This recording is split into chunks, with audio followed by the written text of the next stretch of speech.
Somewhere inside a total stranger's body, a pair of eyes flutter open for the first time.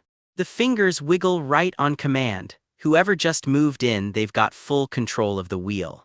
He sits up slow, disoriented, staring down at hands that used to belong to somebody else. He tests his legs, pacing the room like he's reading the manual for a body he's never driven before. It's like a long mass of protein, but it moves, he mutters, poking his own arm like it's some kind of alien tech. Lucky break, apparently, the soul that used to live here only left recently. Fresh, real estate. Looks like I succeeded, he smirks. Reincarnation is nothing for me. Confidence levels sky high. He clears his throat and slaps on his best human smile. Oh, hello, real smooth, very normal guy behavior.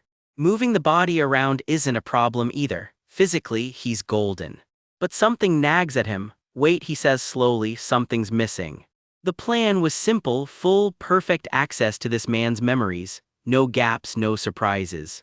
The idea was a swap so seamless, even this guy's own parents wouldn't notice a thing. Except the memories are in pieces. He can't recall one single detail about the life he just stole. The memories are scattered like shrapnel, and none of the fragments are lining up. Then it hits him literally. His whole body seizes and he screams in agony. What the hell, this pain, it feels like my stomach's being ripped apart.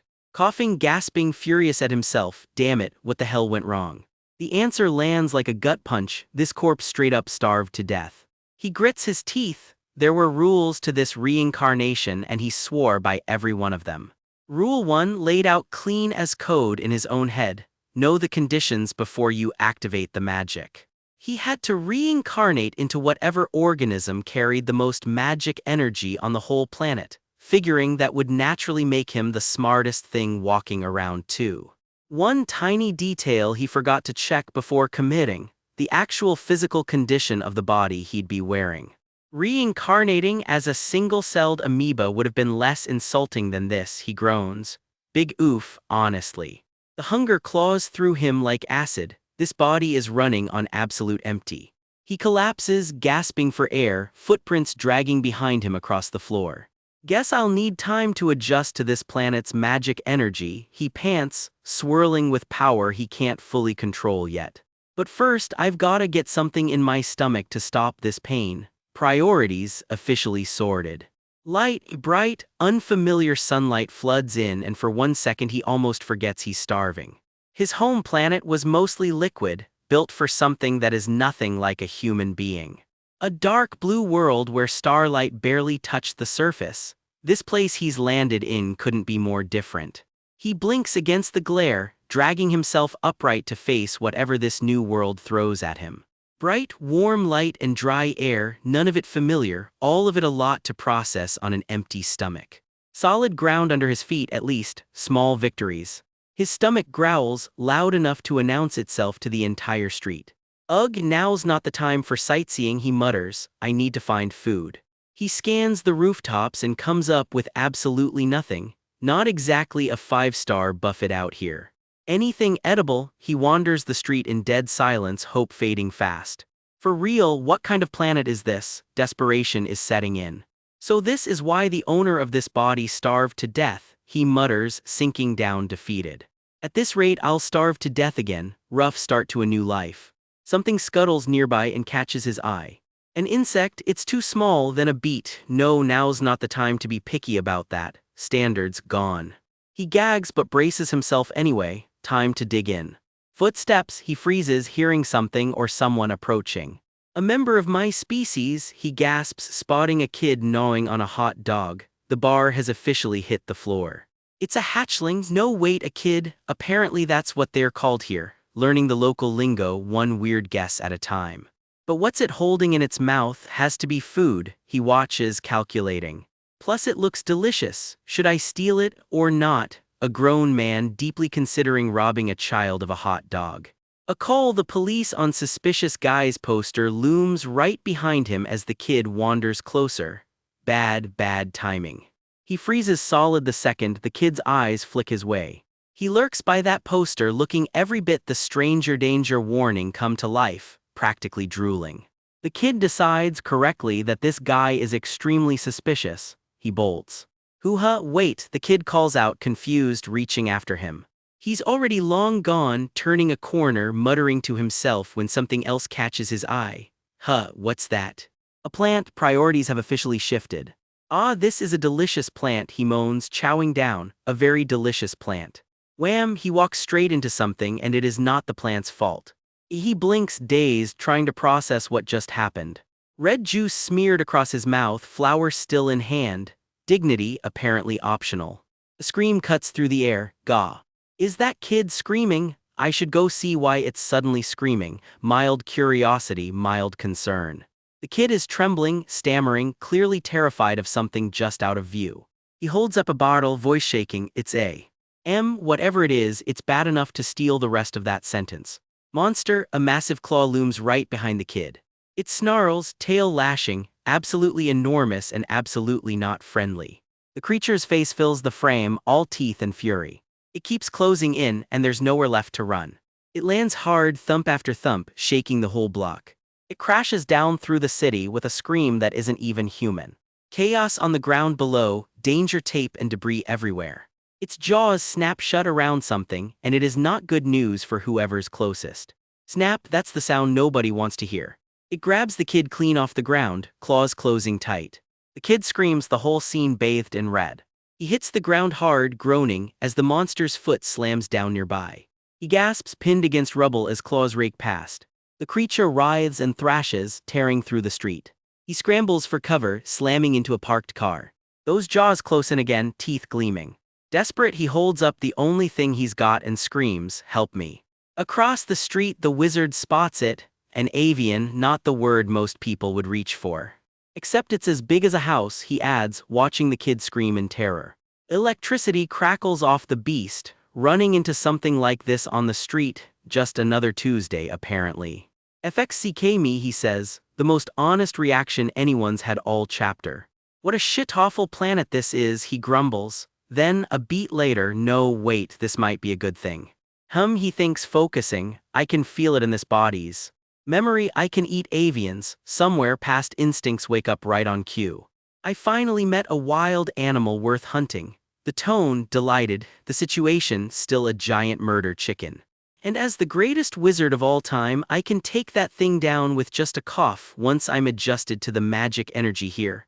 Bold talk from a guy who was eating bugs an hour ago. Then he notices it, a strange trail of energy pouring off the monster.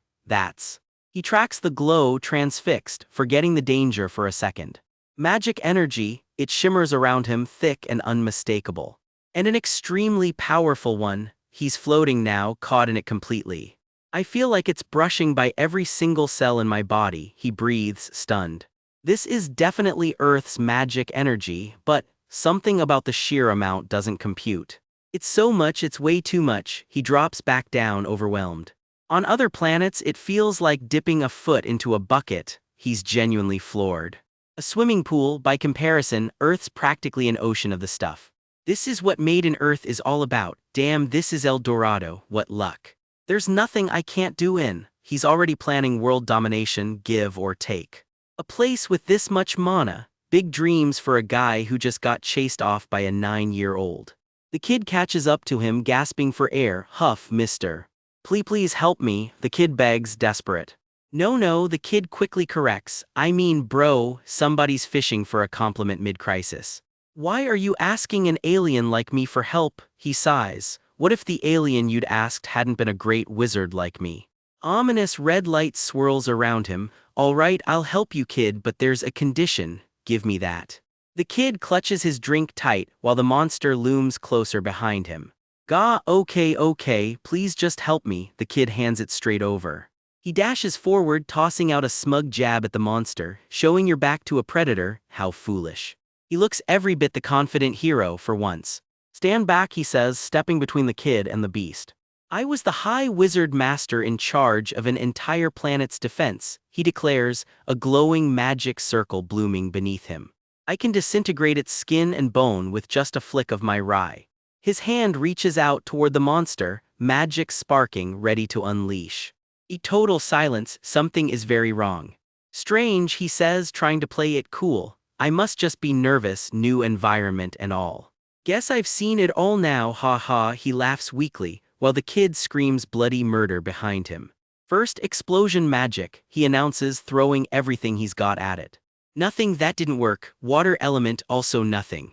How about spiritual language? Fail, panic starting to creep in. How about a curse? Fizzle, fizzle, fail. Wow, what's happening? His hand trembles, and for the first time the confidence is gone. My magic's not working. The greatest wizard of all time, apparently, minus the magic. He stares down at his own shaking hand, face drained of every ounce of swagger he walked in with. Massive jaws lunge out of nowhere and his face says it all, pure terror. Help me, he screams, clothes already shredded, sprinting for his life. Some poor driver nearly swallows his own steering wheel watching this madman bolt into traffic. Horns blare across the whole avenue as he weaves through gridlock like his life depends on it, because it does. He vaults over hoods and bumpers, dodging cars left and right, horns be damned. Somewhere above the skyline, a monstrous beak crashes clean through glass and steel, chasing him block by block. A driver he nearly flattens leans out his window, screaming bloody murder at him. Priorities, buddy. The thing slams a parked car flat with one taloned foot like it's nothing. It rears back and shrieks to the heavens, a nightmare in feathers and fangs. It's on him again in a heartbeat, and he barely throws himself clear. A scream tears through the smoke and dust, and it's his. He's just a speck against the skyline now, sprinting for his life while that thing bears down from above. So why the hell is it only after me? He shouts mid-sprint. Honestly, fair question. In his head, the math is grim. He's burning through energy fast, and he hasn't eaten in who knows how long. He's about to hit a wall. He's gasping for air, drenched in sweat, running on absolute fumes. This isn't going to work, he mutters. Let's change directions again, and cuts a hard turn down a side street. The monster crash lands right behind him, tearing up the pavement like it's made of paper. He leaps a flooded gutter mid-sprint without even breaking stride. It launches straight at him with a bone-rattling whoosh. Then it does the one thing he wasn't ready for, it takes off. That thing can fly. He nearly loses his footing just staring up at it. It circles overhead, screeching, in absolutely no hurry to let this go. At this rate, he pants and doesn't finish the thought because he already knows how it ends. He forces his legs to keep moving, jaw clenched. I'm gonna. The monster dives, roaring, get eaten, close enough to feel its breath. Something slams into him and the world goes black for a second. In that instant of nothing, one very strange thought surfaces. This body, did it have a disability? The beast is still coming, wings tearing the air apart. He hits the ground hard, rolling clean through rubble and debris. He drags himself back up anyway, blood on his face, something new burning behind his eyes. Something red streaks past him, and for once it's not aimed at him. He's the one who moves this time, dropping low and lunging in. A brutal strike cracks through the air in a flash of raw energy. The impact sends rubble and debris flying in every direction. He connects again, tearing straight through feather and bone. Blood sprays from the creature's jaws as the hit lands clean. One final impact, and something massive goes completely still. He stares at what's left of it, breathing hard, not quite believing it himself. His eyes narrow, watching to see if it's really over. The monster's just lying there, skewered on a piece of rebar it apparently ran itself into. Footsteps echo through the wreckage as he creeps closer, still not convinced. Just happened, he genuinely isn't sure what he just watched. Perhaps, did it crash into the wall by itself, he wonders, tapping the corpse with his shoe. He studies the thing like it owes him an explanation. Is it a bird brain, a bird that flies at such a dangerous angle crashes into the wall and dies? I want to ask Earth's scholars how such a stupid creature came into existence. He's genuinely offended on evolution's behalf. Then his stomach growls loudly, oh, not now. He eyes the dead monster with new interest. This is an edible bird, right? Since this species is on the same planet as me, its amino acid structure must also. He's actually about to take a bite raw. Before he can, a voice stops him cold. Yo, you. A woman in a sharp black suit is staring at him like he's grown a second head. He freezes mid-bite, caught completely red-handed. Wind whips across the rooftops as she strides toward him, all business. Sharp eyes, a mole under one of them, and the posture of someone who's seen way too many monster corpses to be impressed by this one. Nearby, a kid is dragging a police officer along by the sleeve. Quickly, quick. It went after some guy instead of me, the officer pants, sprinting to keep up. We have to get there before there are any casualties. She's not slowing down for anyone. Yes, the kid confirms, practically vibrating with excitement. It's dangerous, so you two stay back, she orders, already ahead of them. This thing has a name on the street. They call it the beginner killer. An avian monster that makes its home in the shifting sands of a dungeon gate. It used to be harmless enough to drop with ordinary earth firearms. Then somehow its rank got bumped up, and it started lunging at speeds nobody expected. Fast enough to match a missile, vicious enough to drop hunters below C rank before they even register what hit them. Her teeth are gritted, sprinting flat out. I have to get there before there are any casualties. There it is, she shouts and then freezes, but there's a person. She skids to a stop, staring at the scene in front of her. There he is, standing casually next to the very monster that was supposed to be a death sentence. His face is unreadable. What is? What is this? She can't process what she's looking at. No way, did he kill it by himself? Behind her, the officer wheezes up. Ms. Sionwoo, what happened? Officer, I think. Meanwhile, the kid's already bragging. Hey bro, I brought the police. He just stands there next to the carcass, looking mildly inconvenienced by all the attention. Oh my, the officer takes it all in, then straightens up. Thanks for your work, sir. We were dispatched after reports of a monster on the loose, and luckily, you just happened to be here. He has absolutely no idea what any of this means. Somewhere in his scrambled memory, a flash of confusion. I can't remember. Thank you for catching the monster, the officer beams, thoroughly delighted with him. The other officers can't believe it either, he caught it that fast. She's studying him now, suspicious. Did he really run into it by chance? This species is only easy to catch outside a dungeon gate, never inside one. Out here, on solid ground, you can kill it by baiting its charging angle just right. But that's only if you have the eyes to actually track its speed, she notes, watching him carefully. Seems like he killed it with a direct attack, she murmurs, and that alone tells her this wasn't luck. Is this person at least a C rank? She wonders, unable to place him at all. Wait, the kid suddenly points straight at him, eyes wide. You, just one word, and it hits him like a truck. You haven't forgotten it, have you? The kid asks, holding something out. He grabs the kid's wrist without even thinking about it. He rips the top off and sucks it down without a second thought. This is amazing, his whole face lights up, the taste of heaven. Somewhere in his head, a memory stirs. It's been so long since I evolved into a body that doesn't need to eat. I forgot. The kid stares at his own hand, horrified. My ice cream. Hello, he manages, mouth still full, completely unbothered. I'm from the Hunter Association, she says, all business again. I'm Sionwoo Yeon, you neutralized the monster without a single scratch. Great work. She reaches out to shake his hand and gets a palm full of melted popsicle for her trouble. She wipes her hand clean, unfazed. I haven't seen you around. Are you a freelance hunter? I have to file a report for the association. Will you show me your hunter license? License, what's that? He asks, still happily sucking down the last of the ice cream. Inside, he's panicking. Sorry, I don't have my hunter license right now. Let's make something up. Then I'll look you up at the association, she says, not buying his stalling for a second. He glances away, sweating. This is bad, he doesn't even know this body's own name, let alone a license number. She tilts her head, catching the hesitation. Did you not register as a hunter? She asks, narrowing her eyes. He panics and grabs for the nearest lifeline. How about the awakening evaluation? Wrong move, you're not even registered. And you used your awakening ability in the middle of the street. That's illegal, she snaps, and he flinches like he's been slapped. He's got nowhere left to hide. No idea what she's talking about, he mutters, while the officer snaps photos of the kid posing with the corpse like it's a school trip. No, of course I've registered, he lies through his teeth. But I left my hunter license at home, he adds, and she just stares. If you just wait here, I'll go get it right away, he says, already backing off. He walks off at a very normal, very not suspicious pace. The three of them watch him go, none of them buying it for a second. The moment he's out of sight, he takes off in a dead sprint, never going back this way again. He finds himself outside a rundown little apartment. Let's see. Ah, this is it, he says, letting himself in with a key that apparently belongs to him now. He digs through some paperwork. I guess this is my new name.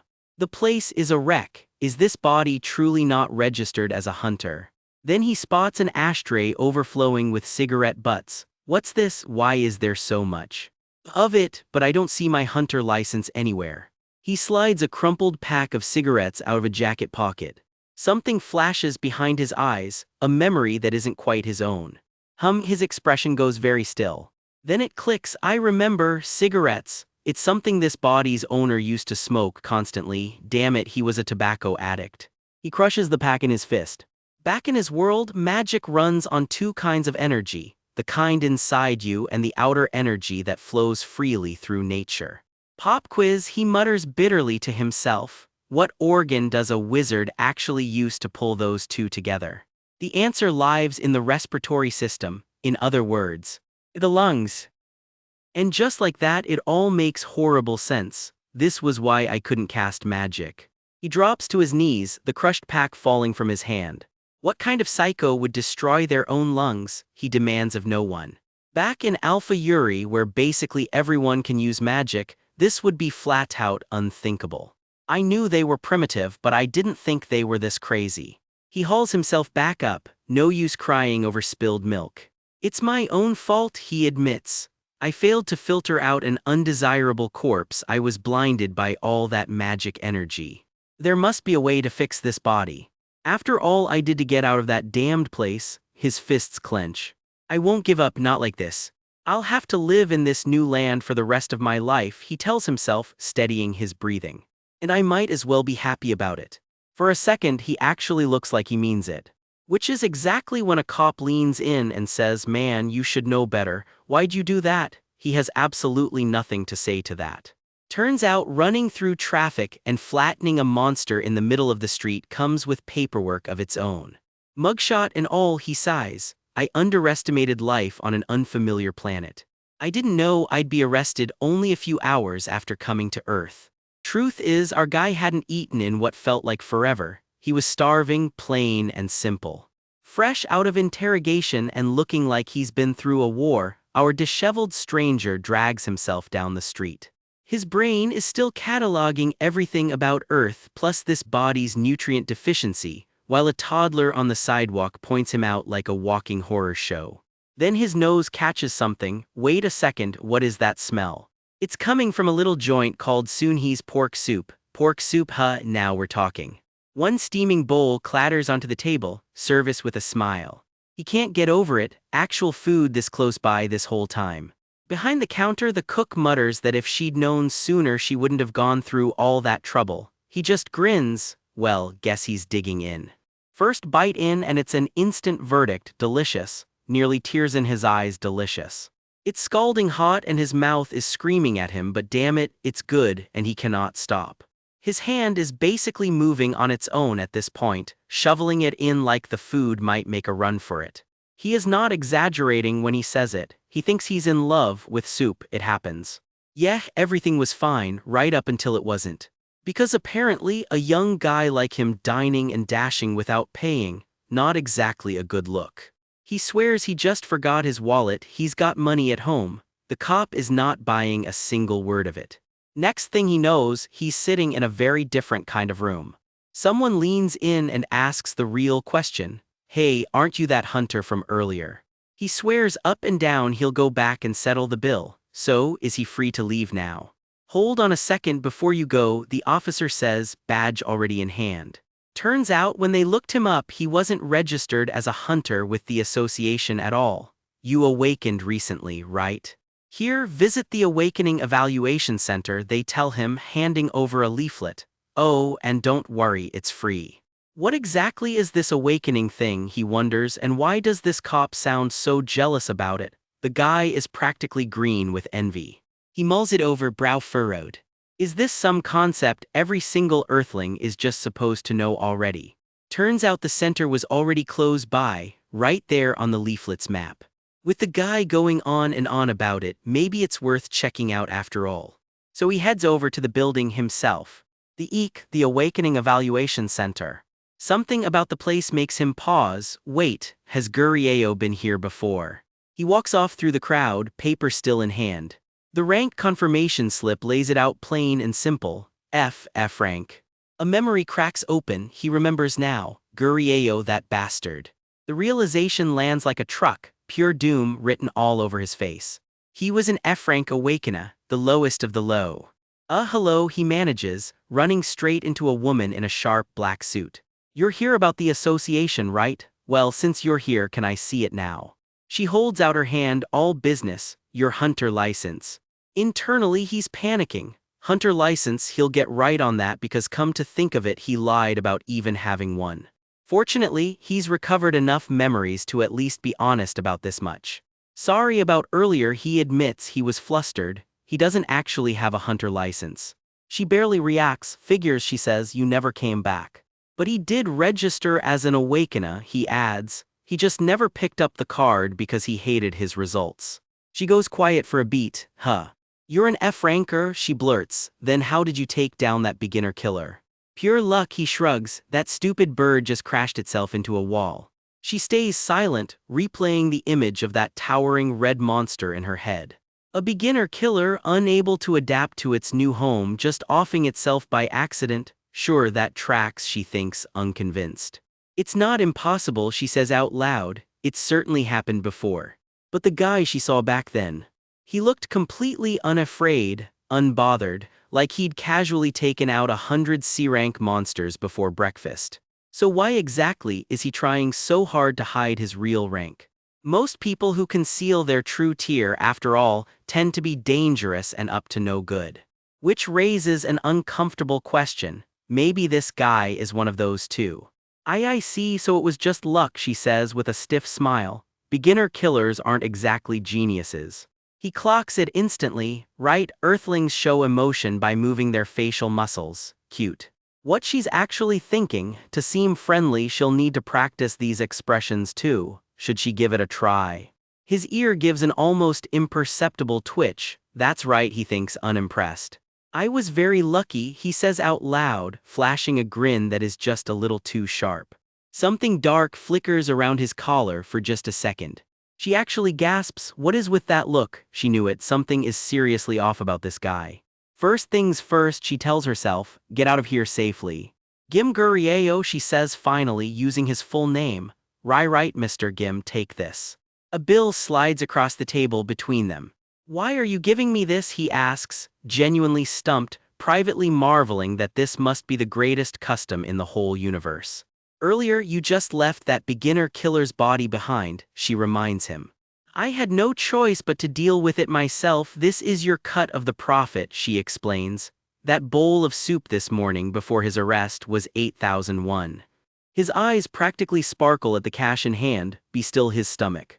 So this piece of paper is worth 6 bowls of pork soup, he asks, already doing the math. He had no idea that bird was so profitable. Are its feathers worth something too? No, she says flatly, its body was too damaged to be worth anything. But it happened to be carrying a magic stone, and claw-class stones are worth a lot more than that. 2,000,001 each. Wait, hold on, 2,000,001. The thing is, she starts hesitating. An official shows up waving a bill of his own. Road repairs, bridge repairs, that monster did a number on the place. This is for the damages caused killing it. She stays quiet, then adds the kicker. If someone hadn't run off from the scene, they'd have gotten a hunter's liability exemption by law. He nearly chokes, the numbers practically stabbing him through the paper. Sorry, she offers weakly. An awkward silence hangs between them. It's okay, have a good afternoon, she finally says, and they head off in opposite directions. 2 sets of footsteps part ways down the street. He glances back once before moving on. Fist clenched around his cash, he grumbles. 2,000,001? Back on his home planet, that bird brain wouldn't even count as a bug on the sidewalk. 2,000,001 for some dumb bird, he mutters, still not over it. That's 75 bowls of pork soup by his math. Priorities. To survive here, he needs money, and honestly, the whole reason he came to Earth in the first place was for a happy life. And a genuinely perfect life, he figures, calls for a whole lot more money than this. Cue the daydream, shades on, sprawled across a sports car like he owns the whole block. Which means he's got that determined grin plastered on now, cash still in hand. I have to become a hunter, he declares. Turns out this body's original owner was so broke that one bowl of pork soup wiped out his entire savings. Rough. But hey, things are different now. A billboard catches his eye. Some A-rank hunter cleared a whole tower solo, presently living large on hunter insurance ads. He heads straight for the building. Lesson learned, there's real money in being a hunter. Since it's come to this, I'll make a living hunting with magic, he decides. Only catch, he still can't actually use magic right now. The local monster population should be sufficient, he figures, right as someone shouts that a gate just opened nearby. A gate, he wonders. A crowd's already gathering, snapping photos. Nobody's ever seen a real gate up close before, and it is genuinely massive. Quick refresher for the folks at home, monsters get classed by their magic energy density. And the higher the class, the nastier what's waiting inside, like this fanged, glowing-eyed serpent. Or this wolf-masked horror mid-attack, blood already flying. Or worse, things with 3 eyes and way too many teeth. That's a genuinely unique mana pattern, he notes, watching the portal's purple light churn. So monsters actually live inside these things, huh? This, he decides, is worth looking into. Only problem with this many gawkers around, sneaking in is going to be a pain. Are there any other gates nearby, he asks. He follows a thread of glowing energy only he seems to notice, cutting straight across a crosswalk. It's close, he tells himself, tracking the trail past oblivious pedestrians. The trail keeps pulling him forward. Another gate, he realizes, watching a beam of light split the sky. From above, the purple glow marks the spot somewhere past the rooftops. The scene goes dark as he closes in. He shoves through the underbrush, hands sliding along the bark. Phew, that damn slope almost did him in, he grumbles, stumbling right up to a strip of police tape. What's this? Honestly, he thinks Earthlings have a seriously strange sense of aesthetics. Decorating with tape, apparently. What the hell are they decorating plants for, he mutters, pushing right past the tape. He peers up through the canopy at the light beyond. Meanwhile, a very different visitor approaches this same kind of gate from above. A real, licensed hunter. Somewhere else a phone call connects. Hello. We just arrived in front of the gate, the armored hunter reports. Good, comes the reply. Yoon-seung, the director's voice crackles through. Are there any civilians nearby? The bald, armored hunter, Yoon-seung himself, stands watch by the tape, phone to his ear.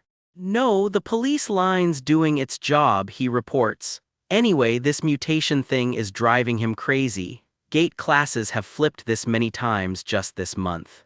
This month, he repeats, don't worry, he'll investigate right away. Let's go, Yoon-seung says, stepping straight into the portal's glow. His boots cross the threshold. Ugh, it's so musty, a cave of all places in the middle of summer, someone grumbles as the team trudges in. 4 hunters descend together into the dark, Yoon-seung up front with his shield raised. Seems like the magic energy density here makes this a D-class dungeon, Yoon-seung notes, scanning the space. It's always been like that, practically a rule at this point, one of the team quips, though the rookie in glasses doesn't look convinced. Yoon-seung goes quiet, sensing something in the air. I think we're going too fast, shouldn't we slow down a bit, the rookie asks nervously. Really, someone replies. Well, we've been walking a while now and there's still no trace of any monsters, Yoon-seung admits, sweat beading. One of the others starts to grin. Come on, why are younger hunters always so damn skittish, she scolds, slapping the rookie on the back. Our team's got none other than you here, Yoon-seung, she adds, full of confidence. The Mr. Big Shot A-ranker himself, so what exactly is he so worried about? The ground answers for him, a deep, violent rumble tears through the cave. The rookie freezes, glasses askew as the rumbling grows louder all around them. To be continued, it seems. Seems I've wandered pretty far already, he mutters to himself. He rubs his chin, half serious. Did I misunderstand what a gate even is? Not a single monster in sight. For a dungeon, that's more suspicious than scary. Then he freezes, catching something on the air. This mana is, he murmurs, eyes narrowing. Small, crude, but absolutely brimming with vitality. Droplets of stray mana trickle down through the rock like rain. Is this mana from a human? Now that's a new one. A distant boom shakes the walls and even he flinches. What was that noise? He edges toward the ledge to peek. Now what could that be, he wonders, creeping closer. Down below, a knot of hunters is squaring off against something glowing and ugly purple. The cavern opens up into a war zone. Blood streaks the rock. Whatever's happening down there, it isn't going well. The ground itself rumbles as something massive rises up among them. Rain hammers the ravine as that massive shape keeps stirring. It's a towering stone golem, a cracked purple crystal pulsing right in its chest like a heart. Blood's already sprayed across the stone. This thing doesn't play nice. One hunter's already down, sprawled lifeless in the mud. Oh my god, he's dead from one hit, someone chokes out. This can't be real, pull yourselves together, the leader barks. Together, focus, if we're not careful, he doesn't finish that sentence. One hunter grits his teeth, channeling everything he's got into his hands. The wind itself seems to hold its breath.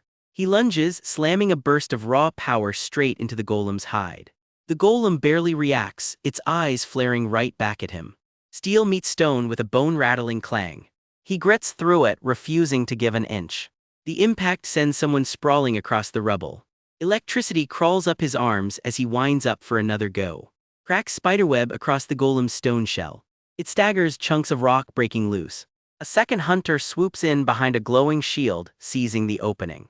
He screams as he slams the shield home with everything he has. His face twists with effort as the power surges through him. The blow lands hard, rocking the golem back on its heels. A massive explosion rips through the chamber as the attack connects full force. Up on the ledge, our wizard watches the whole show with a little green slime buddy, both of them equally impressed. The dust settles and the armored hunter's still standing. Looks like he actually pulled it off. Or so everyone thinks. He's gasping for air, completely gassed from the effort. Impressive, defender class or not, that's an A ranker for sure, his teammate says while she hands over some water. But the relief doesn't last, something's very wrong. What's something wrong, he asks, not liking the look on their faces. He turns to check, dread creeping up his spine. That crystal core is still pulsing, this thing isn't dead, not even close. A stone hand shoots out and seizes him before he can react. It hoists him into the air like he weighs nothing, that purple core blazing. Same mana, same monstrous signature they never should have underestimated. Its grip tightens and this time there's no mercy behind those glowing eyes. It slams him into the ground, he coughs up blood on impact. He can barely lift his head, let alone fight back. The golem rears back, winding up for the finishing blow. The strike sends him hurtling through the air. He crashes down hard, dust and debris exploding outward. Yoonseong, his teammates scream in horror. It can't be, I thought it was dead, one of them stammers. When I scanned that thing with my pixie glass earlier, she starts. It was an A rank, yeah, that tracks with the carnage. Its magic energy signature is straight up A rank monster territory. Somehow, something that strong crawled its way into a low rank gate. An A rank monster in a D class gate, someone shrieks, yeah, that about sums up the problem. There it is in full, a hulking golem with that same cracked purple heart. Each footstep thunders through the whole cavern. The dark-haired hunter yanks his teammate back, both of them pale with fear. The golem's fists clench, eyes flaring as it lines up its next swing. Someone charges in any way, screaming bloody murder as they close the gap. The golem lunges to meet them head-on. Steel meets stone in another bone-jarring clash as the red-caped hunter joins the block. Everyone's shaking, running purely on adrenaline at this point. Now's our chance, someone shouts. Quick use restraint magic, the leader orders. If we can't restrain this bastard right now, the golem grinds forward, completely unbothered. Our team is finished, we'll all be wiped out. An A rank like you is struggling, he sneers. And you expect me to restrain that thing, she fires back. Yoonseong begs them to trust him, just a few more seconds is all he needs. I shouldn't have teamed up with an amateur like him in the first place, the leader spits. And Cheolman had to die. Because of you, rage and grief boiling over, aimed straight at Yoonseong.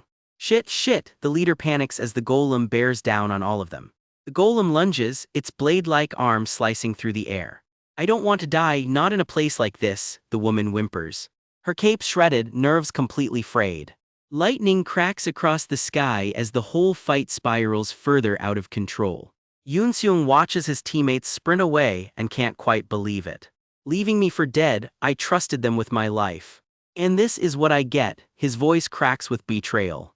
The tunnel stretches out ahead of him, dark and completely empty. "Come back," he mutters through gritted teeth. "Don't run away, damn it." Electricity crackles violently up his arm. Raw power surges through him, fueled by pure fury. He drives a blazing spike of energy straight through the golem's crystal core. The blast is so loud, even his fleeing teammates stop and look back. But it's not enough. He's down again, bleeding into the dirt. What he felt from that betrayal wasn't rage, it was disillusionment. He thinks back, he got his A rank awakening from the dungeon break phenomenon itself. Scouting offers came pouring in from every major guild after that. He met some good people, formed a team, cleared gate after gate together. The whole crew marching off side by side like nothing could touch them. It felt like he was on top of the world. But all that led to this, bleeding out while a monster closes in. He's still crumpled on the ground, blood pooling beneath him. A small pebble taps off a nearby rock, right on cue. The golem's eyes flare as it wheels around toward the sound. "This is hard to watch," the wizard says, strolling casually into view. He's clearly been sizing up that rocky hide for a while now. "Is this how perishable you earthlings are?" he asks, almost amused because apparently he isn't one. "Anyway, thanks to you, I've finished my analysis," he tells the bleeding hunter, cool as ever. "Wow, seeing it up close, there's no doubt about it now," he muses, studying the golem like a lab specimen. He walks straight toward the monster that just leveled an entire team, not a shred of worry on his face. "Golem," he says simply, like he's just confirmed a hunch. He doesn't even bother squaring up, hands stay right in his pockets. He closes the distance without a hint of worry, like he's out for a stroll. These things are mana-powered constructs, built from raw soil and packed with enough magic to move mountains. Back on the planet Alpha Uri, golems used to just handle the boring stuff, menial chores nobody else wanted. Picture a hulking stone titan sweeping the floor. Real glamorous work for a war machine in training. Manual labor, errands, construction, you name it, and then someone realized they made pretty good soldiers too. Once you weaponize a mountain of rock, it doesn't take long before it ends up on a battlefield. War machines, simple as that. Whole squads of them smashing it out like the world's angriest construction crew. And that little history lesson is about to matter a whole lot more than you'd think. Cut to our guy Gurieo casually mentioning his college major was literally inorganic golem studies. Convenient, right? That's exactly why this whole area's monster-free. This guard golem's been doing its job a little too well. Turns out this gate is private property, guarded round the clock. Now that someone's gone and woken the guard up, there's no sneaking past it anymore. Can't exactly walk away now, so looks like Gurieo's handling this one himself. Small problem, he can't actually use magic right now. That doesn't mean he's out of options though. He's got his own bag of tricks and none of them need a single spell. Enter his little slime sidekick, ready to help however weird it needs to get. First strike lands and the fight is officially on. He goes in swinging or kicking, in this case straight for the golem's core mass. Rock and debris fly everywhere as the golem staggers back. Cracks spiderweb across its stone hide, tougher than it looks, but not invincible.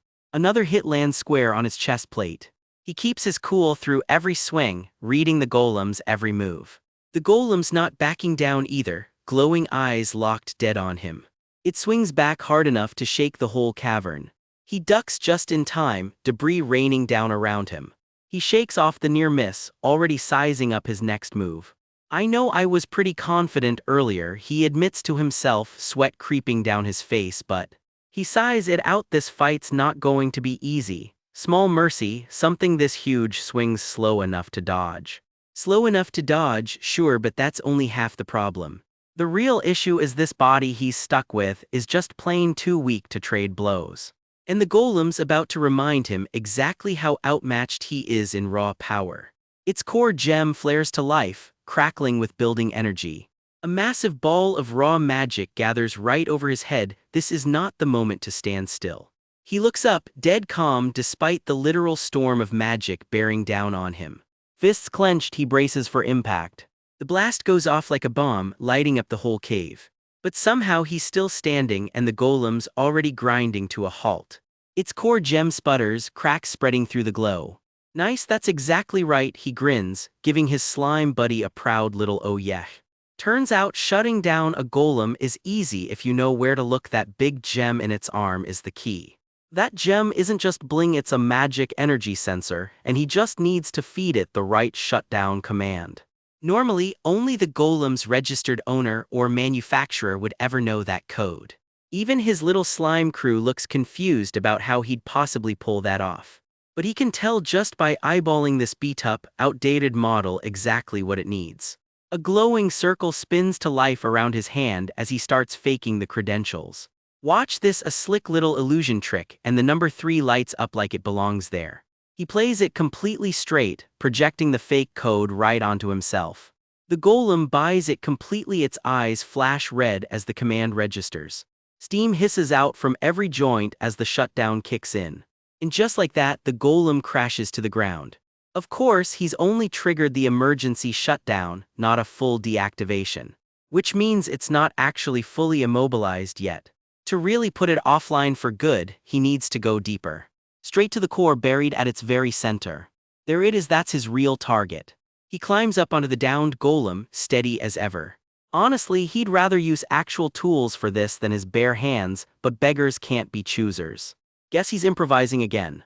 He grabs a chunk of loose rock to use as a makeshift hammer. There's the core, glowing bright and totally exposed. One good swing ought to do it.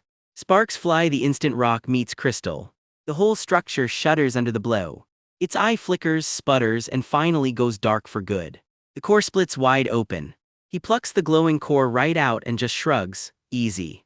But he's not the only one in this cave. Not far off, a badly beaten hunter lies bleeding on the ground. His hand twitches weakly, he's barely holding on. As his mind starts to fade, memory pulls him somewhere else entirely, back to a conversation with his mom. Younger Yoonseung trying his best to sound reassuring, "Don't worry. I might not look it, but I'm an A-rank awakener now." His mom's clearly not buying the safe part. She's caught somewhere between pride and pure worry. "I'll respect what you want," she tells him, voice tight, but she grabs his hand like she's trying to hold on to him a little longer. "You don't have to worry about me," he tells her, all confidence. "If something goes wrong," she starts, and he just answers with "Mom," the one word that says everything. "I'm a hunter people actually look up to now," he says, chest puffed out a little. "You'll see me succeed, I promise." All she can manage back is his name, soft and worried. "Just be careful at work," she says, forcing a smile through it. Snap back to now, and that promise is looking a whole lot shakier. His hand shakes as he tries to reach for anything that might help. He's gasping for air, completely spent, barely keeping it together. Then something catches his attention. What? He can't quite process what he's looking at. Someone else is here, standing over wreckage he definitely didn't cause. He took that thing down solo with his bare hands. Yoonseung can barely wrap his head around it. And more importantly, how did this guy even get past the police line? "No way," he mutters, dread creeping in. Only one explanation comes to mind: this guy might actually be a hunter-killer. And right now, standing there calm as ice, he sure looks the part. Gurieo drops the core and starts walking straight toward him. "He's coming," Yoonseung's panic spikes. "Damn it," he curses, desperately trying to force his broken body to move. But it's no use, he can't move properly at all. Gurieo glances back and finally spots him lying there. He walks over without a hint of hurry. "Hey you," Gurieo says, and Yoonseung flinches like he's already bracing for the worst. There's not a shred of malice on his face, honestly just mild curiosity. He crouches down, holds out a hand, and asks the last thing Yoonseung expected: "Need some help?" We open on a gleaming high-rise because apparently even hunter drama needs a nice backdrop. Inside, A-rank hunter Yoonseung, bandaged head to toe, is fuming at his phone. Some tabloid just ran a wildly misleading headline about him. The story claims he doesn't know what happened, and Yoonseung wants to know who on earth writes headlines like that. His handler admits it plainly: the article's actual content doesn't even match its own headline. The handler sighs and gets to the real point, while Yoonseung wonders out loud if this whole meeting was even necessary. Turns out the handler already knows the truth: some other hunter took down the monster, not Yoonseung. But Yoonseung insists he never even learned that hunter's name, and he's not about to make one up. The handler pulls up online chatter, people describing a blonde, sharp-eyed stranger, but nobody's got a clue who he actually is. There's a real risk this mystery hunter isn't even registered, and their lucky reporters are too busy chasing the A-rank monster story to notice. Yoon-seung bristles at the implication, slamming his good hand down. "I'm just looking out for you," the handler insists, gesturing at Yoon-seung's own shiny hero poster. He warns that covering for an unknown hunter could tank Yoon-seung's career, A-rank or not. An A-ranker caught looking vulnerable is exactly the kind of leverage people love to exploit, the handler presses. "Why not just say he took down the golem himself," the handler suggests. "Easy fix, right?" Yoon-seung says nothing, he just turns and walks off, jaw tight. His fist clenches. He is not about to throw someone else under the bus for good PR. It's the least he can do for the hunter who actually saved him, Yoon-seung admits to himself. Someone else vouches for the mystery man too, definitely not the type to break the law. "Are you sure?" one skeptic asks. "If he had something to hide, he wouldn't have just let me go," comes the reply. Yoon-seung digs and the man was good to him, and he genuinely wants to pay him back somehow. The handler adjusts his glasses with a resigned click. "Fine, very well. If that's how you really feel, you can go now," he relents. Yoon-seung, bandaged fists still clenched, agrees with a quiet okay and heads for the door. Left alone in the room, the handler just sits there for a beat. "A hunter who casually took down a golem," he mutters to himself with a sigh. "If a hunter that strong and that honorable really exists out there," he thinks, "he'd honestly love to meet the guy." Cut across town and meet the guy himself. A scruffy blonde stranger kneeling on the floor of his room, glued to a phone screen. Something on the screen makes him freeze. A tiny green slime with 3 sparkling red eyes practically levitates over his shoulder in shared amazement. "Earthlings are divine," he gushes at the phone like it just handed him the meaning of life. Turns out he accidentally unlocked this phone last night, and his slime buddy wants to know what he's even looking at. He was glued to it until morning. He's not even nobility here, and yet he's got free access to all this information. He scrolls through news, ads, everything. Is this heaven? This, by the way, is Gurieo, and he's busy building his legal defense in his head. First of all, that gate wasn't private property. Second, he's just learned different gates come with totally different entry rules. Korea, it turns out, tracks its awakened hunters closely. S through F rank, authorization required every single time you enter a gate. He flashes back to the whole golem mess that started this, not exactly the entrance he'd planned. And apparently it's the Korea Hunter Association, the KA, that hands out those permits. So Yoon-seung, he realizes, wasn't some petty thief trying to rob a private gate. The guy's a licensed hero, poster and all. This guy's an A-ranker. Gurieo blinks at the poster mid-snack. He just keeps crunching away, letting that sink in. Guess he should probably get an actual hunter license first, he decides, scrolling through the requirements. Cut to a KHA safety seminar, wrapping up the basics of gate conduct. Gurieo stands in the crowd, one very reluctant new recruit among the trainees. "We'll hand out your devices shortly," Gurieo's verdict boring. He yawns through the rest. The whole takeaway apparently boils down to don't mess around in front of monsters. A staffer finally hands him his gear with a cheerful "Here you go, sir." Gurieo turns the thing over in his hands, baffled. "What is this?" "This isn't a hunter license," he says, and the staffer looks genuinely startled that he doesn't recognize it. Other trainees start whispering, "Wow, he doesn't even know what that is. Has he been living under a rock?" Someone murmurs, "Close, try a different planet." The slime nips at the gadget sharp, while the staffer explains it's a basic analyzer built on something called pixie glass tech. "We'll walk you through how to use it," the staffer offers, handing Gurieo the device properly this time. "Pixie glass?" Gurieo repeats, unconvinced, as the instructor moves on to check everyone's got one. The instructor releases a live practice target, a glittering, butterfly-shaped little monster. It flutters lazily through the air, completely unbothered. Gurieo raises the device, unimpressed, pointed at that. The screen beeps to life, Poisonfly rank F. The device lights up, scanning and tagging the little monster in real time. "I see," Gurieo muses. "Earthlings use tools to figure out what they're fighting, quaint."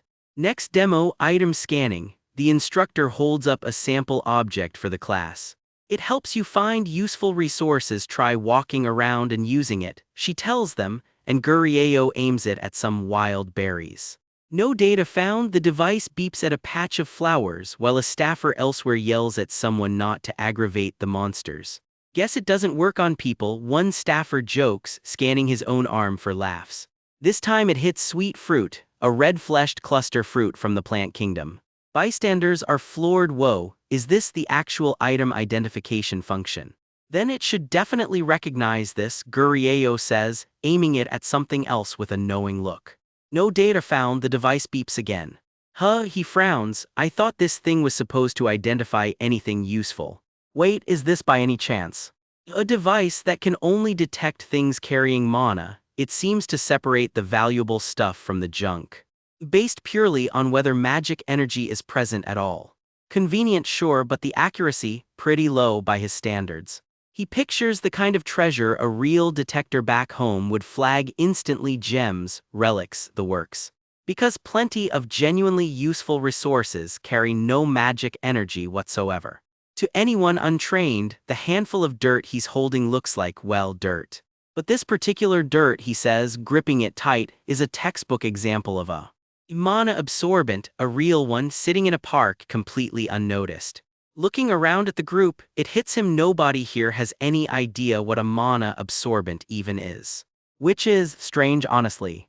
If this world had developed any real sorcery at all, there's just no way they wouldn't recognize something this basic. So how come nobody here knows about it? Wait a second.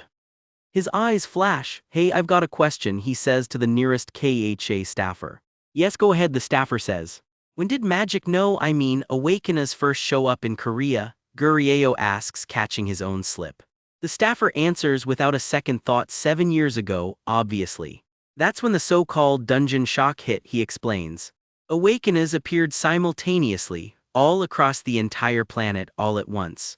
What? Gurieo goes still. Even his slime buddy freezes mid-sparkle. 7 years, just 7. It's only been 7 years since this world got magic at all. The scale of it starts to sink in for him, like watching a whole civilization boot up overnight. Back home, he thinks, the history of magic in Alpha Uri spans over 60,000 years. This whole time he starts, tears actually welling up, slime patting him consolingly.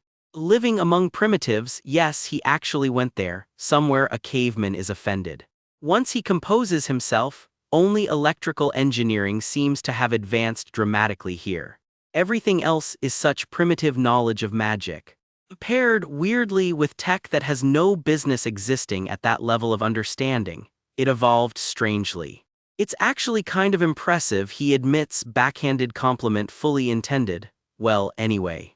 He wanders off through the gate grounds, scratching his head, already scheming. A hand reaches down and grabs a plant off the ground. So nobody here is going to notice if he quietly starts using mana absorbents, interesting. He pockets a glowing handful of dirt with a smirk, slime peeking out beside him. Earth has no idea what just walked among them. Picture it, cash raining from the sky, everybody grinning like idiots, easy street. That is the dream version of a hunter. Buff, loaded, basically a movie star with claws. Forget the movie though, the real life of a low-tier hunter is nothing like that.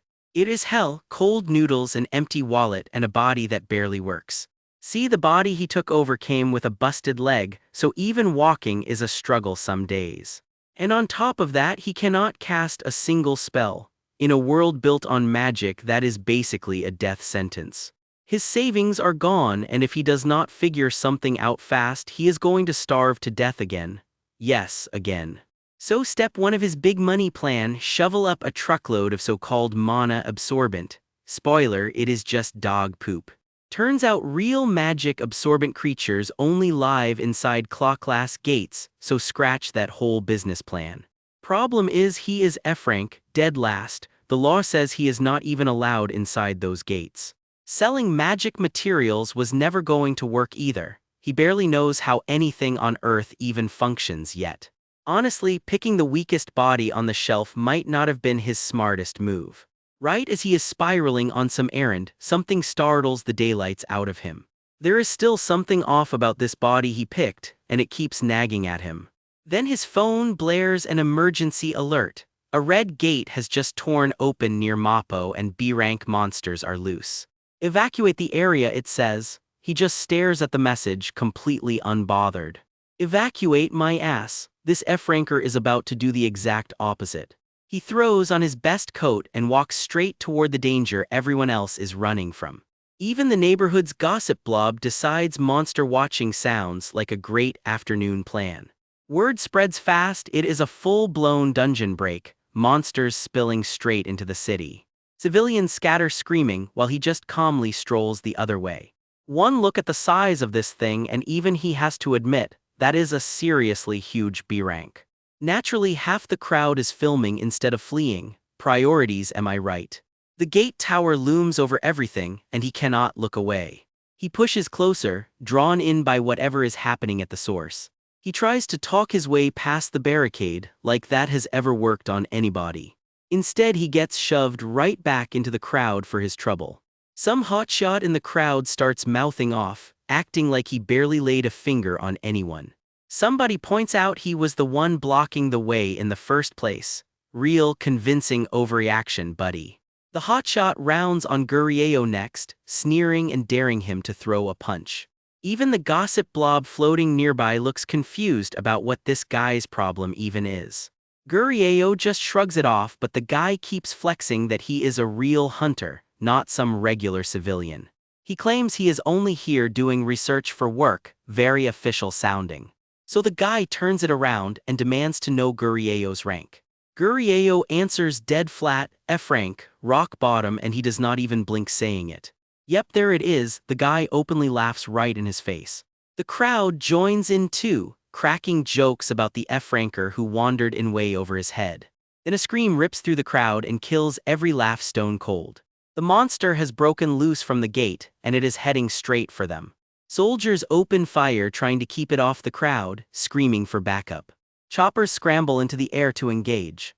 It swats one clean out of the sky in a burst of fire. The wreckage just keeps tumbling as the monster barrels through the block. A second chopper barely dodges those snapping jaws. Finally, word comes through the radio, reinforcement hunters have arrived on scene. The real fighters are inbound now, and everyone can feel the fight is about to turn. Meanwhile, a woman gets knocked clean off her feet, screaming as she goes down. The monster's tail smashes clean through everything in its path. Its jaws crash through a window, hunting for its next target. It snatches at her before she can even hit the ground. But a hunter dives straight into the chaos to intercept it. He slams into the beast head-on, no hesitation at all. For the first time, the monster actually looks rattled. Because this hunter is not messing around, blade already drawn. One clean slash and the woman is yanked to safety. Furious, the monster lunges right back at him. He takes a vicious hit but does not let go of his blade. Teeth gritted, he pushes straight through the pain. The monster realizes it is losing and decides to bail. It makes a break for cover, ducking straight under the gate tower. Not happening, a fire user lights up the whole sky to cut it off. A flaming arrow gets loose straight at it. It screams across the battlefield, trailing pure fire. And it slams home dead center. The monster shrieks, bleeding badly now, but it is still not done running. It actually chews its own tail off just to get away from the flames. Desperate and cornered now, it turns to fight dirty. But the hunters are already closing in for the kill. An ice user freezes the ground rock solid beneath it, pinning it in place with a wall of solid ice. Then lightning rips straight through it. The ice hunter is not letting up for a second. Another crushing hit lands clean. The monster's own claws shatter against the ice. It is completely boxed in now, thrashing with nowhere left to go. A lightning-wielding hunter steps up to finish it. She drives the killing blow straight through its jaws. Electricity floods through the whole beast at once. And just like that, the monster goes still. It is over. The hero lets out a long breath, more relieved than proud.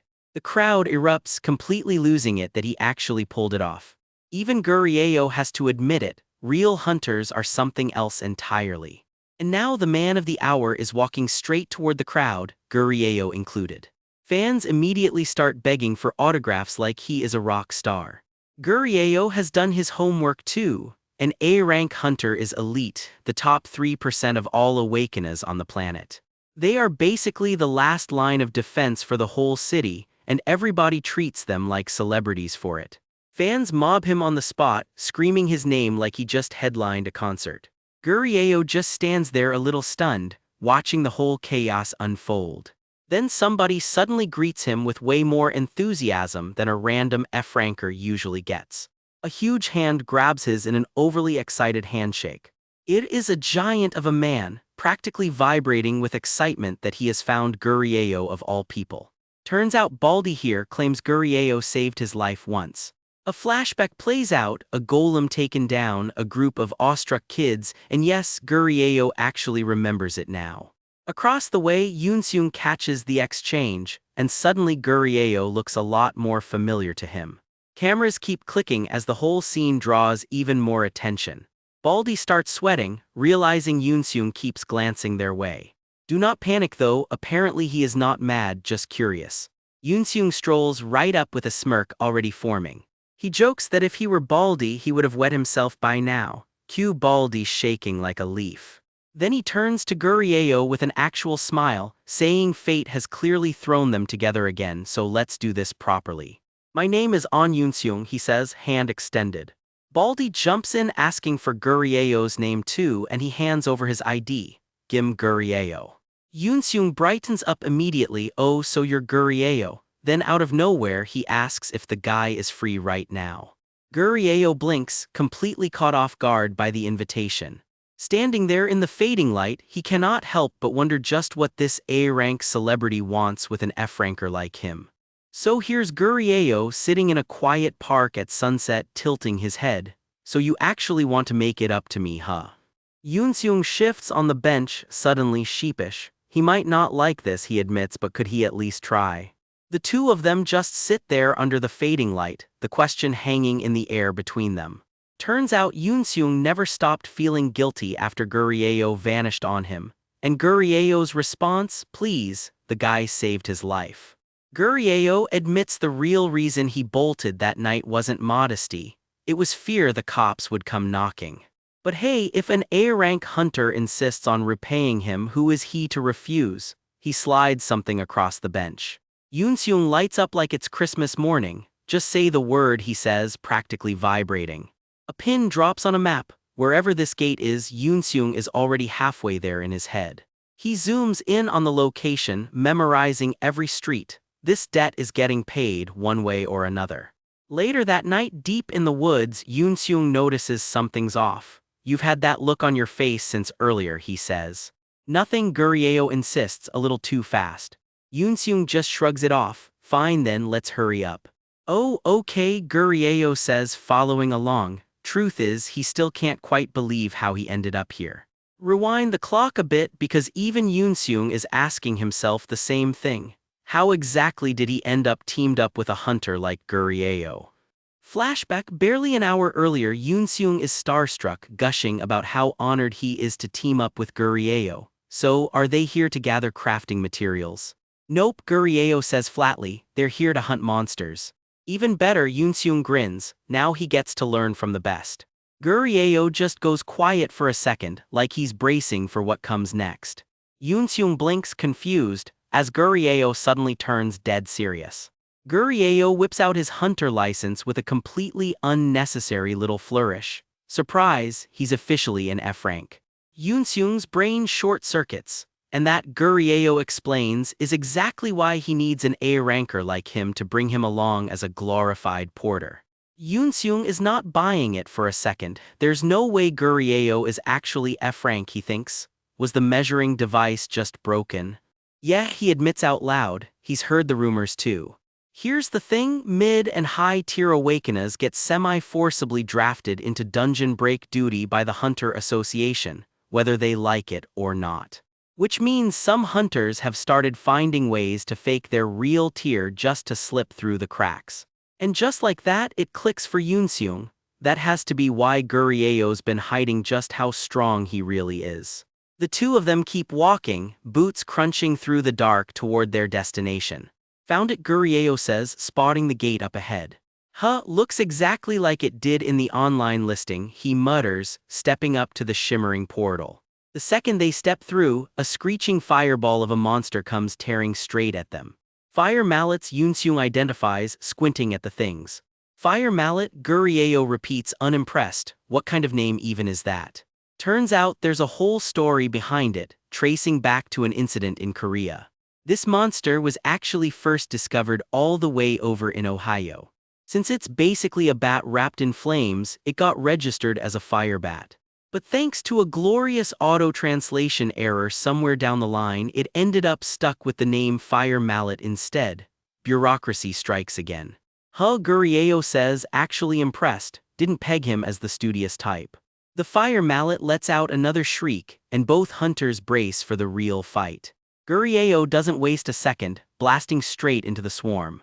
Fire and monster wings tear through the air as the fight kicks into full gear. Mid-fight, Yoon-seung finally asks the question that's been bugging him. What is even in that bag Gurieo carries everywhere? Oh, this old thing, Gurieo says, barely glancing over as he keeps swinging. He flings something out of it without even looking. This, he says simply, as the item does exactly what he needed it to do. Whatever it is, Yoon-seung admits, it is definitely working. Sorry to ask mid-fight, Yoon-seung starts hesitating. It's fine, go ahead, Gurieo says, still tossing another item without breaking stride. So Yoon-seung just asks it outright. Why bother with items when he clearly doesn't need them? Cue a flashback. Gurieo once tried flashing his F-rank license at an angry slime hoping it would just leave him alone. Spoiler, monsters don't read. Yoon-seung wonders if Gurieo even understands what it's like scraping by at the bottom of the hunter pyramid. There's just no reason to go around flaunting your weak spots, Gurieo says simply. Then he turns the question back on Yoon-seung. Has he ever really thought about what it means to awaken a power? Sure, it's convenient, lifting one-ton trucks like they're nothing. Flooding empty fields with water on command, all that. But here's the thing, Gurieo points out, none of them actually earned it. It just happened one day out of nowhere. It showed up with no explanation at all, so who's to say it can't just as easily disappear? That, Gurieo says, is exactly why he refuses to lean on his power alone. What he doesn't say out loud, he 100% just made all of that up on the spot and has no idea if it'll land. Yoon-seung's face goes still, completely floored. You're right, he chokes out, actual tears in his eyes. How did he never think of it that way before? Easy come, easy go, Yoon-seung repeats to himself, shaken. Why did he ever assume his power would last forever? Meanwhile, Gurieo internally is having a small victory lap. Wow, it actually worked. Plus, Gurieo adds, gates have been mutating in weirder and weirder ways lately. Items keep him ready for the dungeons where powers just stop working altogether. Yoon-seung, meanwhile, is spiraling, realizing he's just been coasting on his ability instead of actually training. Gurieo, he gushes, you had this kind of foresight the whole time. Gurieo just gives an awkward, okay. Back in the present, Yoon-seung suddenly grabs Gurieo's face with both hands, dead serious. Normally, he explains, you can just feel it when someone has a high tier, it's instinct. Like the chill that runs down your spine standing near an S-ranker. But standing next to Gurieo, nothing, maybe a fly buzzing by, tops. He genuinely thought it was some kind of fluke. Something nearby reacts. Wait, did he seriously just compare the former high wizard master of Alpha Yuri to a fly? A little green slime practically froths with indignation. A fly, excuse you. So training yourself to hold back your power also hides your magic signature completely, Yoon-seung realizes. The slime sighs internally, muttering about having to deal with a primitive. Not exactly thrilled to be finding all this out right now either, but here they are. Incredible control, it admits grudgingly. Just as suspected, awakening tier really just comes down to how much mana someone can handle. Fine, they'll go with the story for now. Yeah, Gurieo confirms out loud, keeping the whole ruse rolling. That's basically the gist of it. Later, back in the real world, the two of them grab a proper meal, burgers and all, like they didn't just fight fire monsters a few hours ago. Gurieo flips through a stack of bills, counting out the payout. Not bad for day's work, all things considered. 2,000,001, about $2,000. Damn it, Gurieo grumbles that gate was supposed to be crawling with way more monsters than that. The slime just groans, clearly done with both of them for the day. Cut to a different day, a different burger joint, and a different hunter entirely, this one in a bucket hat. Why, Gurieo asks him, hasn't the guy already paid him back enough? The bucket hat guy scratches his head. He just feels like he'd learn a ton sticking around Gurieo. Truth is, he admits his old team fell apart after an accident, and it's been less than half a year since he even awakened. Not much experience, dangerous to go solo, and putting a new team together is a whole ordeal on its own. That's just how it goes, he laughs it off weakly. Gurieo can tell right away the guy still hasn't gotten over being literally stabbed in the back by a former teammate. Honestly, Gurieo thinks, watching the guy's old wound flash through his memory, he'd feel exactly the same. The same, he repeats quietly to himself. Well, since he's offering, Gurieo figures he won't turn down the extra hands.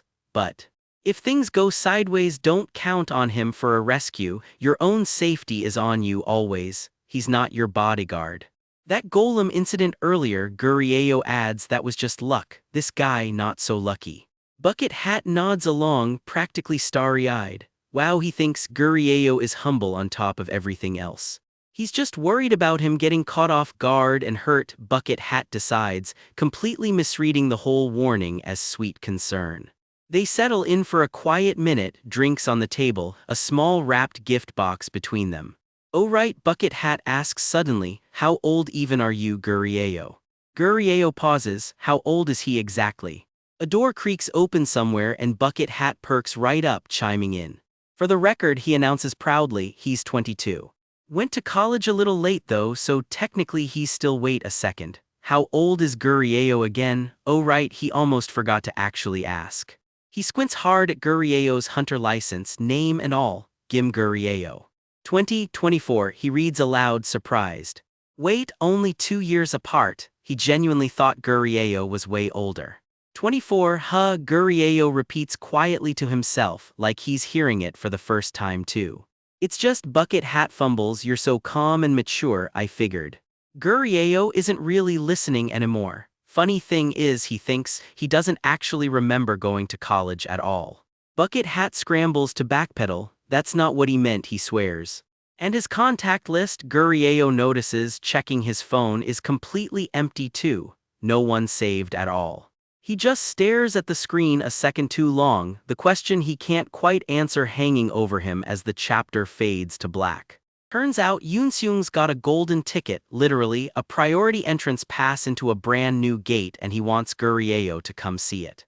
Sure, Gurieo says, playing it cool. Inside though, he's practically vibrating. An earthling wants to show him something cool, say no more. Quick refresher, in Korea when a new gate opens up they seal it off and send in an investigation crew, only letting the public in once the association gives the all clear. And there it is, a shimmering blue portal cordoned off with police tape while agents comb the area. Today's the big reveal, opening day for this particular gate. Word is some brand new species of plant turned up inside. Gurieo, perched above the city, takes note.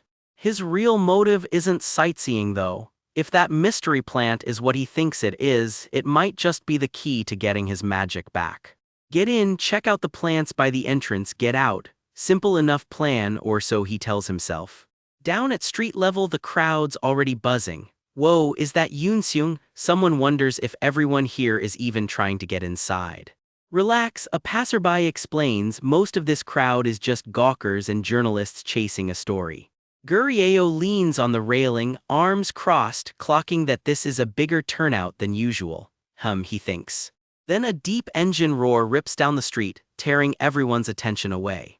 The sound just keeps building, echoing off the skyscrapers. Gurieo turns, caught completely off guard. Whatever's coming, it's coming in loud.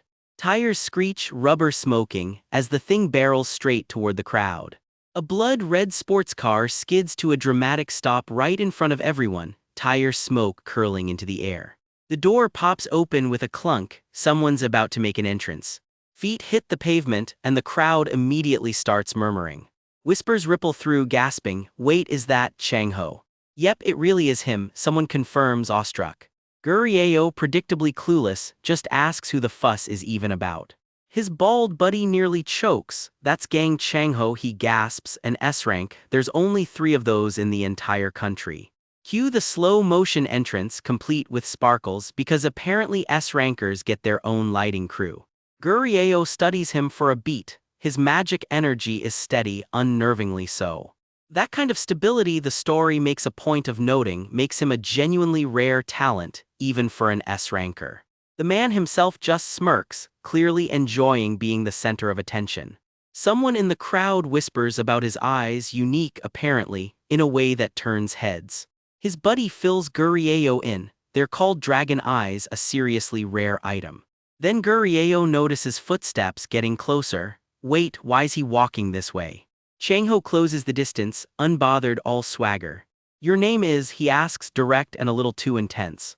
He's staring straight at Gurieo now, sunglasses and all, clearly not asking to be polite. What? Gurieo blinks, caught flat-footed. Changho doesn't repeat himself twice. Your name. It's Gim Gurieo, he finally offers. And your hunter rank? Changho presses while Yoonseung, arriving late, politely greets him as Mr. Gang. Before anyone can process that, Changho drops a bomb, casually declaring Gurieo his assistant. Cue everyone's jaws hitting the floor. Changho's grin turns ice cold, all business now. F-rank, Gurieo answers, cool as ever. His bald buddy visibly whimpers behind him. Is that so? Changho doesn't sound convinced. He tilts his head, studying Gurieo like he's doing math in his own skull. Gurieo's stomach drops. Did this guy just sense the magic actually stashed inside this body? See, lungs are technically an output organ for magic, the story reminds us. Even a wrecked respiratory system doesn't mean your total mana supply takes a hit. And for a sorcerer at Changho's level, even a faint signal is more than enough to size someone up. Don't believe me? Gurieo shoots back, all bravado. Want to see my hunter license? Bold move, replying like that while staring straight into an S-ranker's eyes. Gotta admire the sheer audacity. Changho actually starts to say something. Gurieo, if you're okay, I'd like before getting cut off entirely. Yoonseung swoops in, all business. They only came for a quick look and they should bounce before they are late for their appointment. Him and the bald buddy practically shove Gurieo down the street. Gurieo, let's go now. Gurieo lets himself be dragged off, but not without one last glance back.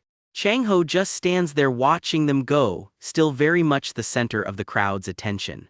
Yoonseung can't get over it. You seriously didn't recognize Gang Changho? Were you out of the country or something?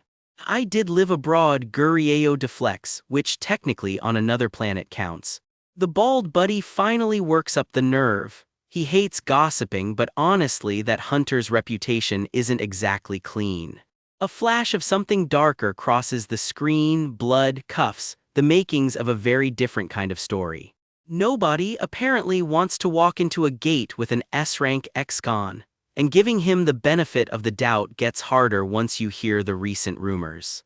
What happened recently? Yoonseung asks. The bald buddy takes a breath, ready to explain.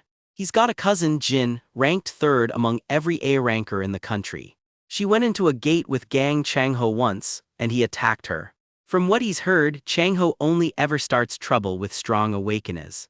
Something clicks for Gurieo, so Yoonseung dragged him away because he was actually worried Changho might hurt him. An admirable little mammal, Gurieo thinks, equal parts touched and condescending because that's just how he is. Anyway, let's just head back for today, Yoonseung decides. They can check out that mystery plant some other time. But Yoonseung, Gurieo starts, clearly not done with this conversation yet. So can these dragon eyes actually be bought and sold? He asks, like that shield you use. Yeah, apparently, the bald buddy confirms. Heard it was shaped like a little marble when they first pulled it out. Whatever, someone mutters, before speculating Changho probably just swallowed the thing the first time he used it. Gurieo's mind is already elsewhere though. Are there dragon lungs for sale by any chance? Yoonseung shrugs and pulls out his phone. Oh, I'll take a look, he offers. The bald buddy figures it's a popular part, so surely one will turn up for sale eventually. Turns out, unlike eyes or hearts, lungs don't actually boost your magic energy. Nobody wants them. No results pop up for dragon lungs, but hey, something else on the list catches Yoonseung's eye at a decent price. Oh, I see, 2 billion, and Yoon-seung reads off, trailing away. The bald buddy nearly falls out of the taxi. Wah, what? 2 billion, he repeats, staring at the number on the screen like it personally insulted him. And apparently that's cheap, since you can't even buy some of these other parts for any amount of money. It would have been better, Yoon-seung mutters, if I'd never even heard about this in the first place. The taxi peels off down the road, carrying its passengers back into the city. Yoon-seung scrolls through Chang-ho's hunter profile on his phone. The more he learns about this guy, the scarier he gets. He just can't wrap his head around it. Someone like that still out there, still active. Maybe he starts trailing off. Elsewhere, an engine roars to life, tearing off down an open road. The sound just keeps climbing, a red blur weaving between skyscraper reflections. Brakes bite hard, tires screaming against the asphalt. And then, impact, metal crunches on metal in a shower of red sparks. Someone inside a nearby car jolts forward, completely blindsided. A hand flies up to a collar, and all anyone can manage is a stunned, wordless gasp. More screeching, more chaos as the wreck skids to a final stop. Through a cracked windshield, someone's still sitting there, weirdly calm about the whole thing. The last of the impact echoes out with one final metallic shudder. Inside the wrecked car, the driver's hunched over, huffing, shaken but alive. "Oh my goodness, sir, are you okay?" he blurts, whipping around in his seat. "Yes," comes the reply, bored, almost annoyed, from the guy who apparently just caused this whole mess. Meanwhile, the other driver he hit is already outside, absolutely livid. "Crazy bastard," he yells. "Are you blind?" he shouts, storming straight up to the red sports car. Chang-ho, unfazed, offers up a breezy apology. "Sorry about this," he says, like he's apologizing for spilling a coffee. "It's been a while since I've driven," he explains, leaning against his own crumpled car. "I mixed up the accelerator and the brake." Across the street, Yoon-seung spots the commotion and freezes. "Chang-ho," he says, half in disbelief. "Well, if it isn't the F-rank hunter," Chang-ho drawls, turning that same unsettling smile their way. The poor driver he hit only now realizes who he's dealing with and starts shaking, stammering about repair fees. "Here, take it," Chang-ho says, sliding over a thick stack of cash like it's nothing. "Just how much was the damage anyway?" he asks, almost bored by his own generosity. The driver practically bows in gratitude, thrilled at the payout. Chang-ho's already moved on though, turning to Yoon-seung. "Give me your phone number." Yoon-seung blinks. "What?" "Ran out of cash covering the wreck," Chang-ho admits, "so the hospital bill's getting settled some other time." No idea what this guy's even talking about, Yoon-seung thinks, but figures it's just a phone number. Might as well hand it over. "Here," Yoon-seung says, offering up his phone. And just like that, Gang Chang-ho gets himself a brand new contact saved. Rewind a bit. Chang-ho was born the only son of a major company's owner, silver spoon and everything, long before he ever became a hunter. Then came the aggravated assault charge. He sat through the whole ordeal alone, silhouetted, waiting on a verdict. Everyone figured his money would buy him a light sentence. Instead, he went to prison, while testimonies flooded the internet claiming he'd been beating people up. News articles piled up online, but the real scandal was something else entirely. His parents had died years earlier in a dungeon. And right after their deaths, Chang-ho sold off every share of the company he'd inherited, basically giving away his own family's empire. Rumors started swirling that he might have had a hand in his own parents' deaths, all for the money. His silhouette gets swallowed by a wall of pointing fingers, the internet's favorite pastime. Even the truth of his own awakening, how he actually got his power, stays murky to this day. Cut back to the present. "So were you really about to go be some hunter's errand boy today?" someone asks, bit of a waste for someone like you. Chang-ho leans against his car, dangling the offer. He happens to know of a much more lucrative job. "You interested?" he asks, letting the question hang in the air. He waits there, arms crossed, that same knowing smirk on his face. Somewhere just off frame, a fist clenches. Decision time. "A lucrative job, huh?" Gurrieo's ears perk right up at that word. "Sure, tell me," Gurrieo says, playing it cool while his inner alien is already doing the math. Chang-ho sweetens the pot. "Sign on and he'll hand over 80% of whatever loot and profit comes out of the gates." Gurieo flinches. This guy's trying to poach him with numbers that good, something's off. His theory, an S-ranker like Changho must have sniffed out the real power hiding inside his very ordinary-looking body. As suspected, he thinks his own magic energy might actually rival, maybe even beat, an S-ranker's. So if he could just get his busted magic working properly again. Cue the classic alien power fantasy, hands out, eyes on Earth, and a wildly premature "this puny planet is mine." Gurieo hedges something about not being able to work S-class gates. Changho just blinks. S-class gate? What is this guy even talking about? Turns out Changho was never planning to toss a hunter at Gurieo's supposed level into some high-tier gate. So wait, didn't you approach me because you clocked my actual awakening tier? Gurieo asks. Awakening tier what? Changho tilts his head, genuinely lost. Aren't you just an F-ranker? He asks bluntly. So much for the secret power theory. He was just offering to personally mentor him, basically play sponsor. Oh, Gurieo says, finally getting it. Nothing sinister, just a guy who apparently likes him. FX seeking, embarrassing, Changho mutters, visibly regretting saying that out loud, while Gurieo's inner slime form practically pops with glee. So I'll take that as a yes to my offer, Changho presses. Hold on, Gurieo cuts in, what exactly do you see in me to make an offer like this? Who knows, Changho smirks, giving absolutely nothing away. Sometime later, Gurieo's already whining to himself, damn it, Yoonseung, I miss you, yes really, already. Out on the street below a glowing sign, someone's shouting about a car accident. Wait, with who? Later that night at a quiet restaurant, Gurieo starts explaining himself. Told him I already had plans with you, he says. And then just ran off. Yoonseung finishes, unimpressed. Come to think of it though, he adds, that bastard probably crashed his car on purpose. So he really does go after strong hunters, Yoonseung marvels. Guess I dodged a bullet thanks to you, Gurieo. Yay, the bald buddy grunts through a mouthful of food. What should I even do, call the cops? Gurieo jokes, but honestly what would he even tell them? He mimes the report anyway. An S-rank hunter said he'd protect me and give me stuff too. Yeah, that'll go over great. Silence, nobody's touching that one. Let's just forget about it, someone mutters. No way they're arresting an S-ranker anyway. Oh right, Gurieo, did you catch the news this morning? Korea placed second in gate management worldwide last year apparently. Mutations are still an issue, but civilian casualties have dropped way down. They say humanity might actually beat this whole gate catastrophe soon. This mammal sure knows how to pick a topic, Gurieo thinks dryly. The gates are still a mystery to him too, if he's honest. Can't help it, they've got his attention. Rewind 7 years to the strange global phenomenon that started it all. Gates tearing open, monsters pouring out. The footage still looks like something out of a nightmare. Ordinary people started glowing from the inside, changed by whatever magic came leaking through. The basic principle, magic runs on mana pulled straight from a planet's core.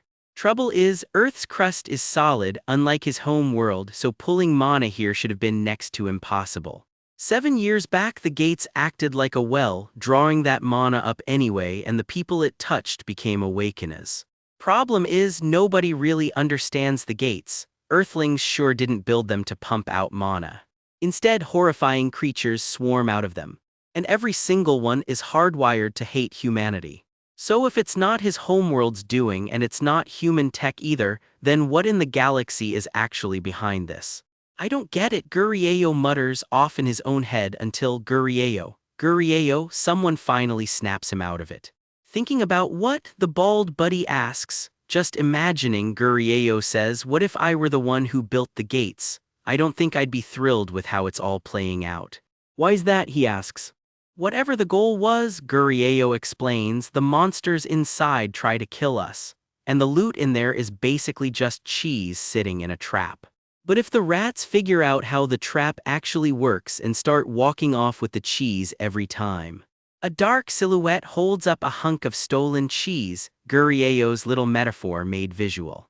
Whoever set the trap would get pretty angry about that, wouldn't they? He muses. You might actually be onto something, the bald buddy admits, right as the ground starts to rumble. Wait, what is this? Gurieo's whole body goes on alert. Something's boiling up from underground like magma right under his feet. He snaps his head around, hunting for the source. Damn it, that's magic energy, and it's building fast. Yoonseong, Gurieo shouts as his friend is yanked off his feet by the surge. The bald buddy freezes, completely blindsided. Wow, what the hell is happening? A vortex of blue energy rips open and starts hauling everything skyward.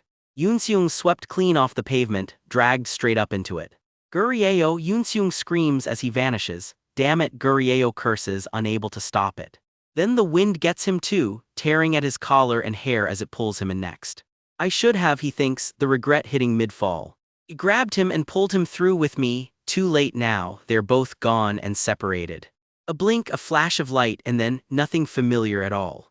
He comes to slowly, hand raised, trying to place where he's landed. He's standing alone in a stark white corridor that stretches on forever. What is this now, he wonders? Am I actually inside a gate? Worst case scenario, running into a monster in a space like this, with nowhere to run. Exactly nowhere to run, so standing around isn't going to help, better get moving.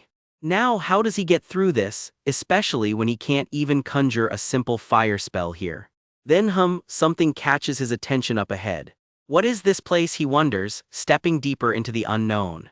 A tombstone out here, and there's something carved into it worth a closer look. He creeps forward, footsteps echoing far too loud in the silence. Then out of nowhere, footsteps answer his own. He's not alone in here. Gurieo, a familiar voice calls out, it's Changho. Changho, a second voice echoes, some big, dark-haired stranger stepping out of the shadows. He strides in like he owns the place, all muscle and quiet confidence. Now who's that? Gurieo wonders, sizing up this new arrival. What the hell is going on here? Someone finally says what they're all thinking. Guess these two aren't exactly close either, Changho notes, then asks the obvious. So do you two know each other? Q3 very blank stares. Nope, nobody here knows anybody.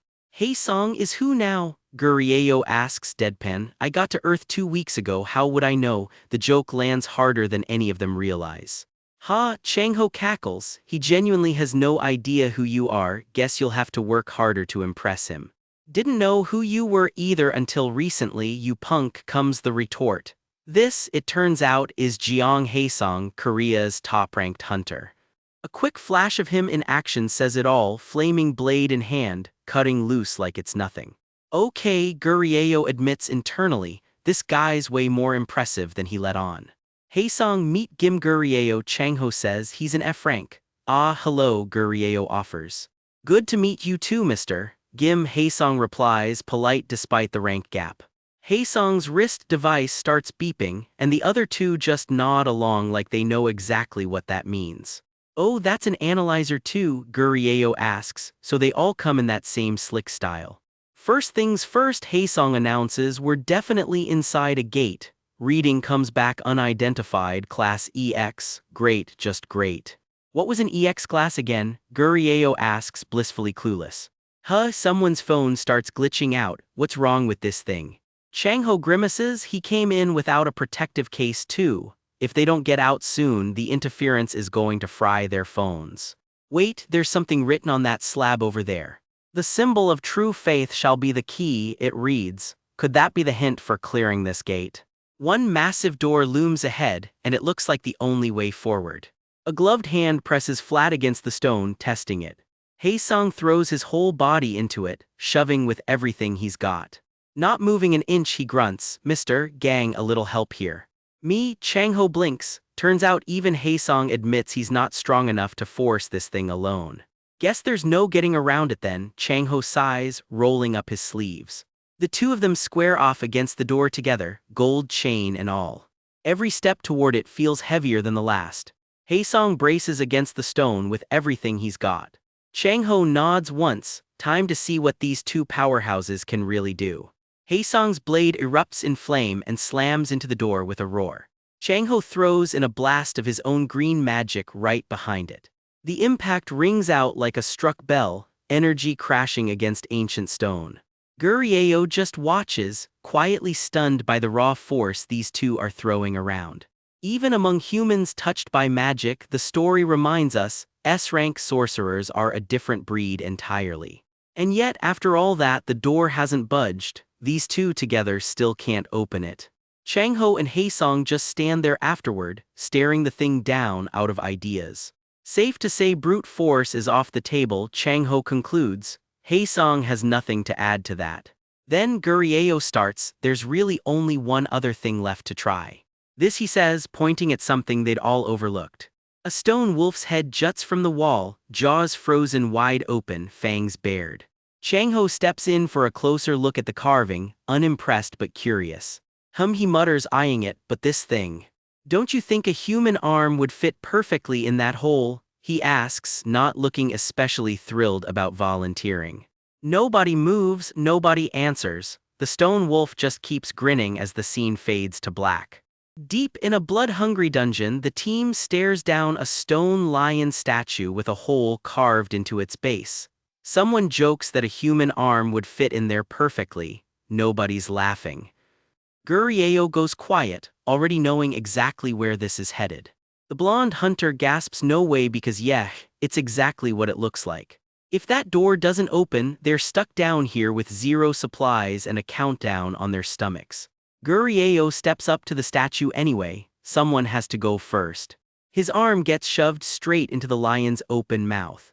The statue rumbles to life and everyone flinches back. A hidden passage tears open in the dark with a rush of wind. The blonde hunter calls out, worried Mr. Gim, because Gurieo's face has gone pale. What's wrong? Someone asks, as blood drips steadily from his arm. It sucked my blood, Gurieo says flatly, staring at his own hand. The others go rigid. He recounts it in his head. He tried yanking his arm free on reflex, but the statue wouldn't let go, not even a little. It felt like it would have been easier to just cut his own shoulder off. Changho just tilts his head, is that so? Anyway, the door's open, Changho says, already moving on, shall we get going? The blonde hunter mutters that he's got a bad feeling about this. Same, buddy. More rumbling groans echo up ahead. Changho groans too, damn it again. Another lion statue waits for them, mouth open and hungry. There's no time to waste, Gurieo says, stepping toward it like this is just Tuesday now. The group tenses, somebody needs to get out of here fast before this gets worse. The statue itself seems to snarl the warning right back at them, get out fast. Another rumble, another door, Gurieo pulls his arm free, let's go. They push on through the frozen dark, footsteps echoing, everyone catching their breath. The rule is simple and brutal, put an arm in the lion statue and the door opens. Nothing about how much it takes each time. The blonde hunter groans, is this seriously all they're going to be doing, floor after floor? Gurieo turns to Changho, his turn next time, right? Changho blinks, what, why? The statues are demanding more blood every single time they're fed. Gurieo lays it out, the first hit was nothing, the second left him dizzy, and in a dungeon like this the price only climbs. They need to rotate. Changho just shrugs him off, he's been doing fine so far, so why stop now? Gurieo grits his teeth, this guy is unbelievable. You're being uncooperative with my strategy, Gurieo snaps. Changho just smirks, my, did you forget my hunter rank? Cooperate, mister, gang, Gurieo pushes, and if I refuse, Changho tilts his head, daring him. The blonde hunter can already tell these two are about to throw hands. He tries to squirm out of it too. If they keep rotating turns, his luck could run out and drain him dry in one go. Gurieo tries reason instead, at least let him pick the timing. That's only fair for both of them. Changho just grins wider, plus. We've got another hunter right here, Changho says, nodding at the blonde. Why not ask him too? The blonde freezes.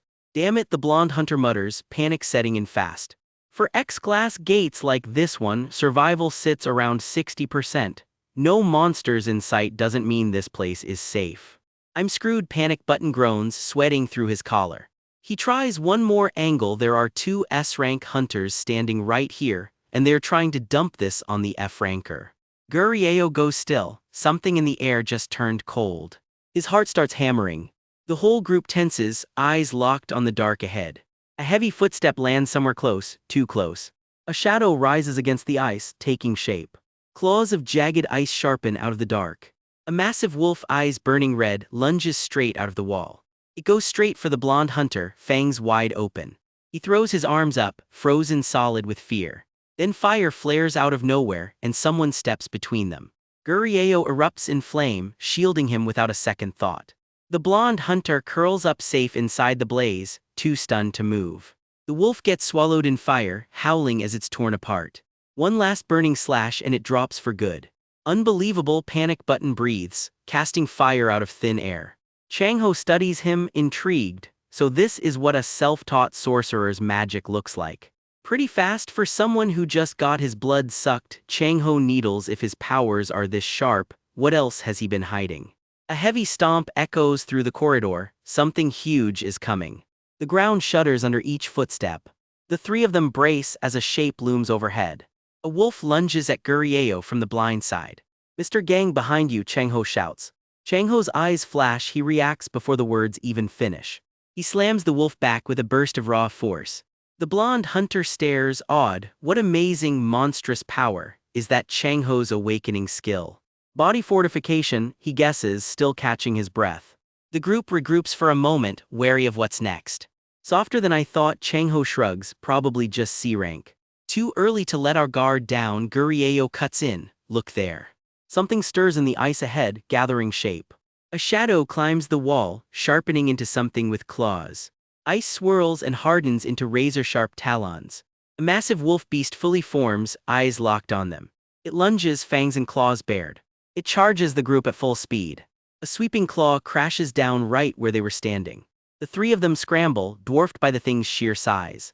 More red eyes ignite in the dark. This isn't one wolf, it's a whole pack. "Watch my back, Mr. Gang," Chang-ho says. "Worry about yourself." Gurieo fires back, already moving. The pack howls in unison, closing in from every direction. More of them slip out of the dark, snarling. Gurieo's blade catches fire as he moves, cutting a path forward. Chang-ho's fist detonates with green force, sending wolves flying. He plows straight through the pack, aura crackling around him. Gurieo answers with a wave of flame of his own. Chang-ho's eyes blaze as his power surges higher. He unleashes a full-force blast into the pack. The wolves drop one after another under the assault. Gurieo finishes his share with one last burning slash. Panic button just gulps, watching the carnage unfold around him. So much firepower he breathes from just two S-rankers. He still has no idea what Gurieo really is. Chang-ho cuts down another wave without breaking a sweat. Gurieo's breathing hard now. There's more of them than I thought. In his head, he can feel it clearly. The blood he's lost is dragging his stamina down to dangerous levels. He eyes the lion statue grimly. He's not sure he can hold on much longer. Chang-ho dodges past a roaring beast without even looking. "Of course," he mutters dryly. Gurieo cuts down another wolf in a wash of flame. For one flickering second, he sees someone else entirely in the fire, a memory that isn't even his. Gurieo's eyes widen. "I get it now." Deeper in, one hunter groans. There's a whole swarm of these things waiting for them up ahead. Off to the side, another hunter's eyes go wide, watching an S-ranker's raw power up close for the first time. No sugarcoating it, whatever they just fought didn't last longer than a blink. From above, the aftermath looks almost peaceful, a ring of dead monsters, and the hunters standing dead center like nothing happened. Somewhere else, something else is watching and plotting, muttering that even getting its magic back might not be enough to take this world. The plan will be harder than it hoped, it admits, and it's already got its eye on two very specific hunters, Mr. Gang and Mr. Gim. Back with the group, someone points ahead. "Look over there." A statue's eyes flare blood red and a monster snaps awake roaring. So much for a quiet stroll. A hunter freezes. He's not alone. Something wolf-shaped is stalking him from the dark. It creeps closer, fangs bared, completely silent. Realization hits like a truck. Someone shouts a name in horror, "Mr. Jiang." He squares up, ice crackling around his fists as the wolf lunges snarling. He spins around just as fire erupts behind him, ready to burn this thing down. Fire and fists collide in a sickening crunch. Flame rips through the dark like a blade. A fire-wielding hunter stands tall, sword still burning mid-sentence. "So what you're saying is..." Yoon-seung grins, green eyes flashing. He's about to move so fast it won't even look fair. The wolf launches itself at him, all teeth and claw. Its jaws snap shut on empty air, inches from where he just was. In a blur he's already gone. The wolf's whole attack whooshes through nothing. It howls in fury, one red eye blazing. Nearby, a rookie hunter, let's just call him Four Eyes, gasps, completely floored by what he's watching. Someone else close by looks just as stunned. Elsewhere in the fight, the fire hunter throws another blazing punch into the fray.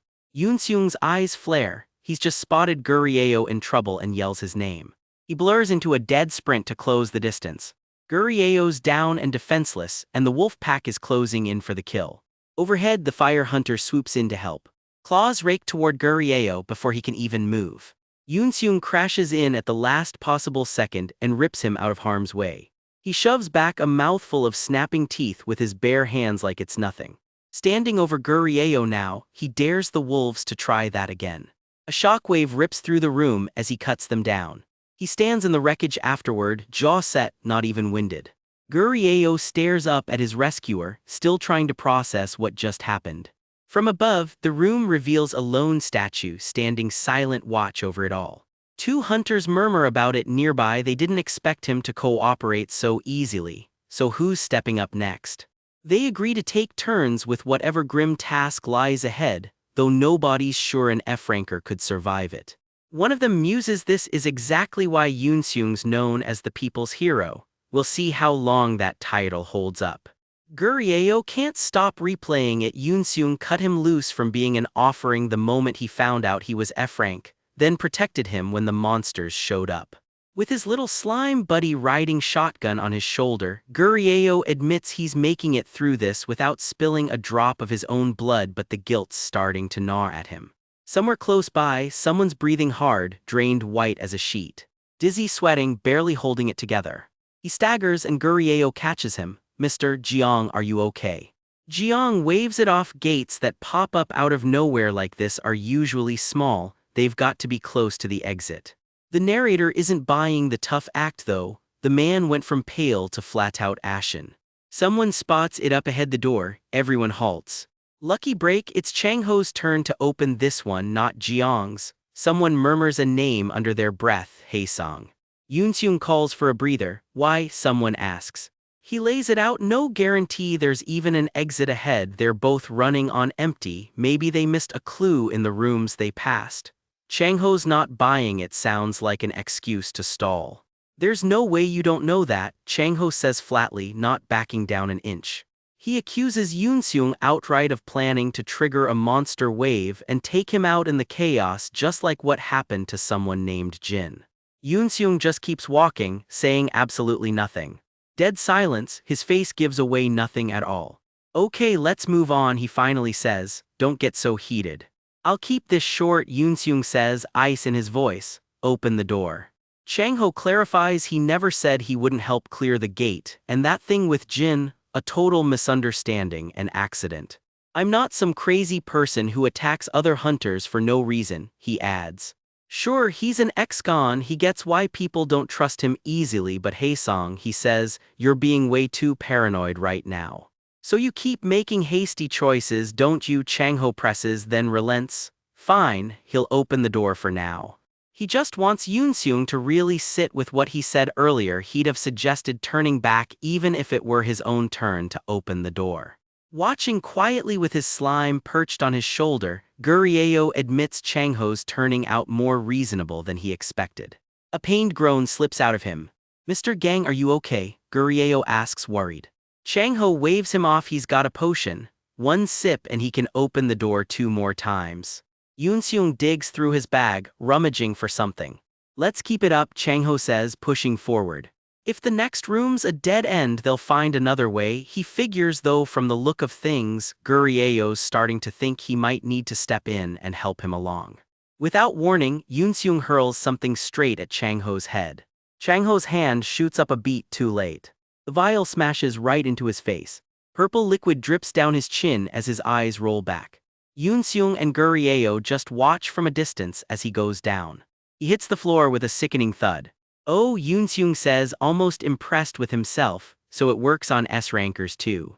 Chang-ho's last coherent thought comes out as a scream. You said it was a potion, you crazy bastard. Gurieo's right there too, horrified. Mr. Gang, what are you doing? Yoonseung turns to Gurieo, all business now, Gurieo. Turns out that vial was never medicine. It's there to knock Changho out cold so he can be offered up to escape the gate. Gurieo can't even process it. Yoonseung lays out the math. Recent stats on X-class gates put the survival rate at just 60%, no matter your rank. That's a scary number to gamble your life on, isn't it? He says, sliding closer. I'm just saying we should remove some uncertainty. Gurieo hates to admit it, but purely rationally, the guy's not wrong. If the dungeon really does demand a life, someone has to pay it, and honestly, he'd rather it be Changho or Haesong than him. But he's F rank, he doesn't get to choose. So maybe he thinks it's smarter to just go along with what the S-ranker wants. Then a voice cuts in, furious. 2 S-rank hunters standing right here, and you're trying to dump this on the F-ranker? That's not right. Wait, someone says, stopping everyone cold. Yoonseung waves it off. He'll open the next door himself, so put Haesong down for now. What's this? He adds, smirking, feeling guilty all of a sudden. Just sit tight while someone else does the dirty work, he says. I'll make sure you get out of here alive. Real reassuring coming from the guy who just poisoned his own teammate. Gurieo just stares, sweat beading, saying nothing at all. I don't think he's in the mood to negotiate, Gurieo thinks grimly. How can I save Haesong? He keeps asking himself, scrambling for an angle.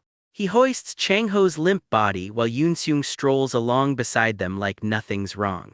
Gurieo eyes the lion statues, drinking in all that spilled blood. Whatever this trial is, it has to be close to over. Light floods out from up ahead with a low rumble. The massive door blasts open, lion statues framing a blinding light beyond. They freeze, staring. Is that the exit? This is it, just like that, Yoonseung asks, baffled, his slime looking just as confused. Gurieo shakes his head. Wait, what about the Iron Maiden that showed up recently and those weird dungeon stats? He keeps turning it over in his head, flustered. In the center of the room stands a robed statue, glowing gold treasure cradled in her hands. The fountain beneath her gleams, ancient and untouched. They stare down into it as the reality lands hard, unbelievable.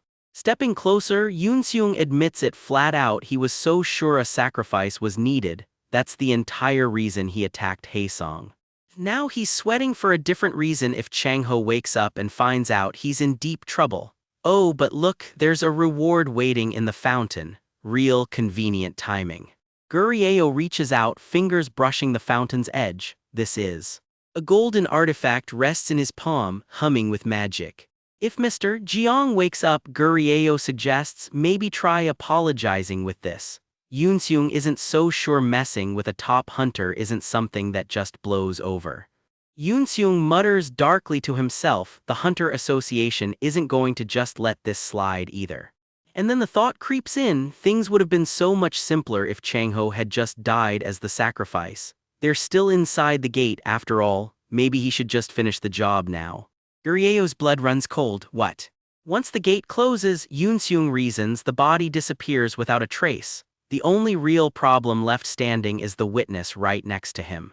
He turns with a slow, chilling grin. Even the slime shrieks and bolts for cover. So you're going to kill me too? Gurieo asks, dead serious. Aw, come on, Yoonseung laughs it off. You're hurting my feelings, why would I kill you? He snickers, but let me make one request. He reaches out, tapping their hands together like he's sealing some twisted deal. Can you testify, he asks quietly, that you're the one who knocked out Haesong? He flashes that unsettling grin right next to Gurieo's face, and honestly, we're right there with the slime on this one. A blood-streaked hand reaches down toward him, and that's exactly where this chapter cuts to black. Brutal place to leave it. It all traces back to one gnarly souvenir he ripped straight out of a monster's skull. Not just any monster either, an A-rank green dragon, and young Changho apparently thought, sure, I'll take an eye. That trophy became his signature power, the dragon eyes. Ripped straight from the jaws of the beast itself, grim but effective. And these eyes don't just look cool, they come loaded with more settings than a smartphone. First up, raw magical amplification. It lets him zoom in on anything from a mile off, no squinting required. And the real kicker, he can read a person's power level just by looking at them. With vision like that, nothing ever slipped past him, at least not until he ran into one particular guy. Chang-ho clocks him instantly, those glowing green eyes sizing the stranger up like a hawk. The stranger notices the flicker too, muttering he's never sensed magic quite like it before. Chang-ho scans him properly, and on paper the guy's power level looks painfully average. But there's a catch: he might be carrying the skill, the one ability every hunter on Earth is dying to get their hands on. Curiosity officially piqued, Chang-ho leans in and asks for a name. The answer comes back simple: Gim Gurieo. Next question his rank, and Gurieo answers without blinking: F rank. Chang-ho's eyes narrow instantly. Yeah, no, he is absolutely not buying that. See, to your average person, a high-tier awakener isn't just strong. They're basically a tiger loose in a pen full of rabbits. And it had been ages since anything actually caught Chang-ho off guard. He's so far removed from ordinary problems that even a convenience store checkout trips him up these days. So yeah, F-rank Gurieo, total nonsense. Chang-ho decides to milk that little spark of interest, poking at Gurieo just to see what shakes loose. So he stages one wild scenario after another, starting with a very convenient accident. Then he dangles a ridiculous $1 million offer in front of him. Through all of it, Gurieo doesn't so much as blink. Not a flicker of panic, not a hint of greed, just dead calm. Chang-ho's used to people sizing him up, sure, but this is different. He'll admit it, he actually likes how unbothered Gurieo is. Definitely not because the guy's attitude gets under his skin. Definitely not. So he grabs him by the collar and gets straight to business. Can Gurieo testify to something for him? Specifically, that Gurieo was the one who knocked out Haesong. Gurieo points out that even if the guy remembers, proving it is another story. Chang-ho tightens his grip. In court, their word will carry more weight than some hazy memory. All Gurieo has to do is say one little thing. The line Chang-ho wants him to feed everyone. There was a conflict while clearing the dungeon, so I calmed Haesong down. Gurieo calmly asks what happens if he says no. Chang-ho just grins. Then I guess I can't go down alone, can I? He says, eyes flashing, though he's quick to add he can handle the problem himself too, one way or another. It's a threat with teeth, and Gurieo answers with nothing but silence. Chang-ho pushes further. If Gurieo's really hiding something, an unfair threat like this should get a reaction out of him. Gurieo just says all right then and moves before Chang-ho can blink. That catches Chang-ho completely off guard. Gurieo, unfazed, simply clarifies the terms, so all he has to say is that he put Haesong to sleep. Well, yes, Chang-ho admits, thrown by how easily the guy agrees. There isn't a shred of fear on Gurieo's face, not even close. Which tells Chang-ho this isn't Gurieo caving to intimidation. Maybe he just hates conflict on principle. Then Chang-ho remembers something Gurieo let slip earlier. Gurieo mentioned he couldn't enter S-class gates at the moment, meaning he used to be able to, which raises one very big question about who this guy really is. Chang-ho's left stewing on it, frustrated like he's been tied up and gagged with no answers. He genuinely cannot pin down what kind of awakener he's dealing with.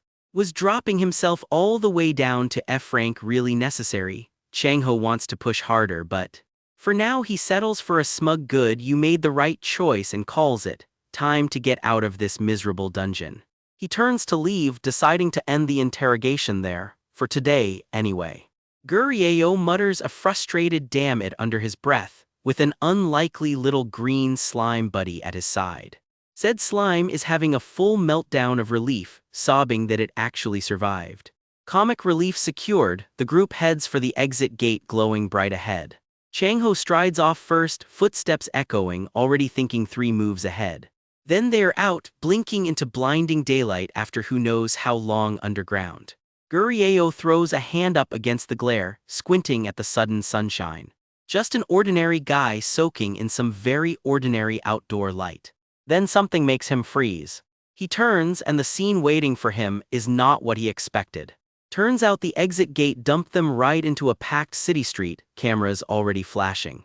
A crowd of reporters is losing it. Finally, a hunter has come out of the gate. Gurieo can only stare. Since when are there this many people waiting around a dungeon exit? Mics and cameras swarm him as reporters shout their congratulations on making it out alive. The questions come fast. What rank were the monsters he fought? Were there other survivors? How many hunters even went in with him? Gurieo just blinks, totally lost. Wait, gates plural. A very bad feeling starts creeping up his spine. He looks around and realizes this isn't just one gate's worth of chaos. Every single exit from every gate dumped its hunters out right here, all at once. Before Gurieo can process that, the crowd erupts. Mr. Gang has arrived. A reporter's excitement stalls out mid-sentence. Because Chang-ho just touched down carrying somebody slung over his shoulder, stone cold unconscious. The guy's completely out, and nobody in the crowd can figure out why. An association rep, Poker Face herself, pushes through demanding answers fast. She confirms she's with the association, but there's one question she needs answered before anything else. Why is Mr. Jiang unconscious? Chang-ho just shrugs it off with an "oh" him like it's nothing. She asks if some trap or gimmick inside the gate got him. Nope, Chang-ho says just a little disagreement over who should be the sacrifice, so he knocked Haesong out cold himself. The confession drops right in the middle of a very crowded street. One reporter's jaw hits the floor. What, he blurts, pointing straight at the scene. Scoop isn't buying it. How could Korea's #1 hunter get taken down by some no-name? He rounds on Chang-ho instead, demanding he stop dodging and tell them the truth. You're the one who did this to Mr. Jiang, aren't you? He presses. Chang-ho's mouth curls into a slow, knowing smile. He's clearly enjoying this way too much. Then he turns on Gurieo. Quit just standing there eavesdropping. And say something, Chang-ho snaps, eyes glinting with a warning. Gurieo lets out a long sigh. Looks like there's really no way around this. Actually, he starts, and the association rep's head snaps up. It's true, he says, I knocked out Mr. Jiang. He says it dead straight, no hesitation at all. The entire street goes stone silent, then erupts. Cameras go wild while Chang-ho watches from the sidelines, absolutely delighted with himself. Gurieo keeps going. He swears he didn't mean to hurt the guy, just put him to sleep so the run could go smoother. He even promises to apologize to Haesong personally the moment he wakes up. One problem, that's supposed to be flat out impossible unless Gurieo happens to be an S-rank hunter too. Right on cue, Poker Face goes lightheaded trying to process it. And then Chang-ho himself starts swaying like he's about to go down too. Panting hard, he plays it up big, you see. Does he honestly look like he's in any shape to have tangled with Haesong himself? Sure, he did lose a fair bit of blood in there, though truthfully it was never that bad. Gurieo clocks the performance instantly. The guy's acting and the pieces suddenly click into place. But there's no time to process it before the press pile back in. He's really the one who did that to Mr. Jiang. Was he really unconscious because of you? Is it true you knocked out an S-ranker? Flashbulbs go off from every direction. The mics close in tighter, they want a statement now. Something shifts in Gurieo's expression, a small private smile. Yes, he finally answers. For a second, he looks less like a cornered nobody and more like a man stepping into a spotlight he was always meant for. I did it, he says, and this time there's no hesitation in his voice at all. By the next morning, it's already splashed across the headlines. Jiang Haesong found unconscious after a gate incident. Somebody's hands are shaking as they grip the paper, reading every word. And it turns out that somebody is Haesong himself, wide awake now and absolutely furious. He looks up with murder in his eyes and asks the one question about to blow this whole scheme wide open. Gurieo, you did this to me. Two friends grab a table at a little pork soup joint for lunch, very normal, very casual. Over their meal, one of them casually mentions catching some news articles that morning, conveniently scrubbed from the internet before most people saw them. Translation: did he really flatten an S-rank hunter? Gurieo's answer is a shrug and a mouthful of soup. Oh, that. Gurieo realizes this whole lunch invite was just an excuse to grill him for details. Yeah, that's basically what happened, he says, like it's no big deal at all. Gurieo turns the question around: did his friend get pulled into that brutal X-class gate, and did he walk away unhurt? His friend lights up, touched. Gurieo had shoved him clear of the danger during all the chaos. Then out of nowhere, a phone starts buzzing.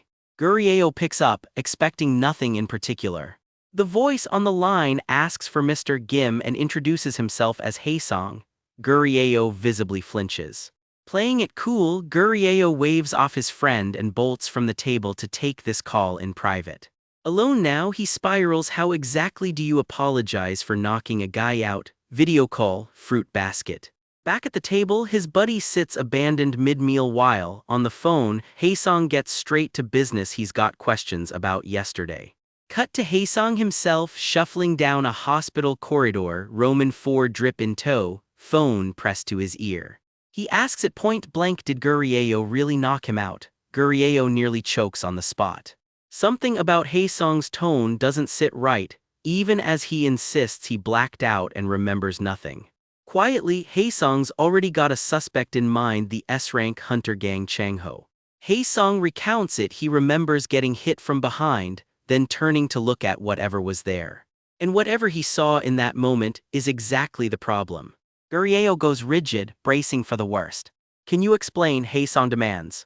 Gurieo breaks out in a cold sweat, and even his little slime sidekick seems to agree. Yeah, this is bad. Small mercy, Haesong's memory of the whole thing is scrambled. Meanwhile, the tabloids just will not quit about it. Gurieo weighs just telling the truth that Changho threatened him into all of this. But trusting a stranger he had to look up online first, hard pass. He replays what he knows about Changho, a hunter who's cleared more gates than anyone can count. That reputation alone is what keeps most people from ever questioning him. A total workaholic who cares about nothing but clearing gates, Gurieo thinks, gulping hard. So would a guy like that really bother going out of his way over some nobody F-ranker, and could Haesong even take him anyway? Cut to Yoonseung standing face to face with Haesong, ready to actually own up to what happened. It's true, Yoonseung admits, I knocked you out. The confession lands like a gut punch. Yoonseung explains he thought Haesong was overexerting himself and tried to stop him, and it just happened. He adds he was ready to be the sacrifice while Haesong was out cold, and offers a token gift as an apology. Haesong isn't having it. They could have solved this by just talking, he snaps. His aide looks on, startled by how sharp his mood has turned. And now you're trying to smooth it over with a gift? That's pathetic, honestly, Haesong fires back. You knocked someone out inside a gate. It's obvious what you were trying to do. You were going to sacrifice me to get out safely, weren't you? He accuses. Haesong goes further. Changho apparently knew exactly who Yoonseung was from the start. Were the two of them in on it together? It's a misunderstanding, Yoonseung insists.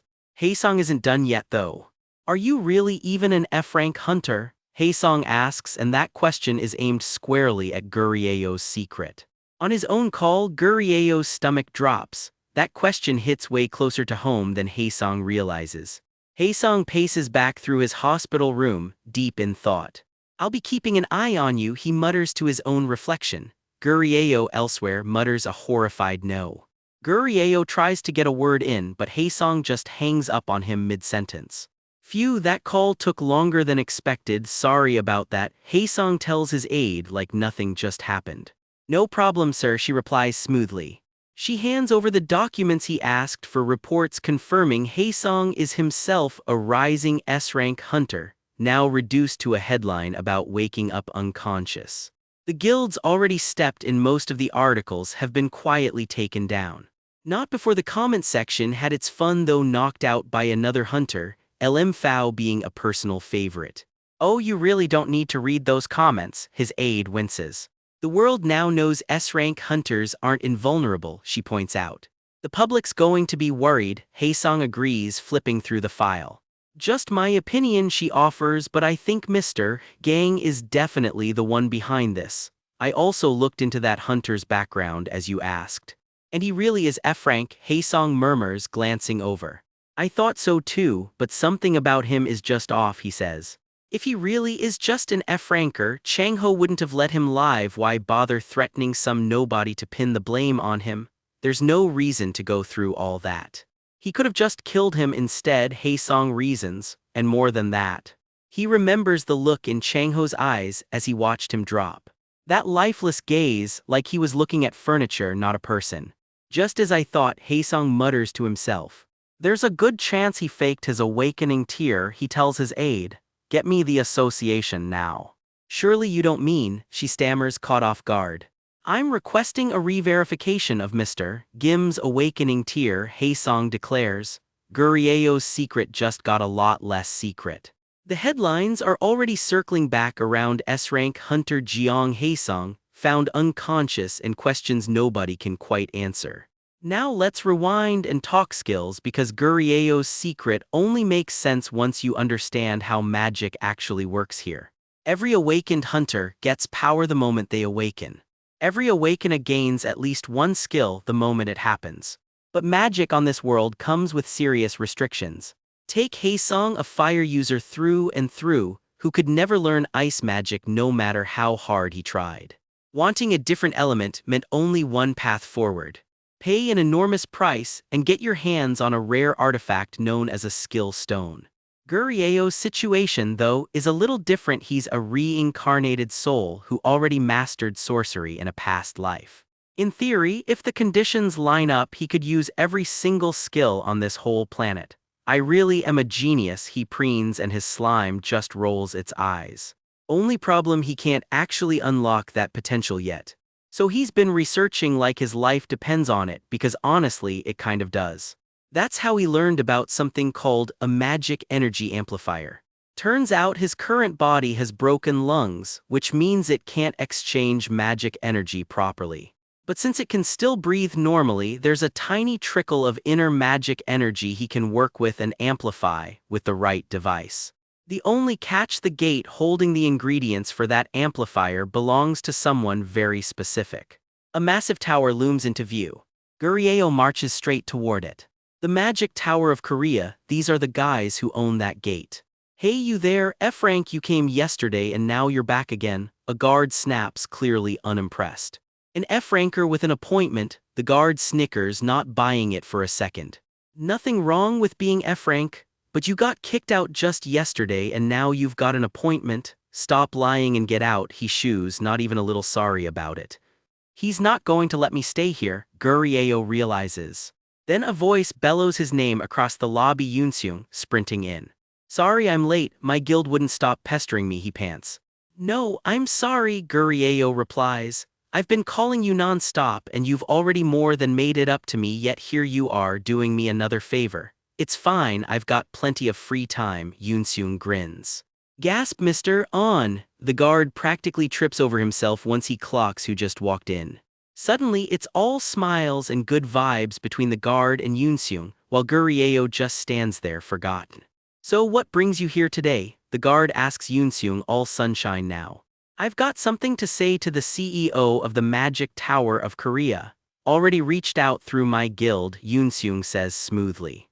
The guard checks, finds out the guild master really is in the building today. "Then come right in and bring your friend too," he says, doors creaking open for both of them. He even bows and apologizes to Gurieo for yesterday. Turns out F-rankers are barred for security reasons. Funny how that rule bends. "He sure is friendly around A-rankers," Gurieo mutters dryly as they head in. "So this is the Magic Tower of Korea," Gurieo breathes, taking in the sheer scale of the place. The lobby alone looks like it costs more than his entire apartment building. Among guilds that make their money purely from hunter activity, MTK is one of the biggest, packed with hunters on its roster. They approach the front desk today. They're meeting the CEO in person. "I'm On Yoonseung, A-rank hunter from the Neo Sisters Guild. I sent an email yesterday afternoon," he tells the receptionist. "This is about entering the gate, correct?" she confirms, sliding over a visitor pass. "The CEO's office is on the top floor. You can take the elevator right over there," she adds. Gurieo's nerves are creeping back and this all feels a little too easy. "Let's go," Yoonseung says, and they step toward the elevator together. Just like that, just the two of us, no escort at all. Gurieo can't quite believe it. The doors slide shut, and the elevator starts its long climb to the top. Floor after floor ticks by, and the tension in that little box only builds. Whatever's waiting up top, neither of them is quite ready for it. Floor 60, the doors slide open. And both of them freeze, completely blindsided by whoever is standing there waiting. Yoonseung, the stranger, says, calling him out by name like they already know each other. Gurieo breaks into a nervous sweat, sensing this meeting just got a lot more complicated. Missing something, a new voice teases from behind them. A striking woman grins at them like she already knows exactly how this is going to go. Am I missing something? Gurieo wonders, and honestly, so are we. Guess that's a story for next time. Someone calls out his name, Yoonseung, and for a second, the world seems to hold its breath. He doesn't look thrilled, something about today already feels off. Standing outside the Magic Tower's headquarters, he pats himself down, convinced he's forgotten something. Inside the elevator, the display flashes floor 60 in a building that barely clears 2 stories. Something is very wrong. His companion Gurieo finally comes clean. He never explained what they were walking into because he suspects they're being tested. A test, Yoonseung repeats. He doesn't like the sound of that one bit. Word is the woman who runs this tower, officially its CEO, unofficially its guild master, has a personality best described as unique. She always agrees to a meeting, then buries her guests in mazes of her own making before she'll ever show her face. Turns out the whole headquarters is one giant maze, and nobody's handing them a map to the top floor. I'll only meet those who can pass my test. Yoonseung is starting to suspect that's exactly what she's thinking. How about we just take the stairs then? A door clacks shut behind them, decision made. A door creaks open, and something makes him freeze mid-step. This is driving him nuts. They climbed up from the 2nd floor and somehow they're right back where they started. Wait, is that the underground garage? They just went down instead of up. Gurieo's heard the horror stories. Open a door in this place and you might get shuffled to a random floor, looping forever. 2nd floor, Gurieo confirms grimly. Okay is all Yoonseung can manage. Yoonseung can't help wondering out loud just how many people have actually beaten this test before them. No leaks, no shortcuts. Apparently only a handful of people alive even know the real way to the top. How is anyone supposed to crack a maze this complicated bare-handed, unless she's hoping they'll burn through a fortune in gear trying? Weird, Yoonseung mutters, eyes narrowing at the walls around them. Sure, they booked this meeting last minute, but toying with visitors like lab rats, that's a nasty hobby to have. They head for the elevator again, Gurieo's mind already racing through the angles. This maze is actually very well made, Gurieo admits, faint lightning crackling across his fingers as he reads the magic woven into it. Half impressed, half annoyed, he admits it almost makes him want to meet the sorcerer who built it. A maze made of magic, he murmurs, it almost feels like home. Yoonseung's patience is running thin. Should they split up and search? Going in circles like this is a waste of time. Gurieo raises a hand with a small, confident smile. He's still got a couple tricks up his sleeve. He runs through the possibilities in his head, working the puzzle like a game he's already 3 moves ahead on. The magic woven into this place is almost insultingly simple, he thinks. He can't believe nobody else has cracked it, rank amateurs all of them. His hand glows, threading through the invisible structure of the spell like he's reading a book only he can see. Found it, he says simply, the way to the top. Yoonseung nearly jumps out of his skin. Really, how? Gurieo poses a riddle instead of an answer. If you wanted to empty out an elevator, would you just send it to another floor? Empty it out? Yoonseung frowns, then it clicks. It's a vertical shaft and a box just moves through it. That's all this maze really is. Oh yes, that's exactly right, Yoonseung says, seeing the trick for what it is. Step 1, Gurieo explains, call the elevator like normal. Step 2, get inside and press the button for the very top floor. Commit to that top button and let the doors start closing. Step 3, the important one, get out again before the doors actually shut. Yoonseung, step back, Gurieo warns. Yoonseung barely gets out a confused before Gurieo yanks him back by the sleeve. Their feet skid across the floor as they scramble clear of the closing doors. Gurieo, what are you? Yoonseung starts, not fully following the plan yet. Before he can finish the question, Gurieo's fist erupts with light and slams clean through the elevator door. The impact shakes the whole hallway, and somewhere nearby, somebody jumps clean out of their skin at the sound. Beyond the shattered door, there's nothing but a swirling dark void where a normal shaft should be. What are you doing? All of a sudden Yoonseung sputters, completely lost. Let's go, Yoonseung, Gurieo says, already moving, urgency written all over his face. Where is all Yoonseung can get out before he's pulled along. Gurieo lays it out. This shattered opening is a gate where the top and bottom of the tower literally connect. 1 foot leaves the ledge, somebody's already committed to the jump. So jump, Gurieo says, and dives straight into the void without waiting for a reply. Yoonseung lunges after him, half falling, half chasing, shouting his friend's name into the rushing dark. The wind roars around them as they plummet through what should be solid floors. Shards of light spin past like broken glass as the two of them tumble through the gap between worlds. The rush of wind swallows every other sound as their faces blur past each other in the fall. A burst of violet energy cushions the landing. Whatever's waiting for them down here, it isn't ordinary. Catching his breath, Yoonseung mutters that he's jumped off scarier cliffs before, so why did that feel so terrifying? A figure waits ahead in the haze. A low, knowing chuckle drifts through the room, and Yoonseung's stomach drops. You've managed to make it all the way up here, a voice purrs from somewhere in the shadows of the office.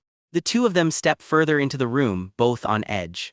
You're the first to solve my maze, and in the least amount of time, too, the voice says, clearly enjoying herself. She turns to face them at last, a striking woman with a cascade of crimson hair and a smile that says she's already 3 steps ahead. The office is dressed in quiet luxury, every detail curated to impress or intimidate. I honestly didn't expect anyone to find the hidden emergency exit, she admits, clearly delighted. But things won't be so easy from here on out, she warns, tapping the armrest with a manicured hand. From now on, she says, you're dealing with me, Esther of the Magic Tower. Meet Esther, CEO of the Magic Tower of Korea, and, as they're quickly learning, nobody's pushover. A startled staffer nearly falls out of his chair as she waves the newcomers in. Take a seat for now, and that includes you, Mr. On. Won't you introduce your companion? She asks Yoonseung, sizing Gurieo up. He looks like a fairly competent appraiser to me. She settles back, arms crossed, entirely at ease in a room built to be hers. I set the difficulty high, and yet you solved it so easily, she says, sinking into her seat with obvious interest. Yoonseung studies her. So this is the woman behind the maze. The rumors about her unique personality might be underselling it. Let me introduce myself properly, Gurieo says, stepping forward. I'm Gim Gurieo. Mr. Gim, Esther says, then pauses. What do you mean we both use a rare element? Everyone in the room trades confused looks. Even the little green slime perched nearby seems baffled. Gurieo leans in and whispers, only a handful of hunters alive can wield the curse element, and Esther is one of them. Curse element? Yoonseung echoes. Now that he thinks about it, he did see something about that while researching this company. A dark, theatrical aura flares behind her as she leans in. Esther is, indeed, a curse element awakener. Her magic inflicts abnormal states on monsters, weakening them, slowing them down. Since magic only awakened on Earth recently, sorcery this refined is vanishingly rare. Most awakeners, he explains, stick to the basics, lighting things on fire, hardening their own bodies. Guys like Haesung or Changho are the norm, straightforward, brute force magic that gets the job done. Fewer still can do what Yoonseung does, defensive and healing magic, a rarer breed entirely. And specialists, appraisers, curse users, anyone who can mess with someone's mind, those are almost unheard of. Put plainly, people like Esther are vanishingly small in number, which makes her exactly the kind of person worth being careful around. Sorry I didn't recognize you right away, Esther tells Gurieo. I'm a little slow when it comes to keeping up with the news. A little status window flickers in Yoonseung's vision, the skill making up excuses just leveled up. Because obviously she's been all over the media lately. Since you're such a talented appraiser, you must have plenty of clients, explains why you were too busy to notice me, she reasons, generously.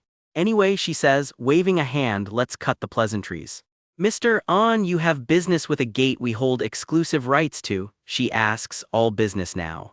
Oh yes, Yoonseung says, throwing a quick glance at Gurieo. To be precise, Gurieo cuts in, I'm not the one with business here. I'm the one who wants to go into the gate.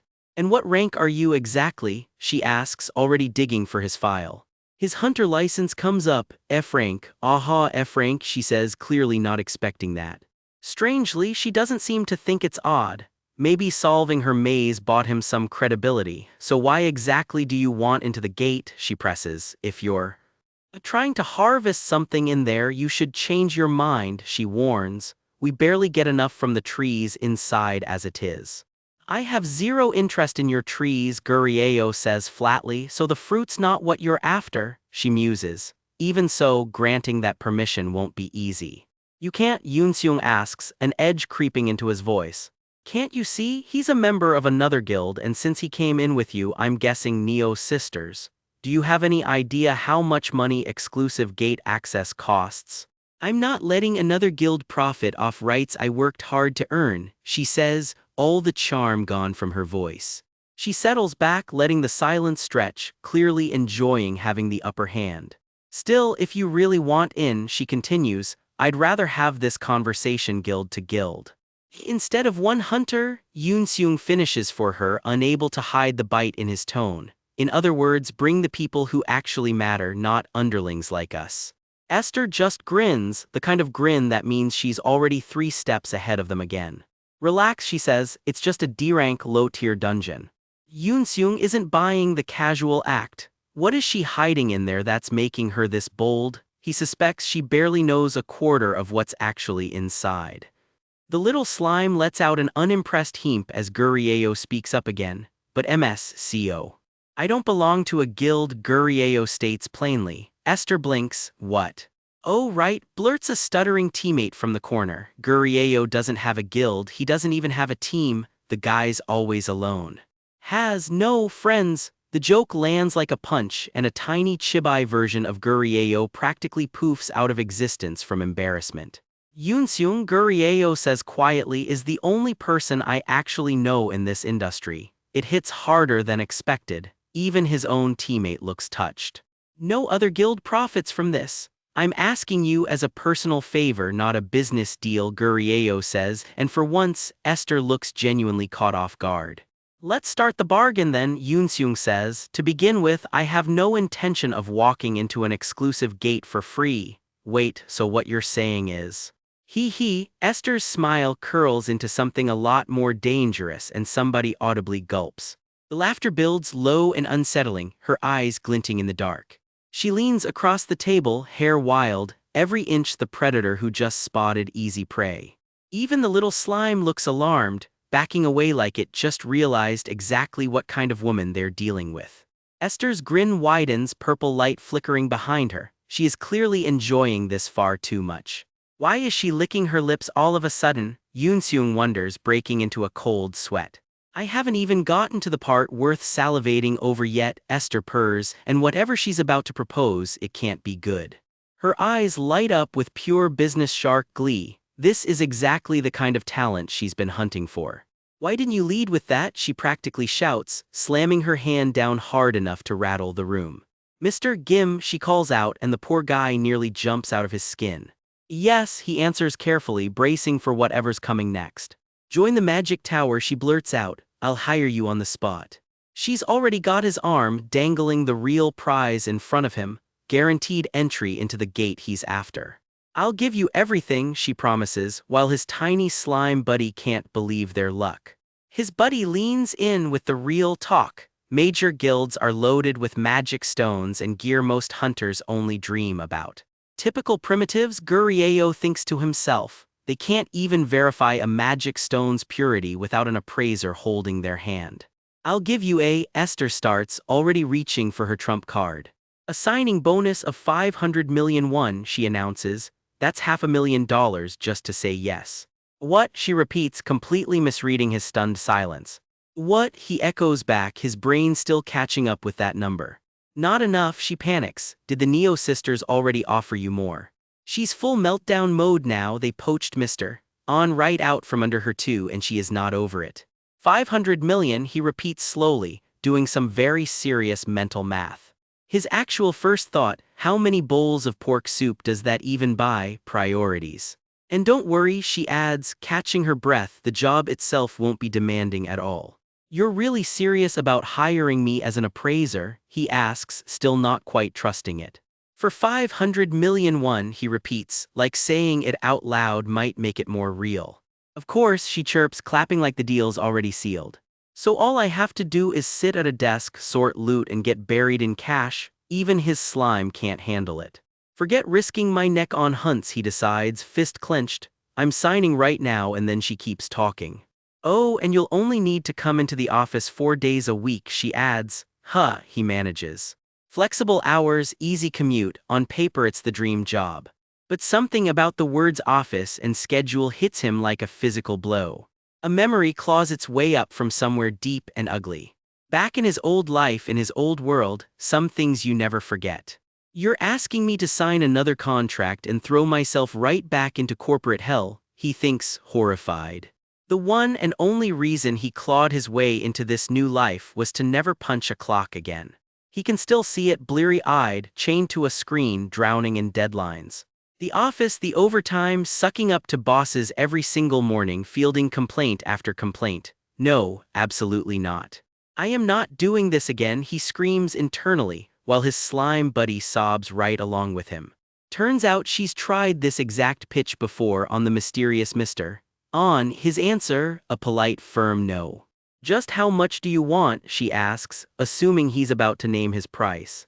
It's not about the money, he adds, and for once that actually stops her cold. To be clear, he says flatly, I have zero interest in joining any guild. She studies him for a long beat, quietly recalculating. There's clearly more going on with this guy than a paycheck could ever explain. Turn me down and you're paying full price to even step through that gate, she warns. Fine, she concedes, crossing her legs, I'll respect that, then can't resist adding, I doubt you'll be able to come up with that kind of money. I want to negotiate with you instead, he counters, calm as ever. I know of an interesting material, he says, mix it with concrete or metal for a building's exterior. For example, the building would suddenly be able to withstand monster attacks, he explains. It absorbs mana, he says simply, tapping the ground for emphasis. Casting a ward around this whole tower can't be cheap to maintain, can it? He needles her. He lays out his pitch with total confidence, letting the offer speak for itself. This should be more than enough to cover my entrance fee, he says.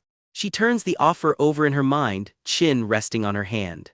More than enough, assuming this material of yours actually exists, she says, unconvinced as he digs for proof. Then take as much as you want, he offers. I'm the only one who knows where to find it, but I'll tell you too, MSCO. He sets the sample down. That's the thing from last time, his buddy realizes, completely stunned. That sand can also absorb mana, his friend chokes out, blindsided all over again. It stings a little to cash this chip in so soon, Gurieo admits to himself. But these people run gates constantly, somebody would have cracked the secret sooner or later. Might as well cash out at a good price before it loses its edge, he decides, handing it over. This sand really does all that, she murmurs, turning the pouch over in her hands, impressed. Hold on, you haven't been cutting deals like this with other guilds too, have you? She narrows her eyes. A second ago that gate was priceless, now it's stupid. He shoots back, smirking, then offers to keep it exclusive to her. Aren't you losing out way too much on this deal? Her assistant asks, setting down the tea. Maybe so, she shrugs, but I'm fine losing out here, just think of it as. And just like that, an unlikely deal is struck between the reluctant hunter and the ambitious CEO. The sun sinks low over the city as the day's negotiations finally wrap up. Back at Magic Tower HQ, it's business as usual, or so it seems. MSCO, her assistant, calls out, is something wrong? Huh, oh nothing, she says, just a little too quickly for comfort. Nothing's wrong exactly, she grins. I might have pranked a couple of our guests earlier though. Please tell me you didn't curse another visitor, her assistant groans. Did you? You promised you'd stop doing this, he scolds, exasperated. Relax, it's harmless fun, she waves him off. Worst case, somebody stubs a toe. So what horrible curse did you cook up this time? He sighs, already exhausted with her. 30 seconds of non-stop sneezing, she says proudly. Petty, just petty, he mutters. Wait a second, she says, cup freezing midair. They never actually sneezed, did they? Right, she says slowly, the smile draining off her face. They didn't sneeze at all. When she cast that curse earlier, something about it just didn't land. Because the guy drinking her special coffee never so much as blinked. But then out of nowhere, he looked straight up and locked eyes with her, not by accident. For a second the whole room goes ice cold. A look that says, loud and clear, I know exactly what you just tried to do. And he's not exactly hiding how unimpressed he is. There was no mistaking it, he knew. For once, the CEO who curses people for fun is the one breaking a sweat. Later, her assistant returns with something far more useful than gossip. The lab results are in, he reports. That sand really does absorb mana just like the hunter claimed. And handing it over for free like that, he's clearly angling to get on your good side, her assistant warns. Honestly, she admits, that's the part that's starting to scare me a little. Pull everything the Hunter Association has on file for Gim Gurieo, she orders. Yes ma'am, her staff answer, already moving. I need to know exactly what kind of person I just made a deal with, she says quietly. Outside, the sun sinks lower, the whole city glowing gold for a moment. Night falls and somewhere out there, a lot of unanswered questions are still hanging in the air. The second Esther's out of sight, Gurieo spits that coffee out so hard his buddy jumps. Gurieo, are you okay? His friend asks, watching him nearly collapse against a vending machine. I will remember this coffee for the rest of my days, he vows, still catching his breath. Never again, not even for 500 million won. It's VIP only, she'd said, so of course he chugged it without a second thought. And then it hit him, literally. His whole face short-circuits trying to place that flavor. It's glue, industrial strength adhesive glue, she served him glue. Even his own slime is gagging on his behalf. Somehow, though, he keeps his face completely unreadable in front of her. Oh no, he thinks, oh no, oh no, oh no. We made eye contact, he panics, as she casually asks if something's wrong with the coffee. He forces down another sip, sweating bullets. No, it's delicious, he lies through his teeth. Spitting it out now would definitely blow his cover. Here's a fun fact worth knowing before we go any further. Right now, his whole poker face is being held together by pure willpower and some very quiet magic. Ta-da, he deadpans internally, revealing absolutely nothing on the outside. So unless somebody out there is more skilled in magic than he is, nobody's catching him faking it. Cue a very quiet little magic cleanup. Turns out not even an S-rank hunter's curse can touch him. The second he's alone, he dumps the rest of that glue-flavored coffee straight into the trash. You said you were the only person who knew about it, right? His friend asks, cracking his knuckles nervously. I've genuinely never heard of a material like that before either, his friend marvels. Sand that kills fire on contact and reinforces buildings. I found it recently, Gurieo shrugs like it's no big deal at all. You know exactly how valuable that makes you, right? His friend presses, so why hasn't the association even heard of it? Do you have some kind of grudge against the association? Nope, Gurieo says flatly, no feelings either way. Right, of course, his friend says, visibly relieved that guess was wrong. Honestly, I just wanted to get on MS. CO's good side, Gurieo admits. If I may ask, his friend starts nervously. Is she, what? Gurieo cuts in, already bracing. Your type, his friend finally asks. Nope, Gurieo shuts that down flat, not even a little. Two wrong guesses in a row. An awkward silence settles over the both of them. So then Gurieo, his friend finally asks, turning serious. What do you actually want from that gate that's got you doing all this? Gurieo's easy smile fades, the question landing harder than expected. He doesn't answer right away. Whatever he's really after in there, it's clearly worth more to him than any pile of money. Except every muscle in his body is screaming. Looks like that gate run yesterday left him aching from head to toe. He drags himself off the mat with a spine-cracking stretch, wincing his way back into consciousness. First order of business, check on his drying rack. He's been curing ingredients like some kind of after-hours alchemist. Because yesterday he went into a gate with Yoonseung, cashing in on the deal he'd struck with MS.Co. And that gate delivered a lightning-crackling beast comes roaring out of the dark, all fangs and fury. The fight is fast and brutal. energy exploding across the battlefield as the two hunters tear into it. One last flash of lightning and it's over. Gurieo and Yoonseung walk away from the wreckage like it was nothing. Cut back mid-clash claws and magic colliding in a blur of blue light. Yoonseung, the A-rank powerhouse, carves through the air like he's just out for a walk. The beast goes down hard, sent crashing through the canopy. Bottom line, the hunt was a breeze, all thanks to Yoonseung doing the heavy lifting. While the A-ranker mops up, Gurieo's on loot duty, plucking exactly the ingredient he needs. That ingredient is the missing piece for something he's building, a so-called magic energy amplifier. Turns out it's the wings off a fairy-type monster notoriously hard to come by. He never thought he'd actually land these. That's what having a strong friend is for. Mission accomplished. With the hardest ingredient in the bag, everything else is basically shopping. Which brings us to today. Gurieo dreaming big about how the era of humanity is over the second he gets his magic working. First, though, breakfast. He's barely got the fridge open when a doorbell rings out of nowhere. He freezes, eggs in hand, staring at nothing like the bell just personally threatened him. Who's ringing his bell? Friend, family? He genuinely doesn't have a guess. Coming, and through the peephole, some very serious-looking men in suits are waiting. Whoever it is, this is clearly not a social call. The door creaks open, and Gurieo's face already knows this isn't good news. "Hello, Mr. Gim," says the woman at the front. Three of them, all business. "We're from the Hunter Association." The woman flashes her ID. It's Yon. Gurieo's brain, ever the professional, goes straight to "but I have to eat." "What's going on? Please step outside first," she says, giving nothing away. They apologize for the drop-in, but rules are rules. No advance warning allowed for this kind of visit. Gurieo shoots her a sideways glance, trying to read the room. Amid his cluttered kitchen, she finally gets to it. Time to formally explain why they're here. They've received a report suspecting he registered his awakening rank fraudulently. Gurieo's whole face goes slack with shock. What? They want to reevaluate his rank right now. Right now, Yon confirms it flatly. Yes.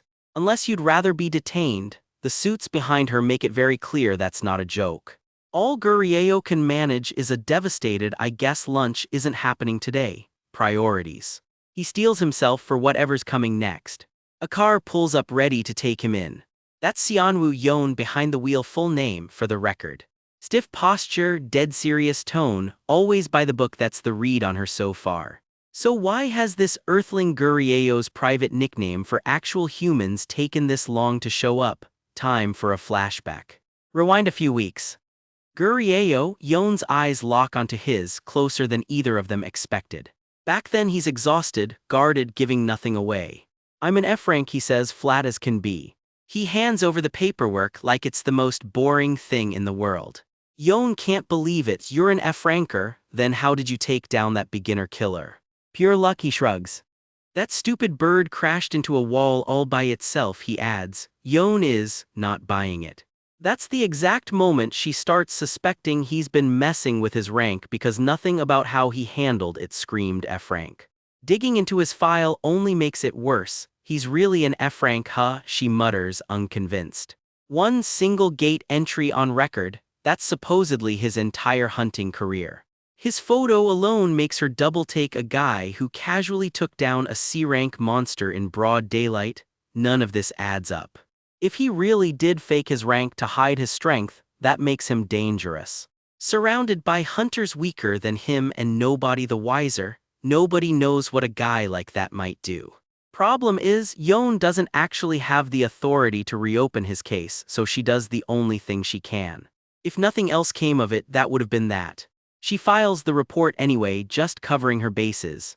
Report filed, case forgotten, until a few days later when something on a laptop screen makes her double take. Hi. The headline says it all. S-rank hunter Jeong Haesong came back from a gate unconscious, and that changes everything. Haesong, the people's hero, filing a report. Yon thinks now that changes things. She's honestly stunned he agreed to cooperate at all. She half expected him to bolt. And then there's his apartment, small, run down, dishes piled in the sink. If he were even D rank, he wouldn't be this broke, naturally frugal, or hiding money somewhere. A knock at the dressing room door. Excuse me. Gurieo, mid-change, blurts out the only thing on his mind. How much does a reevaluation even cost? I'm broke. Turns out it's about 480,000 won, though investigations like this one are free of charge. Catch: if the new results don't match the old ones, he's paying that fee plus a fine for fraud. Gurieo flinches. So, doesn't that mean I'm already in trouble? Even his slime looks nervous. Down at the association lobby, the machinery of bureaucracy grinds into motion. Wait, that's the measurement tool, someone asks, eyeing the setup. Apparently it can't properly read magic energy in someone with respiratory issues. Gurieo relaxes instantly. His cover story of ruined chain smoker lungs should tank any real reading. His slime just mutters, primitive, so primitive. Mr. Gim, this way for reevaluations, we use the latest device. Gurieo flinches. The latest? His whole plan just evaporated. Turns out the old machine was too inaccurate for anyone with lung problems, so they upgraded and sent a notice to everyone last year. So the humans already knew about the loophole and patched it. Gurieo's brain short-circuits a little. Which means, as Yon puts it, he had every chance to fix his rank voluntarily. Wait, I think there's a misunderstanding. Before he can finish that sentence, they've already got him. You don't need to remove piercings or metal. Cool, not what he was panicking about, but noted while he dangles there. No, he mutters, watching the device light up. This can't be, not exactly the reaction of a confident F-ranker. The results are in, someone announces outside the Awakening Evaluation Center. One rule stands above all: if the new number doesn't match the old one, that's fraud, plain and simple. Yon reads the paperwork while Gurieo sits there shaking like a leaf. His slime panics right along with him. I don't know, I've never even heard of this device. His heart's pounding. Is this at the moment his real, monstrous magic energy gets exposed? He starts mentally rehearsing the world's worst excuse. Well, you see, I'm an alien, and when I took over this guy's body, turns out his lungs were shot from smoking, so. Yon flips through the readout. No, forget that, she mutters, unreadable as ever. Meanwhile, Gurieo's spiraling about something else entirely, that 480,000 bill. He just stands there in his hospital robe, waiting for the verdict like a man before a firing squad. The number finally lands, Awakening Tier 14, still solidly F-rank. You're clear, Yon says, of all suspicion. His slime is baffled. Wait, what? Why's the suspicion just gone? Turns out his tier crept up by 2 points since last year, nowhere near enough to raise an eyebrow. Gurieo, suddenly very curious, asks if an awakening tier can ever just keep climbing on its own. No, once it jumps this much, it usually stops there, Yon answers. The tier you're born with never changes naturally. That one lands on Gurieo like a truck. Wait, so this body's magic energy really is just F-rank for real? And all those failed spells, all that struggling to use magic, it wasn't the busted lungs after all. The tank was just empty from the start. Suddenly, a lot of things make painful sense. His mind drifts back to something from way back a night he went in the same way as everyone else. And somehow, the golem guarding the place never even clocked him as an intruder. Just a hulking golem standing there in the dark, utterly unbothered by him. In the memory, the thing practically pats him on the head like a stray cat. Hey, punk, not exactly a threat assessment. It genuinely never registered him as an intruder. That's not a compliment. The realization sits there, ugly and undeniable. And Gurieo just starts laughing, not the good kind of laughing. Mr. Gim, Yon's genuinely worried now. He's got to say it out loud eventually. My reincarnation magic failed. There it is, the truth he's been dodging this whole time. The weight of that just sits on his face. And now, even the sunset over the city doesn't have an answer for him. Eventually he shrugs it off, sort of. Being a great wizard doesn't mean you don't flop every now and then. Small silver lining, at least this whole mess cleared every suspicion against him. Yon calls out, jogging to catch up. Are you sure you're going to be okay without going to a hospital? Low-tier evaluations can have side effects, you know. I appreciate it, but I'm really fine, he tells her. She's not so sure he hasn't looked right since that evaluation. Even his slime can't get over it. I can't believe an earthling is actually worried about me. By the way, Ms. Sionwoo Gurieo starts. Yes, she answers. How did you know to visit me at home on a weekday at noon? Oh, that's my awakening skill. I'm a searcher. I can locate people or objects in real time. My actual job is tracking down crimin, she starts before Gurieo cuts her off with a sudden, wait, Ms. Sionwoo. Something's caught his attention hard. Look down, both of them freeze eyes wide. There, spreading across the ground, is something dark and unmistakably wrong. A pool of blood and something clawed, half hidden beneath it. By this is, neither of them can finish that sentence. She jogs over for a closer look, tie flapping, dread creeping in with every step. It is a raccoon flattened on the pavement, just another roadkill on this stretch of street. This kind of thing happens around here a lot, Sionwoo says, crouching down next to a very interested Gurieo. Somebody yelps his name in horror the second they spot the blood. Gurieo scoops the poor thing up barehanded, muttering about what a waste this precious little body is. Sionwoo swears she must have misheard wasteful for pitiful and yanks him back before he catches something nasty. He offers to just wash it off if it's dirty, then casually bows out. See you later, Ms. Sionwoo. She's left blinking after him. What? Take care then, she calls after him, then wonders out loud if he's about to give that raccoon a proper burial. A little lore drop for you. Back on Alpha Yuri, golems come in exactly two flavors. First up, the inorganic golem, built from raw stone and metal. Second, the organic golem, stitched together from the bodies of dead animals. Yeah, exactly the kind of thing that just happened to be lying dead in the street. In other words, Gurieo had simply acquired himself a good experimental subject.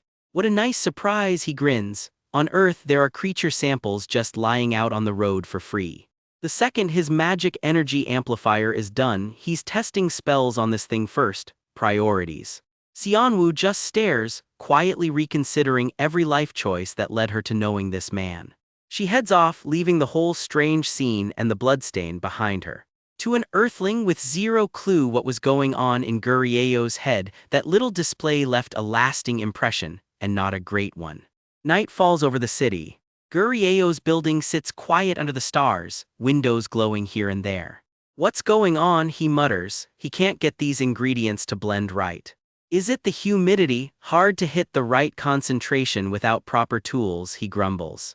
Cross-legged on the floor, surrounded by candles and one very dead animal, our resident wizard is deep in some backyard alchemy. Even F-rank magic energy still has to come from somewhere, he sighs, right as his phone starts buzzing.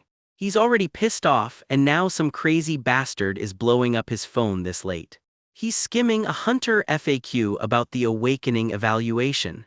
Turns out, he had no idea everyone could see that info on his profile. Ever since he added the appraising skill to his profile, his phone has not stopped ringing. Scouting offers pouring in non-stop, and he's simply too exhausted to answer another one. Flat on the floor, drained, the phone rings again. What now, he groans. He drags himself up to check the screen anyway. Instead of a scouting offer, an ad pops up for the sweetest chocolate in the world. Even Isekai wizards aren't safe from targeted marketing. The sweetest in the world, he wonders, right before a very different message asks him to meet up at a convenience store. Gurieo just stands there, question marks practically floating over his head. Curiosity wins out, and he heads out into the night. God, I'm sleepy, he mutters, dragging his feet down the empty street. Somewhere nearby, a pale stranger muses to himself that he'd be remiss to ignore something, right before a screech cuts him off. Something crashes hard in the dark. The stranger looks down, startled by whatever just happened. What's going on? Someone mutters as the dust settles. And completely oblivious to all of it, Gurieo just grumbles about a badly parked car in his way. Why the hell did you park here? A few steps away, that pale stranger and a capped figure square off, tension thick in the night air. You've got no manners, one of them snaps before someone bolts off into the dark. Faces close, breath held. Whatever this standoff is, it's got nothing to do with Gurieo, yet. A hand reaches out of the shadows, straight for him. Fabric whips through the dark, someone's already got a grip on him. No, Gurieo chokes out, trembling as it all happens too fast. A hand closes around his collar and yanks him off his feet. What is happening right now? His face twists in someone's iron grip, no way to fight back. He blacks out completely. When he finally comes to, his skull is pounding like a drum. If this had been magic, he thinks bitterly, he could have withstood it. But against raw brute force he was completely helpless, and how long has he even been out? Blindfolded and disoriented, one question loops in his head: where am I? Bound in some rundown building, he can't help but think, damn, this planet is terrifying. Nearby, a couple of thugs argue over who'd do something this messed up, then one nods toward him. That guy over there. The F-rank, yeah, we waited for him and caught him. No hesitation, no doubt. They waited for him? Does somebody have it out for Gurieo specifically? Meanwhile, the thugs are just relieved they'll make their deadline. But is he really just an F-rank? One of them wonders, eyeing him a little too closely. They sent D-rank muscle after him, and he couldn't do a single thing about it. They need him pristine for whatever's next, so any scratches get patched up fast. What, you think I'm some amateur? One snaps back, right as word comes down that the boss has arrived. Everyone pay your respects, the boss announces. This is our VIP customer. You're always welcome, sir, someone gushes, practically bowing to this mystery buyer. The VIP wants to inspect the product later. Get it ready, he orders, and the thugs scramble to obey. Product, Gurieo mutters under the blindfold, not liking where this is headed one bit. Wait, the VIP says suddenly, something catching his attention. Seems like the product is awake, he grins, and it is not a friendly smile. The thugs flinch as the VIP strolls right up to their restrained captive. Wah, what, how did he even know? One of them stammers, clearly rattled. A hand reaches for the blindfold, and it's about to come off. It's ripped away in one motion. Well, the VIP says, savoring the moment. Gurieo's face is finally revealed, eyes wide, tears threatening, absolutely terrified of who he's about to see. Long time no see, Gurieo, the VIP says, and just like that, this isn't a stranger at all. That grin only gets more unsettling the longer it lingers. The blindfold flutters to the ground, forgotten. Mr. Gang, Gurieo stammers, why are you here? Turns out his kidnapper's VIP customer is someone he actually knows. I'm sure you're pretty confused getting dragged here out of nowhere, Gang says. Want me to explain what's going on? Everyone in the industry has heard the word, he says. That there's a hunter with appraising skills so great he cleared the magic tower's maze. Turns out being that impressive is exactly what put a target on Gurieo's back. Gurieo can't even get a word out. If you've got advanced skills that don't suit you, Gang leans in, you're a perfect target for crime. Simple as that. Sweat beads on Gurieo's forehead. This conversation is going nowhere good. So what exactly are you planning to do with me? He finally asks. Obviously, we're trying to sell you, Gang says with a grin. Plenty of people out there want to hide what their gear can really do. A personal appraiser all to yourself. And as you know, a legit contract with one costs a pretty penny. So it's cheaper to just kidnap one, Gurieo deadpans. Gang doesn't even flinch. There's no comparison, he says, especially with the maintenance fees, cold, calculated, and clearly rehearsed. So let him get this straight. He got scooped up by an organization that literally traffics awakeners. So they're easier to use, Gang says, like it's the most obvious thing in the world. He knows because he's bought an awakener here before. Brainwash them and you never have to worry about betrayal. Pretty convenient, huh? So that's why they were calling him a VIP. Makes sense now. Gurieo hesitates. Mr. Gang, he tries anyway. I don't expect you'll say yes, but any chance you'll help me out here? Why would he? He's just here as a customer. His business is elsewhere, so he'll be going. Good to see you again, Gurieo. Gang gives a cheerful little wave on his way out. That bastard, Gurieo seethes, left with absolutely nothing. The room goes quiet and dark around him. Another product's coming in, the boss orders. Put that F-rank up on the upper floor. And just like that, he's being moved deeper into this nightmare.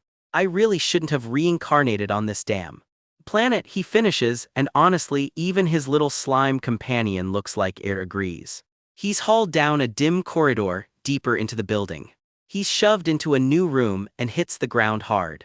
Wait, look, one of the guards mutters. He's not even blindfolded this time. It's fine, the other shrugs, he'll be knocked out soon enough anyway. The door clunks shut and Gurieo is finally completely alone.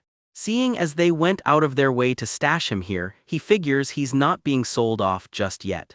But then why leave him completely alone in here, he wonders, eyes narrowing. Smoke curls up from a strange ornate box sitting nearby. The chained little box hisses out more of that smoke, glowing faintly. Is that a magical artifact, he wonders, leaning in for a better look. Looks like a sleep-inducing item strong enough to knock out a B-rank awakener. Of course, he adds smugly, it's got no effect on a great wizard like him. But that's not the point right now, he's got to get out of here. He pulls hard at his restraints, jaw clenched, teeth gritted. Scrape after scrape, he gnaws and grinds at the rope, muttering please like it's a magic word. Please, he begs again, legs still bound, dignity fully abandoned. Sparks fly as he practically prays to the laws of physics, help me friction. It worked, the rope finally snaps no matter how much. A resistance he's supposed to have against brainwashing, it'd still be dangerous to get sold while he can't even use magic. He should report all this first, if only he could find his phone. It isn't here, of course. Of course they wouldn't let the guy they kidnapped hold onto his stuff. Rookie mistake, expecting otherwise. So then, what can he actually use to get out of here? A flicker of golden light traces up his arm, right along the broken chain in his hand. The chain rattles as that glow grows steadier, brighter, more real. Gurieo rises to his feet, chain in hand, power blazing back to life around him. Looks like this isn't over for his captors, not even close. The light flares out, and we cut to black right on the edge of his comeback. They keep pushing him deeper down the hall, never a good sign when the hallway looks like a horror set. One of his escorts throws him a look that screams, "Don't try anything cute," too late for that. Out in the alley, his handler checks a phone, probably confirming delivery details for their catch. Then boom, something just went off and it did not sound like a friendly hello. The blast keeps tearing through the alley, and whatever caused it clearly isn't finished yet. A blinding gash of light rips open between them and one captor drops screaming, clutching his face, "You bastard, how did you?" His partner about jumps out of his skin. Whatever just happened, it was not covered in orientation. A chain lashes out of nowhere, wraps around the second guy's face and slams him flat. Turns out the cargo fights back. One kidnapper crumples to the ground with a plop, lights out, no refunds. He looks down at the damage, chain still swinging in his fist. Pretty effective, he mutters, cool as ice. No time to admire the handiwork, he needs to move before anyone else notices. Then something on the ground catches his eye. A phone dropped mid-scuffle. Did they drop this? What a stroke of luck, he grins. He crouches by his unconscious captor to grab the phone, already scheming his next move. Apparently Earthlings dial a magic 3-digit number whenever things go this sideways. Worth a shot. He dials it like he's cracking some ancient spell. The call connects. 911, what's your emergency? Finally, actual backup. I've been kidnapped, he says, blunt as ever right as footsteps start closing in behind him. Hello, he tries again, getting nothing but silence back. What's this? It looks like they can't hear me. He squints at the phone like it personally betrayed him. Is this phone broken? No way. Maybe I should text them instead, that should go through, right? He starts typing out his emergency like he's filling out a customer complaint form. All he gets back is an automated reply promising dispatch may take some time. Bureaucracy, the real final boss. Undeterred, he fires off a follow-up. How long will it take until you get here? Confidence, if nothing else. Same canned response comes right back. What's with this automatic reply? Not exactly reassuring. Behind him, the guy he knocked out starts groaning awake. His bad feeling about this is getting worse by the second. This isn't going to work. I need some other form of insurance, he decides, already moving on to plan B. He grabs hold of the chain weapon again with a rattle, clearly, texting 911 was never going to be plan A. Chain in hand, jaw set, he's done waiting on hold for help. Whatever this glowing little box on the chain is, it's about to do some heavy lifting tonight. Now let's get out of here, he mutters, and starts limping toward the way out. Except reinforcements are already on the way, 2 more of the crew stomping in to check on the noise. One of them stops dead, squinting at something that clearly isn't supposed to be there. There's like a fog over there, someone mutters, clocking the clangs and thuds drifting out of the dark. Something or someone is creeping closer through the gloom. Footsteps stop short. Who's that guy? Yeah, buddy, that's about to be your problem. Did one of our guys dye their hair? Nope, wrong blonde, wrong day. He swings the chain weapon in a wide, furious arc. This F-ranker throws a mean bola. The chain keeps whipping through the air, faster than either guard can track. Fire licks along the links as he winds up for another strike. One clean downward swing, and he's fully committed, no talking his way out of this now. The chain cracks like a whip and connects, first reinforcement down. A brutal overhead smash catches the second guy square in the head, blood flying. His buddy can't believe what he's seeing. Wait, no way, yes way. The truth spills out mid-panic. You're that awakener we kidnapped. Ding ding ding. He doesn't let the realization slow him down. Another blow lands before the guy can finish his sentence. The impact detonates like a small shockwave. Blood sprays from the guy's nose as he reels back, howling. He stands over the wreckage, chain in hand, barely even breathing hard. Magical artifacts like this are most effective when striking the nose, he notes to himself, disturbingly clinical about it. Now for the hard part, finding a way out of a building whose layout he doesn't know, with windows that clearly aren't an option. Then he feels it, a surge of magic so strong even his weakened F-rank body can pick it up. Energy crackles through the walls in a bright, unmistakable pulse. It's a gate, a hunting ground gate somewhere close by, finally a landmark. He's sure of it now. There's a gate just outside this building, cordoned off behind police tape. Gates the hunting grounds hunters actually work in tend to open in one kind of place. Outdoor areas like hills or wide open fields, exactly the kind of place with an exit nearby. If I use it as a landmark, I can find my way out. See, nope, someone's already spotted him. Alarms rip through the building. The F-rank we locked up escaped. No time to be clever about it now. He bolts for the stairs down. His leg picks the worst possible moment to start throbbing. Damn it, I haven't even run yet and it's already great timing, leg. He grits through it, eyes scanning the dark for a way past. There he is, so much for the element of surprise. He flinches at the shout, pulse spiking. How dare an F-rank attempt to escape? They're really taking this personally. Reinforcements rumble into position. Get him right now. Wait isn't exactly the negotiating position he wanted, surrounded like this. Someone finally clocks the artifact in his hand, that thing he's holding. Everyone hold your breath. His grip tightens around it anyway, too late for caution now. He swings wide, sending one of them tumbling off the stairwell in a streak of fire. The chain keeps tearing through the air behind him as he presses the advantage. Someone's coughing hard in the haze, collateral damage from the chaos. He winds up for another pass, focused despite the exhaustion creeping in. The chain grabs hold of something or someone mid-strike. A hand reaches through the flames for the source of all this trouble. One of the thugs ends up choking on smoke, artifact box clutched in his hand. This F-rank basks it. Yeah, they're going to be saying that a lot tonight. Someone lunges at him with a blade, chain wrapped tight around his wrist for the grab. The hit lands hard, arg. A meaty hand grips his jaw, forcing his head up. I normally don't touch our merchandise. But I'll make an exception just for today, not the kind of exception anyone wants to be. The guy clamps a hand over his mouth to shut him up. Whatever he does next makes the guy recoil in pain, teeth gritted, a small victory in a losing fight. He gets thrown clean off his feet, chain trailing behind him. Upside down and mid-fall, wide-eyed, he's got maybe half a second to brace. He hits the ground hard with a thud. This is FXC King exhausting, he wheezes, hauling himself upright one more time. The chain rattles uselessly in his hand. What? It ran out of mana already, of course it did. Damn it, not only did they notice me escaping, my legs are acting up too, and now this. It's gonna be even harder to get out of here. He presses a hand to the wall, chasing a faint pulse of energy through the brick. Something's definitely there. It's the exit, a fresh burst of blue energy confirms it. I'm sure of it, I can feel the gate's vibration beyond this door.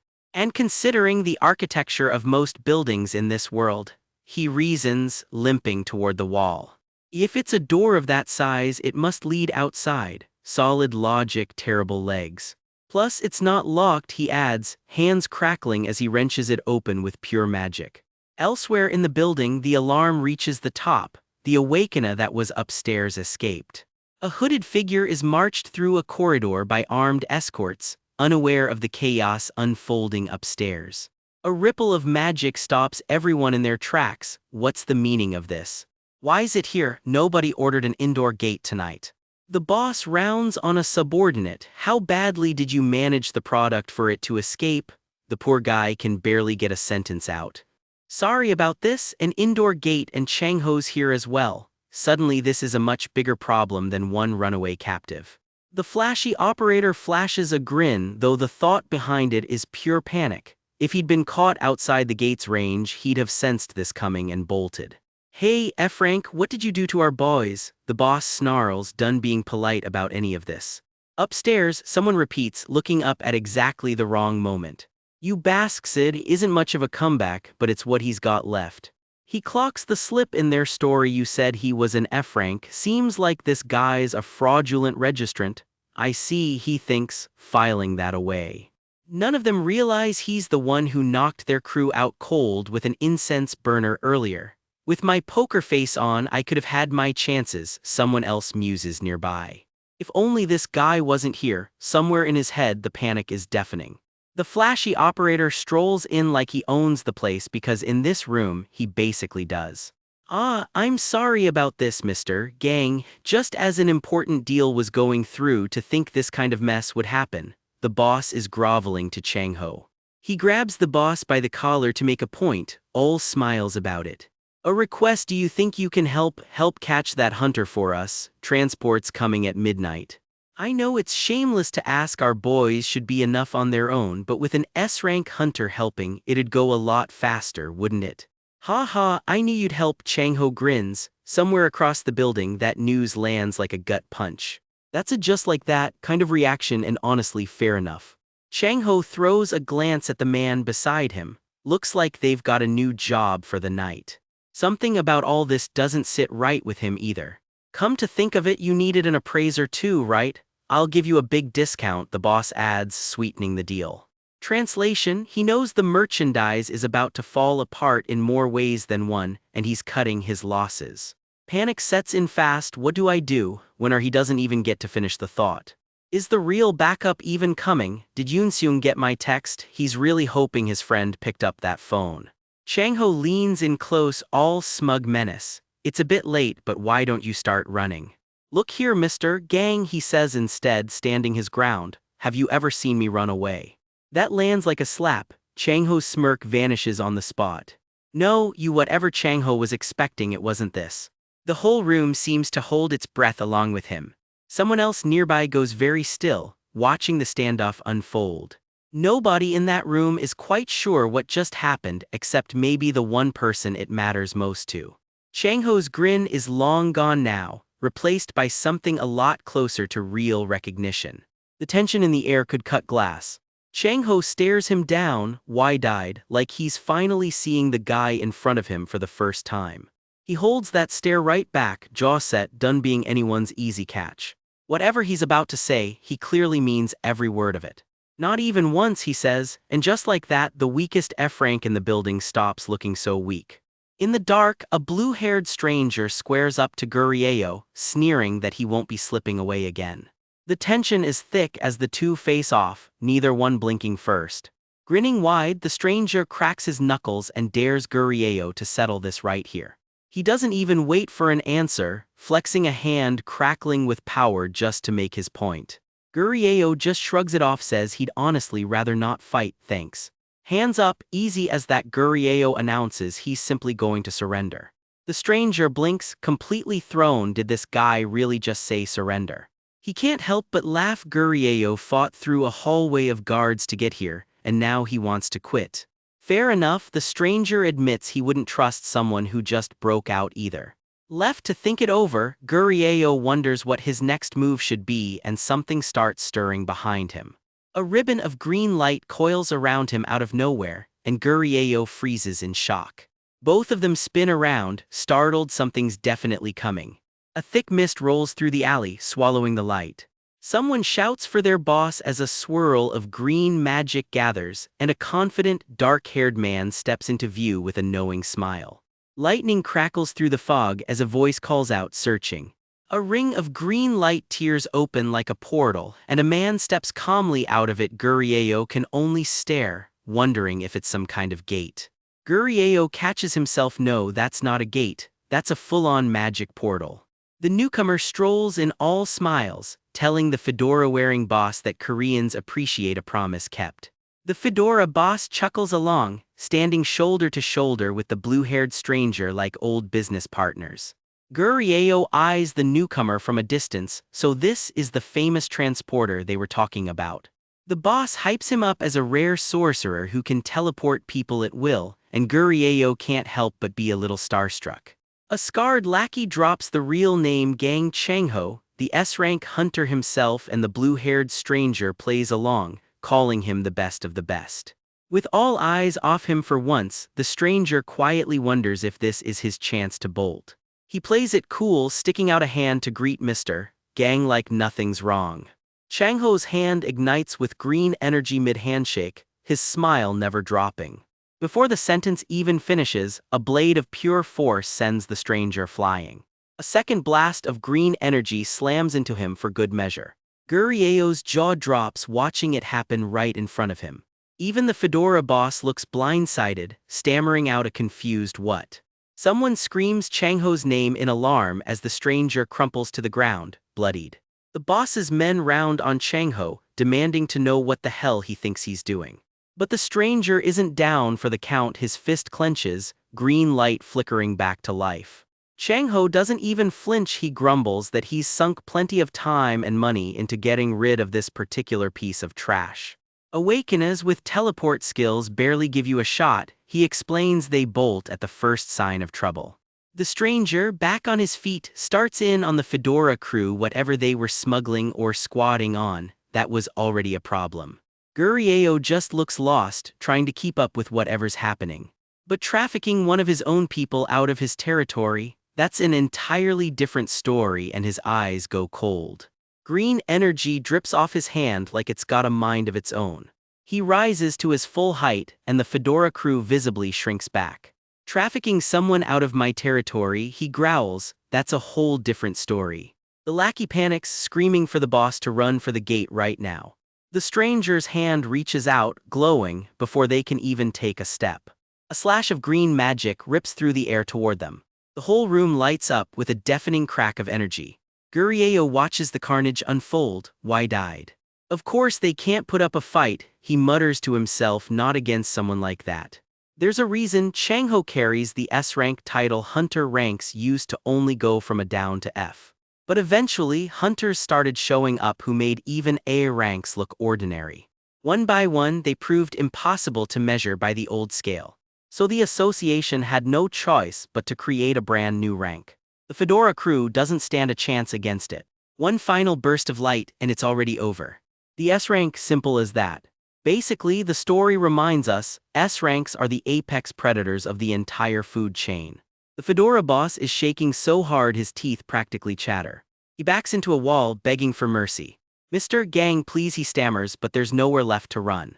Changho just glares down at him. Really, he asks, you're begging now? He calls it exactly what it is, a pointless request. The scarred stranger just watches with a smirk, clearly enjoying the show. The boss scrambles backward, screaming, but there's no getting away now. A last agonized scream echoes out, and Gurieo just stands there taking it all in, stone-faced. Sirens suddenly wail in the distance, and both of them go rigid. Gurieo's head whips around. Wait, is that the police? Red and blue lights spill across the building outside. A whole convoy of squad cars rolls up to the scene. Gurieo asks if he's the one who called them in, and the stranger shrugs. Oh right, yeah, that was him. He just goes quiet for a moment, scar and all, like he's already thinking 3 steps ahead. Gurieo can only ask why, utterly baffled, while a little green blob reacts right along with him. Simple, the stranger says he was just an organization stopping some random guys from selling Korean awakeners overseas. Gurieo points out that's literally the police's job, and the stranger fires back that he clearly doesn't know how slow they usually are, then adds, don't go lumping him in with these guys. As the traffickers get marched off, the story reminds us most awakeners who used to be public servants became hunters instead, leaving everyone else stretched painfully thin. Still, he admits the police were unusually fast to show up this time. Someone off to the side quips that their dear F-ranker clearly pulled a few strings to get that response time. He's curious how, sure, but it's late, so he lets it go, giving Gurieo's shoulder a light tap. Gurieo barely gets out a confused thank you, before the stranger just turns and walks off without another word. "Mr. Gang, wait!" Gurieo yells after him, chasing him toward the exit. He keeps shouting the wrong name into the sirens, getting nothing back. "Damn it," he mutters, "if that jerk just bails and leaves him to deal with this mess alone." Below, the wrecked hideout tells its own story, debris and bodies scattered everywhere. And honestly, it's obvious what happens next. Footsteps close in fast. Rain pours down as an officer's shout cuts through the noise. "Hands up," they bark, and Gurieo's pinned before he can even explain himself. A gun trains on him as they wrestle him to the ground, yelling police. Gold cuffs click shut around his wrists in the dark. An officer barks that awakening ability crimes just got a whole lot harsher, demanding to know what he did to the actual kidnapping victim. Gurieo tries to explain he's the one who called it in, but they're not interested in listening. "Move, you're under arrest," they announce, and Gurieo can only stare in disbelief that this is actually happening. "You can't treat an innocent bystander like this," he protests, while the little green blob just watches it all unfold. They march him along in cuffs anyway, no questions asked. A girl comes sprinting up, completely out of breath, calling out, "Mr. Gim." A detective turns, immediately asking why exactly he's in handcuffs.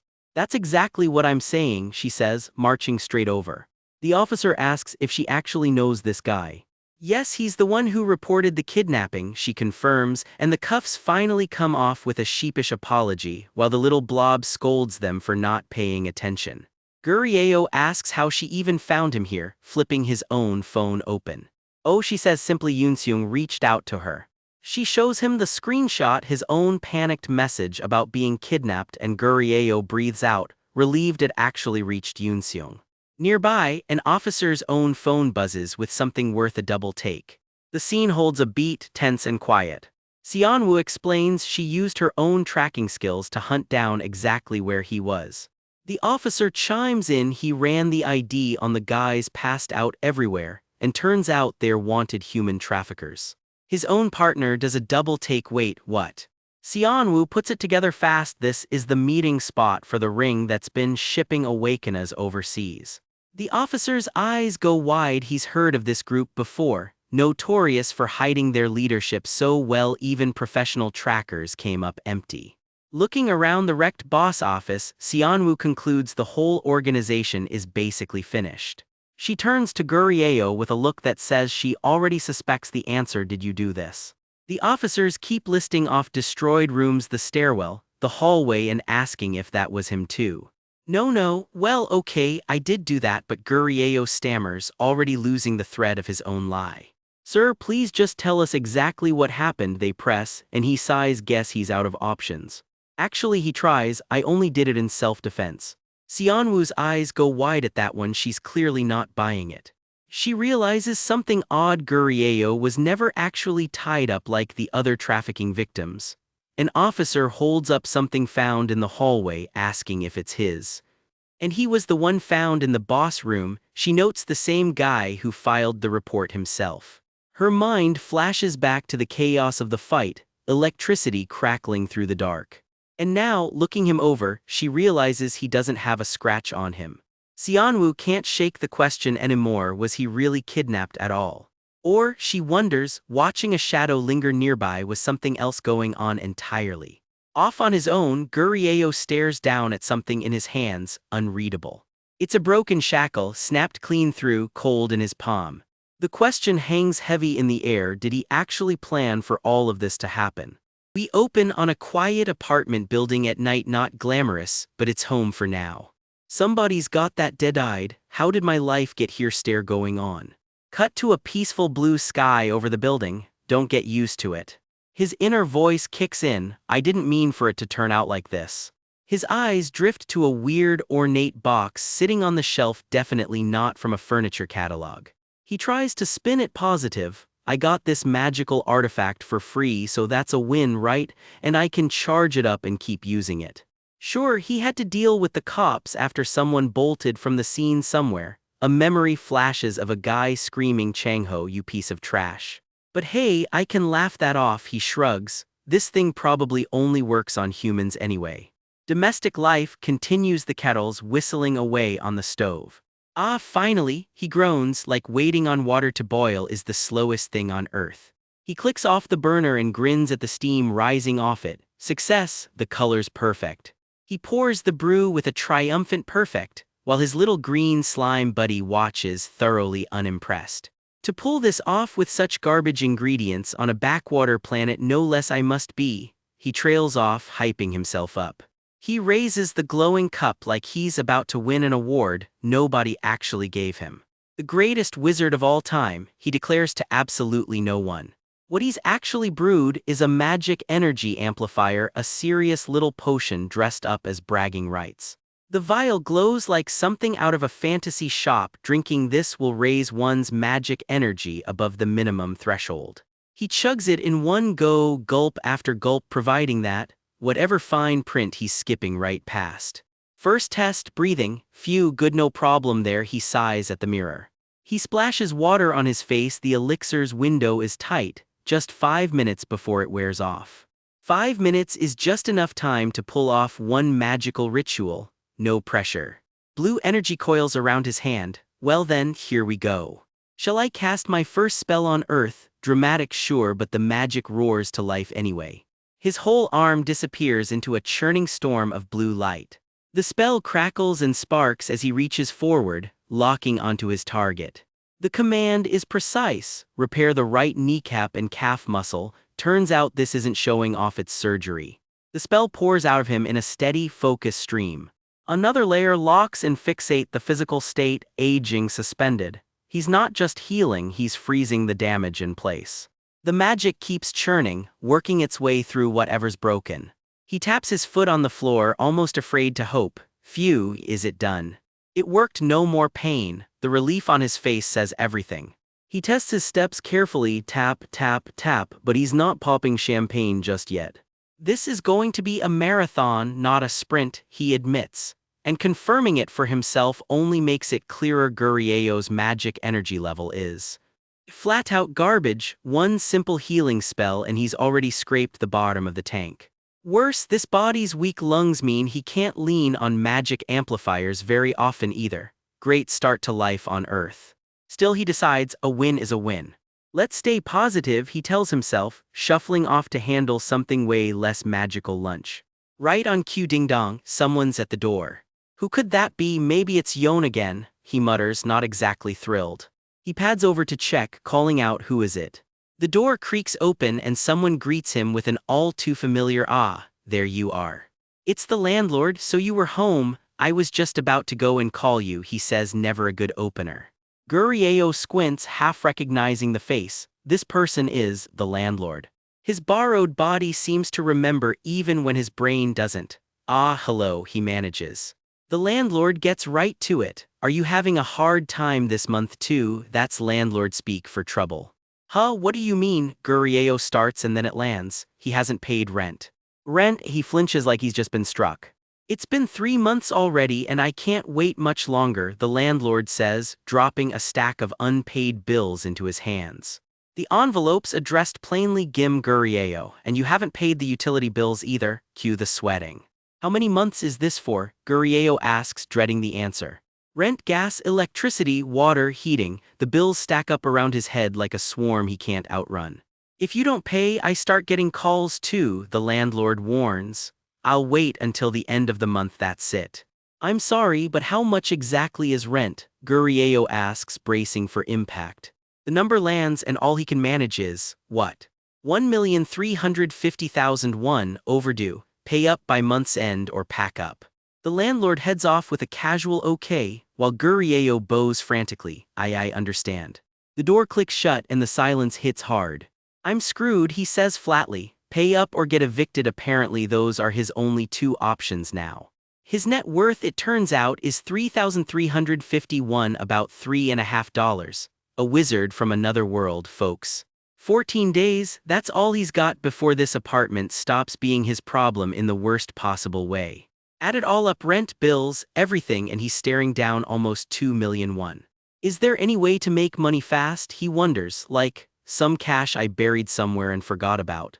Actually there is. He bolts across the room like his life depends on it. Financially speaking, it kind of does. He stares at his phone. I really didn't want to resort to this, but desperate times. His thumb hovers, then starts tapping out a number he's clearly been avoiding. Time to collect on that buried money, he decides, which, translated, means calling in a favor. The line connects. Hello, is this Mr. Gang's number? He asks, all business.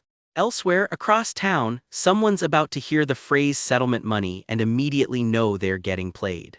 It's Chang-ho mid-fancy dinner, phone to his ear. Oh, for the traffic accident back then, he asks, cool as ever. You never picked up when I called about it before. Chang-ho needles. Belated trauma or what? So how much do you need? Chang-ho cuts right to the chase. Gurieo hesitates, He's sweating bullets, phone pressed to his ear, doing math he really doesn't want to say out loud.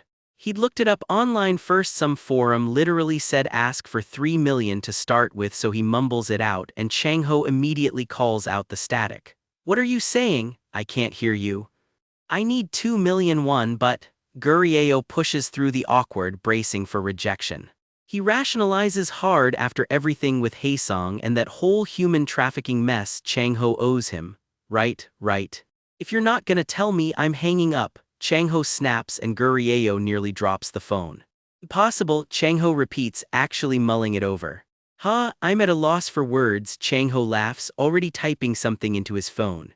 And just like that, sent 3 million won, no strings, straight into Gurieo's account. Even the slime looks stunned. He sent this much just like that. Gurieo can barely process it. The relief doesn't last. Once rent and bills eat their share, he'll be right back to scraping by on food money. Surrounded by bills, he tears up a little. Is there any way to make more money? What can someone as powerless as me even do? An alien wizard, grounded and broke on earth rough. Then his phone rings. Yoon-seung. It hits him. He was so wrapped up in his own mess, he never even thanked the guy for saving him. Maybe this call is Yoon-seung checking in. He watches the phone buzz a beat longer before finally picking up. A stray thought crosses his mind mid-conversation. Hunters apparently can earn tens or even hundreds of millions of won clearing a single gate. Now that's a number that gets his attention. But first things first, he tells Yoon-seung straight up, I'd be dead if you hadn't contacted MS Seonwoo that day. Which is how they end up here, a cozy little cafe, sunlight and palm leaves and all. I wanted to treat you to a meal. I was so thankful, Gurieo explains as they walk in. A cup of coffee is more than enough. Someone chimes in cheerfully. Thanks for the coffee, Gurieo. Yeah, he waves it off. Even the slime lets out an ugh. Turns out someone here really wishes they'd asked for food instead, because just the smell of coffee beans is making them queasy. Would you like to order? The barista asks. 1 iced Americano, Yoon-seung says, easy as that. Gurieo, meanwhile, orders like a man with very specific trauma. I'll take the vanilla latte, but no coffee, nothing that even smells like coffee. The barista blinks. What? Oh, okay, I'll try my best, comes the answer while everyone else just watches, baffled. A vanilla latte with 0 coffee in it, basically flavored milk. What, did I come off as an alien again? Gurieo jokes, a little too on the nose. Anyway, I was so surprised, he says, settling in to finally tell the story properly. When I got your message, Yoon-seung admits, guilt written all over his face. I'm so sorry, I should have gone there myself. Baldy leans in, curious. I heard what happened. You were busy putting down a dungeon break. Honestly, the situation there was really bad, Yoon-seung admits. I had no choice but to call in MS Seonwoo instead. It's okay, Gurieo reassures him. You had a long night too. He smooths it over with a compliment, then hey, Yoon-seung, pivots to something that's clearly been on his mind. These days, all you've been doing is putting down dungeon breaks, right? Baldy flinches hard, like he's just been caught red-handed. That's, Baldy stammers, clearly not ready for wherever this is going. Yoon-seung's expression goes flat and serious, as I suspected. Are you? He starts leaning in. Still scared of going inside a gate, the question lands like a gut punch and Baldy's whole face gives him away. He can't even lie about it, to be honest. Yes, Gurieo admits. The words don't come easy, he still can't force himself to walk through one, not yet. His companion isn't surprised in the slightest. Yeah, that tracks. The memory drags him back. A sudden ambush by a high-tier monster deep inside a gate. Worse than the monster, a teammate he trusted turned and ran, leaving the rest behind. In the dark, all that's left of someone is a small keepsake clutched in a cold hand. Pure terror is what finished him off. Fear did what the monster couldn't. No wonder Gurieo still freezes up at a gate door. That kind of scar doesn't just fade. Gurieo levels with Yoon-seung. You can't keep babysitting some F-rank hunter like me around. A senior hunter chimes in. It's time Gurieo starts building his own team again. Or she adds he'd better start preparing to work solo. He needs to understand that. Gurieo swallows hard and mutters a defeated, yes. Watching him deflate, Yoon-seung's already thinking, I'm no idiot, why would I ever ditch this guy? He's got an idea. Forget cutting him loose. Yoon-seung offers to personally train Gurieo himself. Gurieo's brain short-circuits for a second. Did he hear that right? Yoon-seung lays it out. He'll help him sharpen his skills and get a handle on his magic energy. Gurieo lights up like a kid on Christmas. Really? I would love that. Cue a cheeky visual gag. Yoon-seung reels him in like a prize catch on a fishing line. Hook, line, and sinker. Even his little slime sidekick is impressed. Reeling in a whole protege is no small catch. No time like the present. Yoon-seung suggests they head to a gate right now and get started. Someone's already got a scheme brewing. Good, everything's going according to plan, they mutter. Their destination, Temple Maximus, a low D-class gate just a short walk from the cafe. The gate doors loom ahead, time to step through. It's an unpopular pick, barely any magic stones drop here, which makes it the perfect quiet training ground. Yoon-seung calls a halt. This spot should do just fine. Time for an assessment. Let's see what you're working with, he says. Your awakening element is defense, right? Show me your main skill, Yoon-seung asks. Gurieo steels himself with a nervous breath. Okay. Doing this in front of you is kind of nerve-wracking, he admits. He gathers his magic energy, and the air around him starts to shimmer. With a rush, ice blue energy surges to life. A crackling barrier of frost snaps into shape right in front of him. The energy blooms outward in a burst of light. His skill flashes into view, shield of protection and active skill. It throws up a magic barrier right in front of the user, and the more mana he pumps in, the bigger it gets. So what do you think? Gurieo asks, hopeful. Yoon-seung studies it with a critical eye. He's got one question: why does it only guard the front? Even the slime tilts its head, wondering the exact same thing. Gurieo shrugs. It's just always worked that way, ever since he first awakened. I see, Yoon-seung says, already working out a fix. Yoon-seung stares down the impossible task ahead of him, half joking he might die of pure frustration before this is over. The real problem, that shield should be covering him on every side, not just the front. Gurieo blinks. It's not supposed to just stand there like a flat wall. Yoon-seung sketches it out. Wrap the whole thing around yourself like a glass dome. A glass dome? Gurieo tries to picture it and pushes his magic energy outward. I can make it bigger, he grunts, but I just can't change the shape. Bigger isn't the same as better here. Even his slime sidekick can't hold back a jab. Ugh, you dense fool. No mercy from the coach. Try again. Lie like a ball, Gurieo mutters, tapping away at the idea. I really don't think this is working, he sighs. Stop whining and focus, Yoon-seung orders, giving him a firm pat. Hold onto the image in your head, he coaches. Oh okay, Gurieo grits his teeth and commits. Back straight, now breathe out, Yoon-seung instructs. No, not like that, you're leaking magic energy everywhere, so sorry. Let's just say it was rough going for teacher and student alike. But after 20 brutal minutes of Sparta-style coaching, they finally started seeing results. A dome of ice begins wrapping all the way around him. It worked, Gurieo, it actually worked, Yoon-seung practically shouts. But I can't move or crack, uh-oh. The whole dome shatters into pieces around him. Both of them just stare at the wreckage, speechless. It'll just keep breaking, Gurieo groans. It's fine, Yoonseung says, you'll get better with practice. He landed it once, keep at it, and soon he'll have a barrier covering him from every angle. Thank you for this, Gurieo says, genuinely moved. I never imagined I could use my skill like this. Your skill is a product of your mind, after all, Yoonseung tells him. The slime cracks a joke, forget wizard, this one's shaping up to be a decent sorcerer. Yoonseung calls his name, snapping him out of it. So what's next for my training? Gurieo asks eagerly. Yoonseung's answer sends a chill down his spine. Now let's practice for real. His expression turns serious. This is about to get a lot less friendly. Because skills only really sharpen when you test them out on an actual monster. Right on cue, something dark stirs in the ruins nearby. A clawed shape lunges out of the shadows. A hulking beast with glowing purple eyes rears up to fight. Gurieo doesn't hesitate, he's already moving. His ice slams into the creature in a burst of frost. He follows up with a hard slash of his ice blade. He dashes in for more, refusing to let up. The beast fights back hard, and the impact rattles him. He grits his teeth and pushes the attack anyway. Sparks of lightning crackle through the clash. The monster swings something massive right at him. He barely holds his ground, armored head to toe in solid ice. He digs in, bracing hard behind his shield. For a split second, everything goes quiet. Then he's back on the offensive, slashing upward. He plants his feet, ready for the next strike. A brutal blow crashes straight into his barrier. The shockwave ripples off the ice like rain. He regroups fast, ice swirling around him. He lunges hard enough to crack the ground itself. Eyes locked on the kill, he closes in for the finish. He winds up for one final strike. The blow lands BAM and the fight goes still. Turns out it wasn't even Gurieo who finished it. Yoonseung stepped in and ended it in a blink.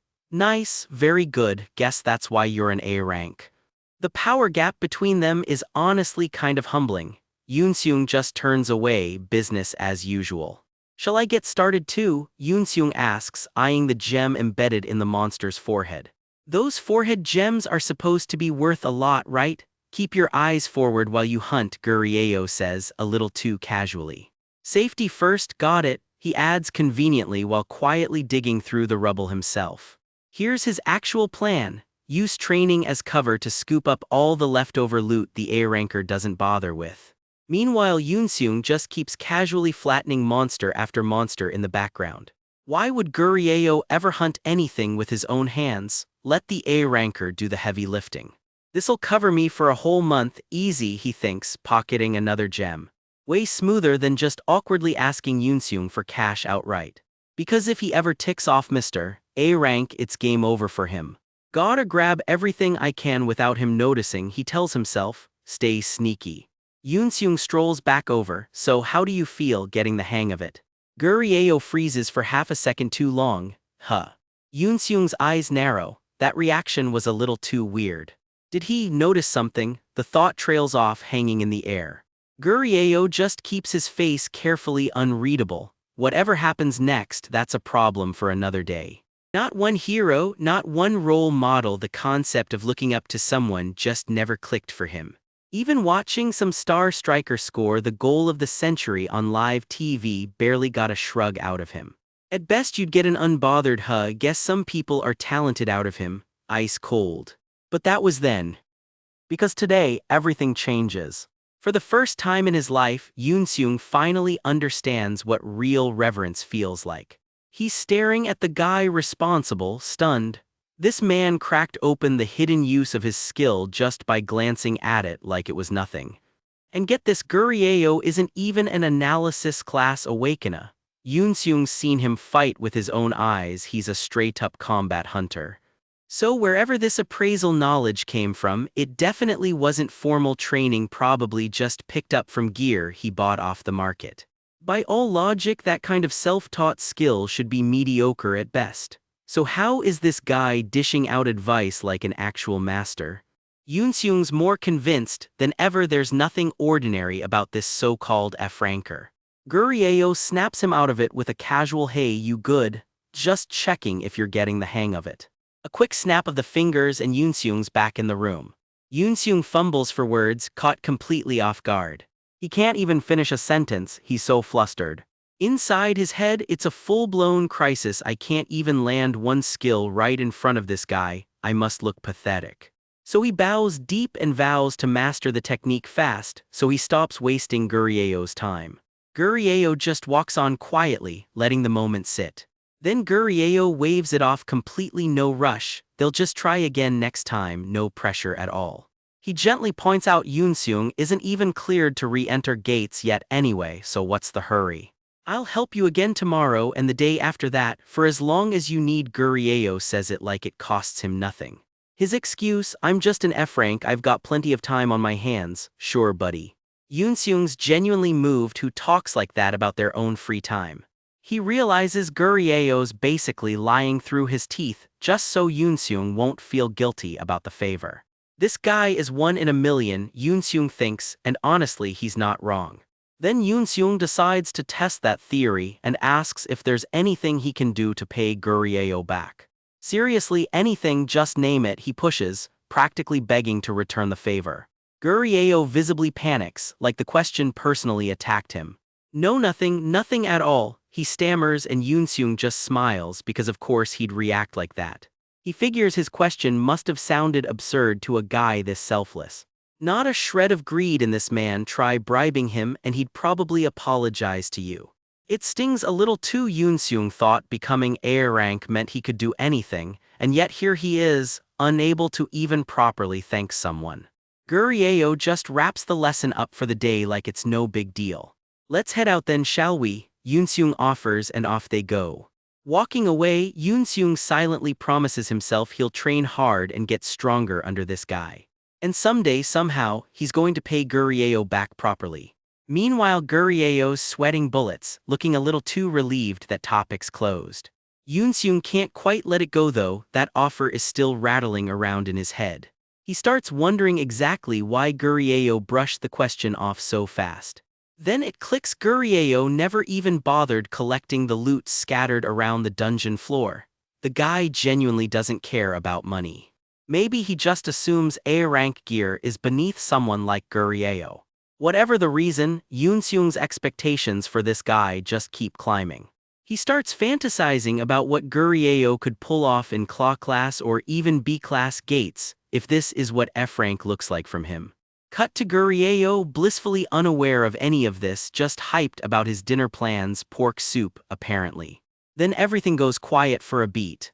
Because something's sparking, literally, around Yoonseung, looks like his power just found another gear. And out of the shadows, someone new steps into frame, sharp eyes, all business. She's carrying a file, and whatever's in it clearly has everyone's attention. The three of them end up walking together through the night streets. Hello, Mr. An, she greets Yoonseung, cool and formal.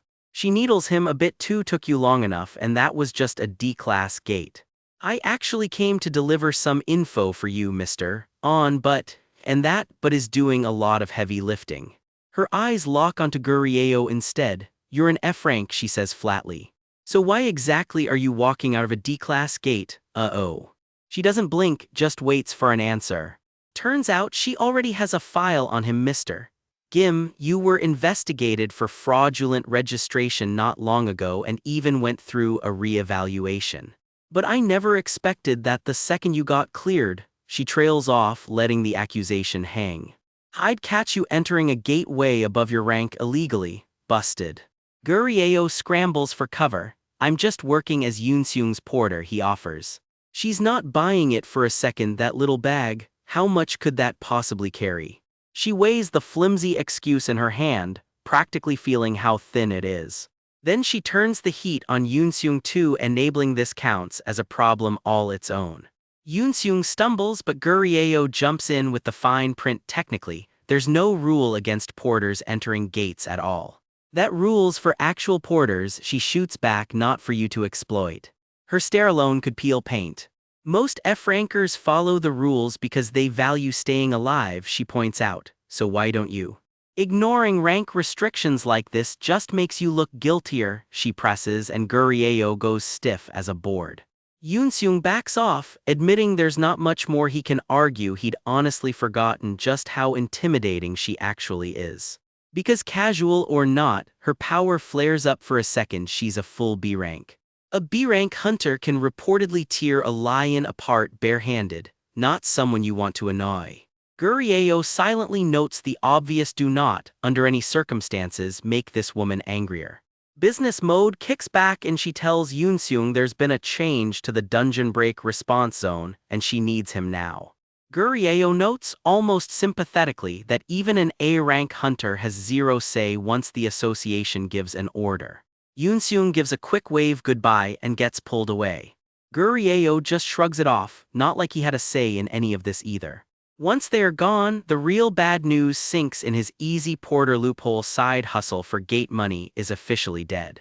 The next day, a news alert catches his eye. Fresh item analysis just dropped on something called the Twin Guardian Angels. Turns out checking Hunter news the second he wakes up has become his new morning ritual. And this particular item's analysis has finally wrapped up after who knows how long. No wonder nobody had answers on it before. This bracelet first showed up in that EX class dungeon, the White Maze. He's been holding onto it this whole time, just in case a guy named Haesung ever reached back out to claim it. But enough waiting, he decides it's time to just put the thing on himself. This bracelet he's been babying like a priceless family heirloom is finally going on his wrist, and today, for a very specific reason.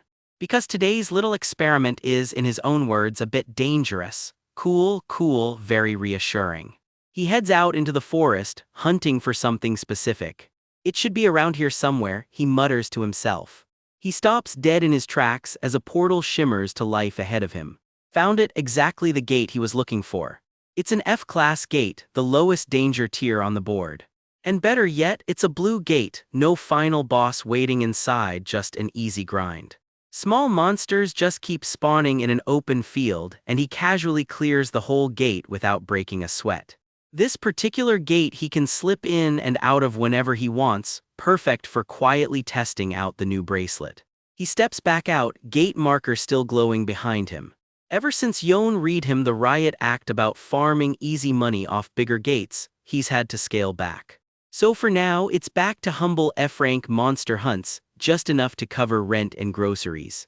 And off he goes, F-rank cover firmly back in place for now. Just another day pretending to be nobody special. Meet Gurieo, hunter for hire, soaking in a picture-perfect morning before heading out on the job. He's out in the middle of nowhere, scouting a quiet meadow for today's targets. A whole herd of mountain goats grazing away, totally oblivious to the hunter sizing them up. Meet the broken mountain goat. It screeches like a violin with snapped strings. Don't let the goofy sound fool you. They look calm enough, just chewing grass like nothing in the world is wrong. Gurieo cracks open a mana potion, ready to bag some easy F-rank prey. Sure, they look chill, but these things are some of the nastiest monsters in the F-rank tier, and nasty pays well.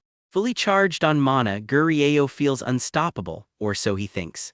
Watch him crackle with magic, practically glowing with confidence. His spell rips through the sky, loud enough that even the goats can't ignore it. Yeah, that got their attention. Rookie mistake number 1.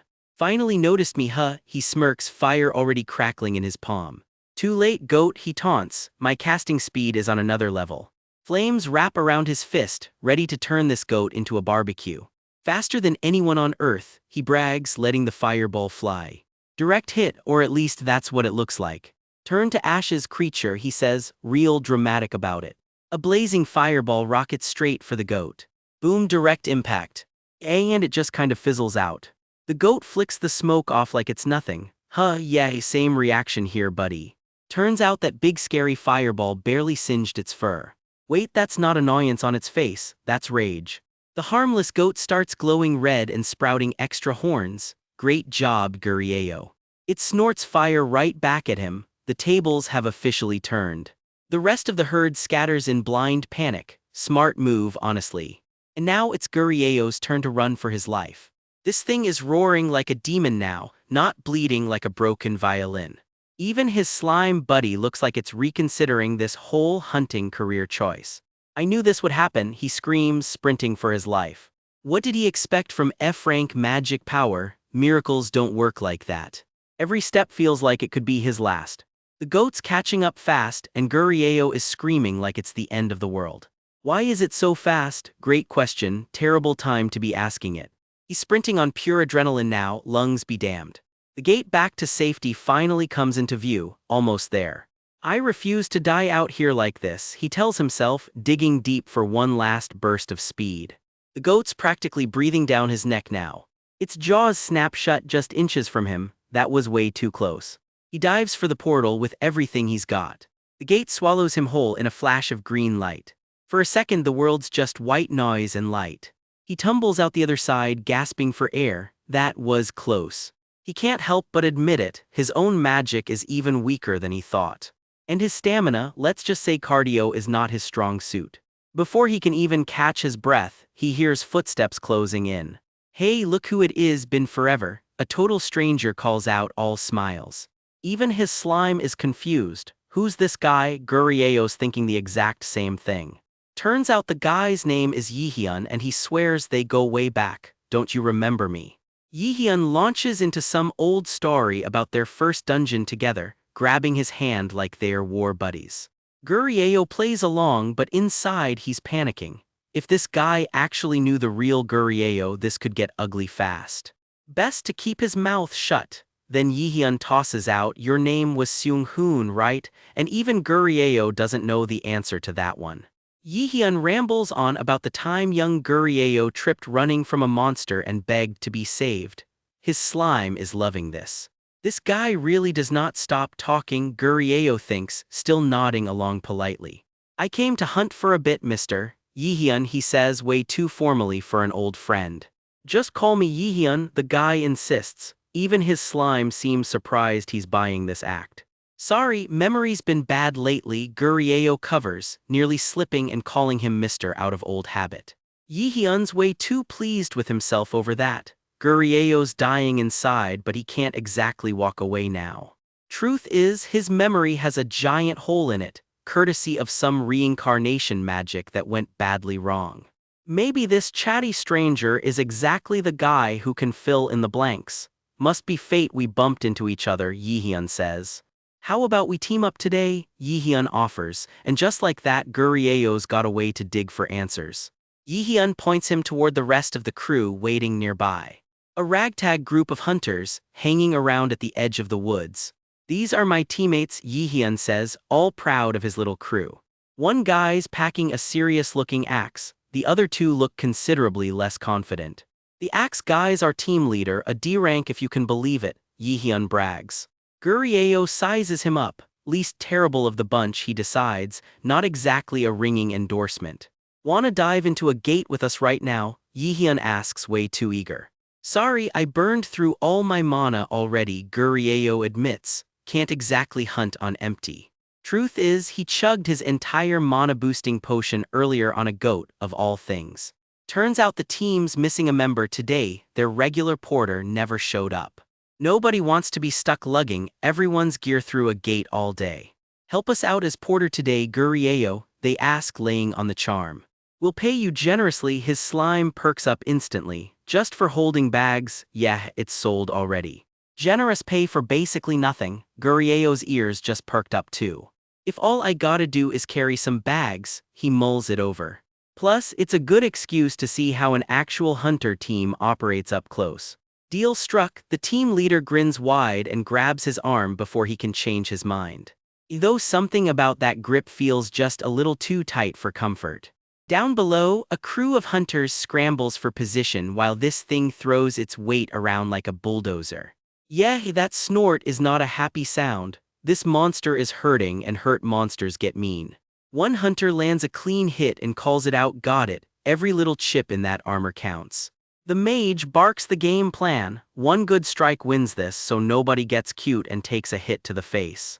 Someone mutters, steady like that's going to calm down a monster the size of a house. Bold strategy. Shatter, that's the sound of the plan actually working. The beast throws its head back and roars loud enough to rattle the whole gate. Then comes the shout everyone's been waiting for now, and the real fireworks start. A hand tightens around a glowing blue blade, time to finish this. Claws and steel cross in a blur, this monster isn't going down without throwing a few of its own hits.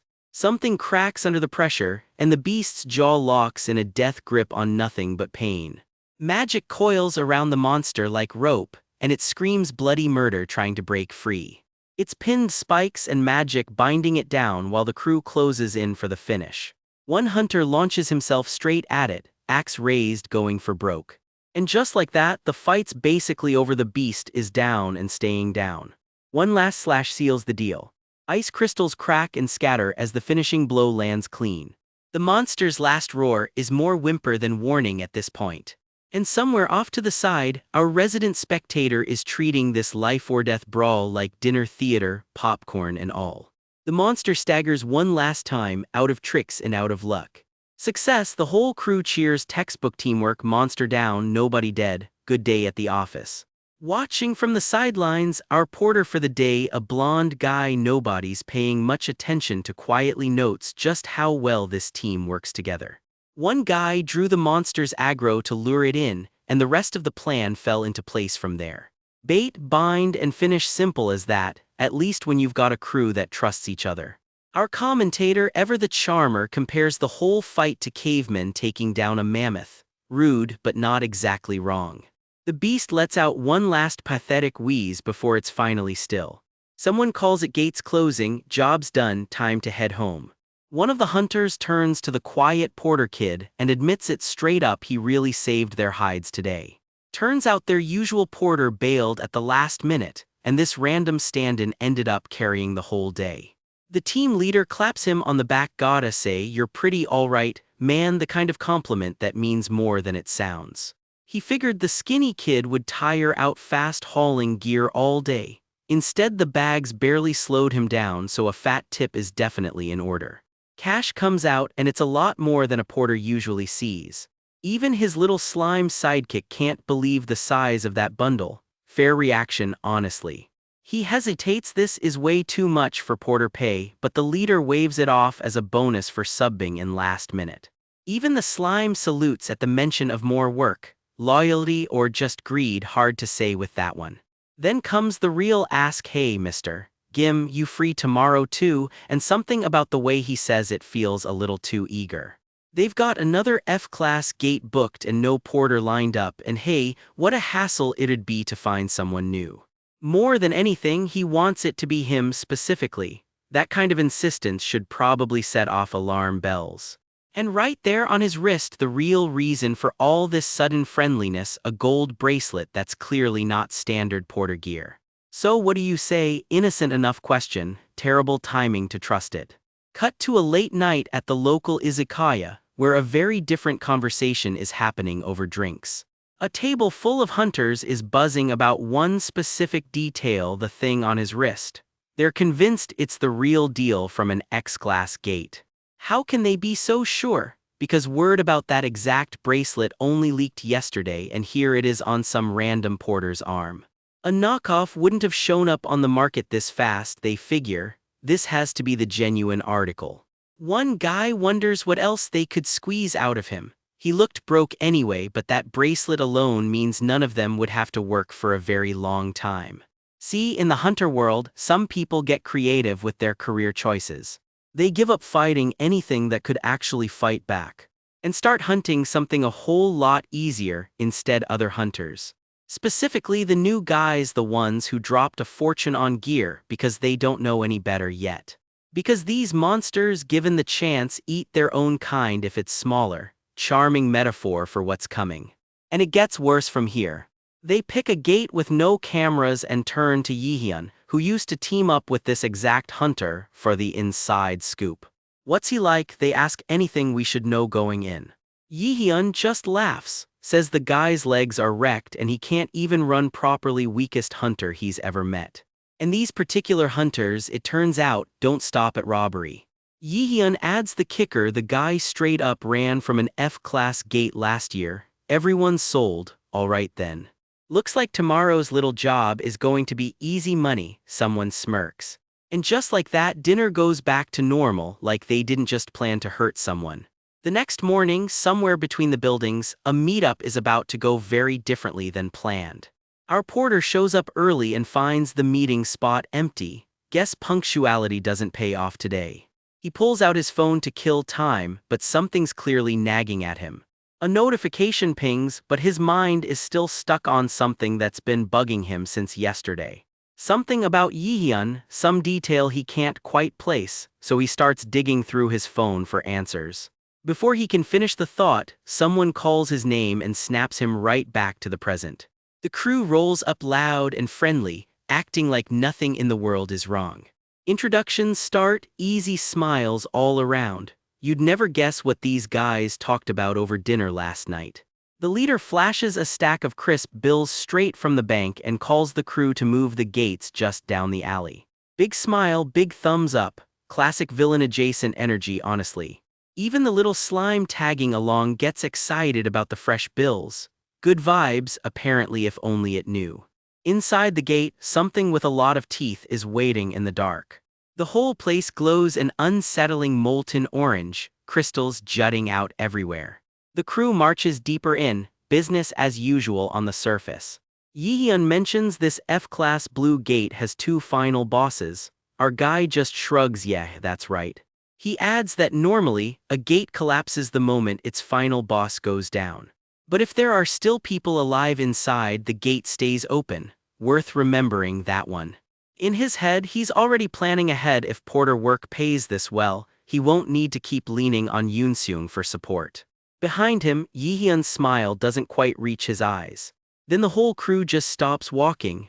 Guys, that's not a great sign. He starts to suspect they've been walking in circles this whole time. The others feign confusion, all playing dumb a little too well.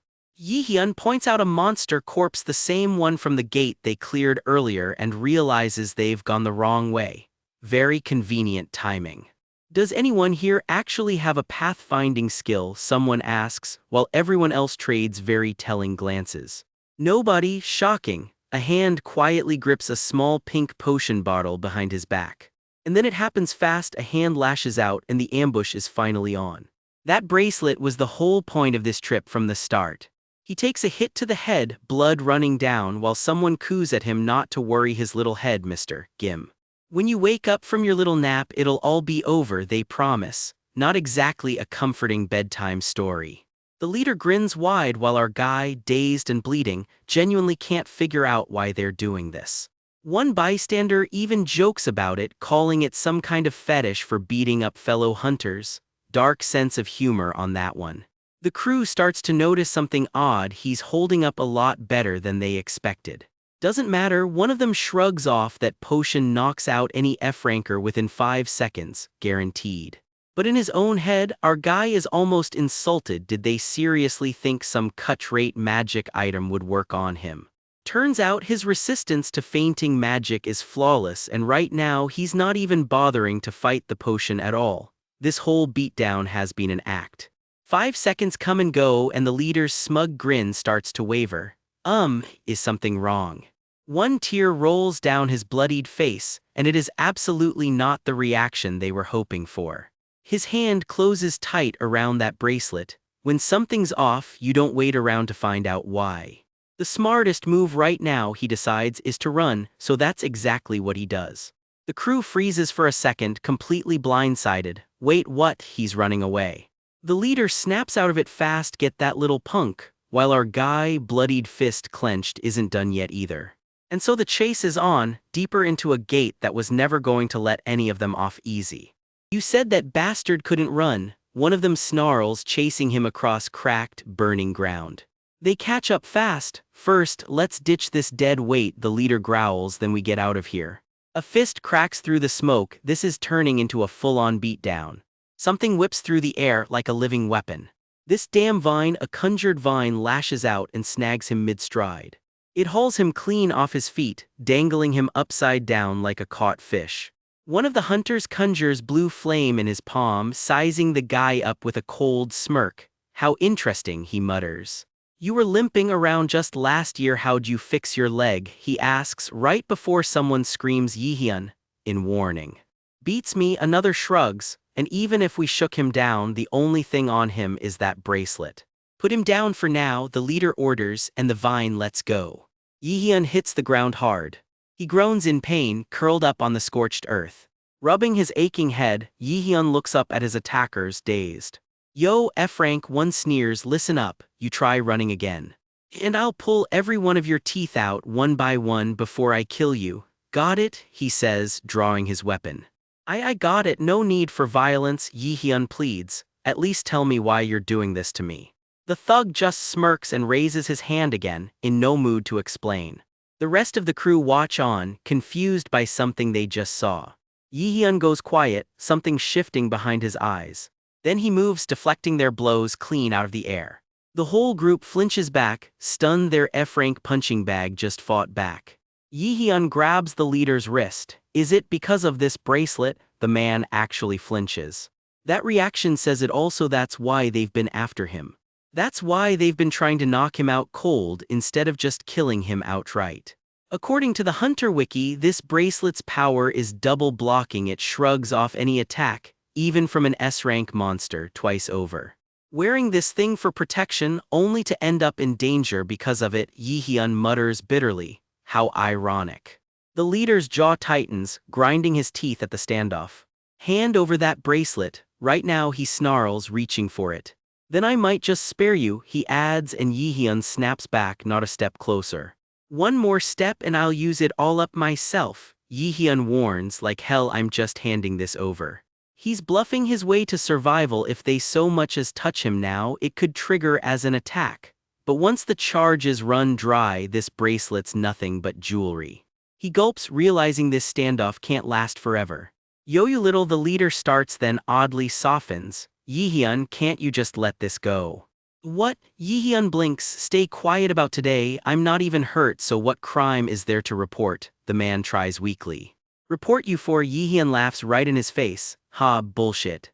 The leader's face twists, grinding his teeth in fury at being called out. You bastard, thwacky swings and it connects. Yi-hyun's head snaps back from the blow, pain flashing across his face. A fist grabs his collar, hauling him back up for more. You think we're kidding around? A FXC King F-rank talking smack about using the item. You FXC King with me, it's pissing me off, he growls, swinging again. Use it, smack. I said use it, you little bastard. Another blow lands.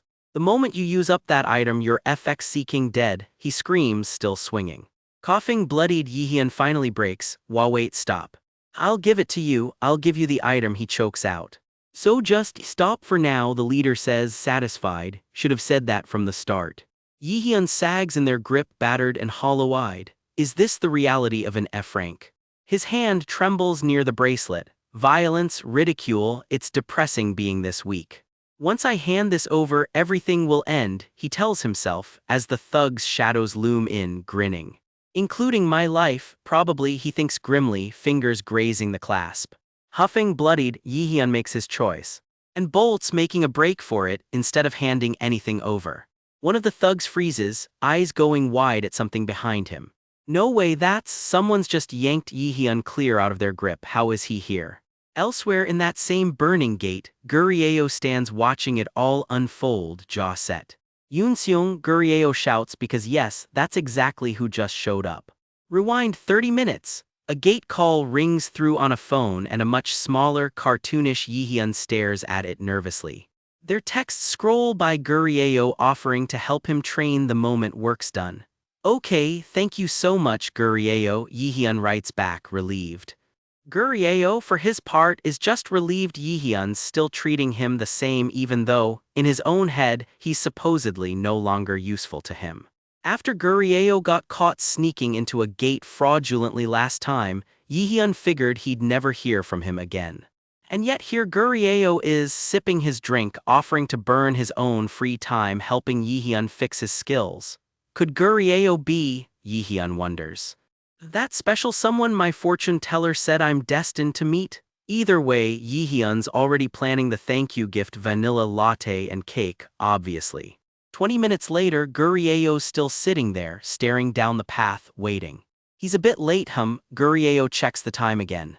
Didn't he say he was going into an F-class gate? There's no way that should take this long. Unless Gurieo's expression drops, something's wrong.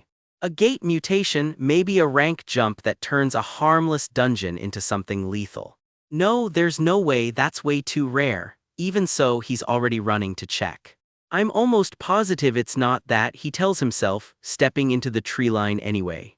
He swallows hard, nerves showing despite his own reassurances. But just to be sure, I'll check. A portal tears open in front of him. Fist clenched, Gurieo steps through without hesitation. Green light swallows him as he crosses into the gate. On the other side, a mountain of cracked, glowing lava rock, not exactly F-class scenery. Phew, no need to be anxious. It's just an F-class gate, Gurieo tells himself, stepping forward completely unaware of what's already going down deeper in. Meanwhile, Yoonseung's making his own way through the gate. All the monsters seem to have been neutralized already. So where on earth is Gurieo? He keeps walking, scanning the wreckage for any sign of him. Then he hears it, that voice is, his eyes go sharp. He moves fast, closing the distance in a blur. Gurieo, Yoonseung lands right in the middle of it all. Gurieo spins around, caught completely off guard. The thugs recoil, the FXCK, who's the bastard who thinks they can just waltz in here?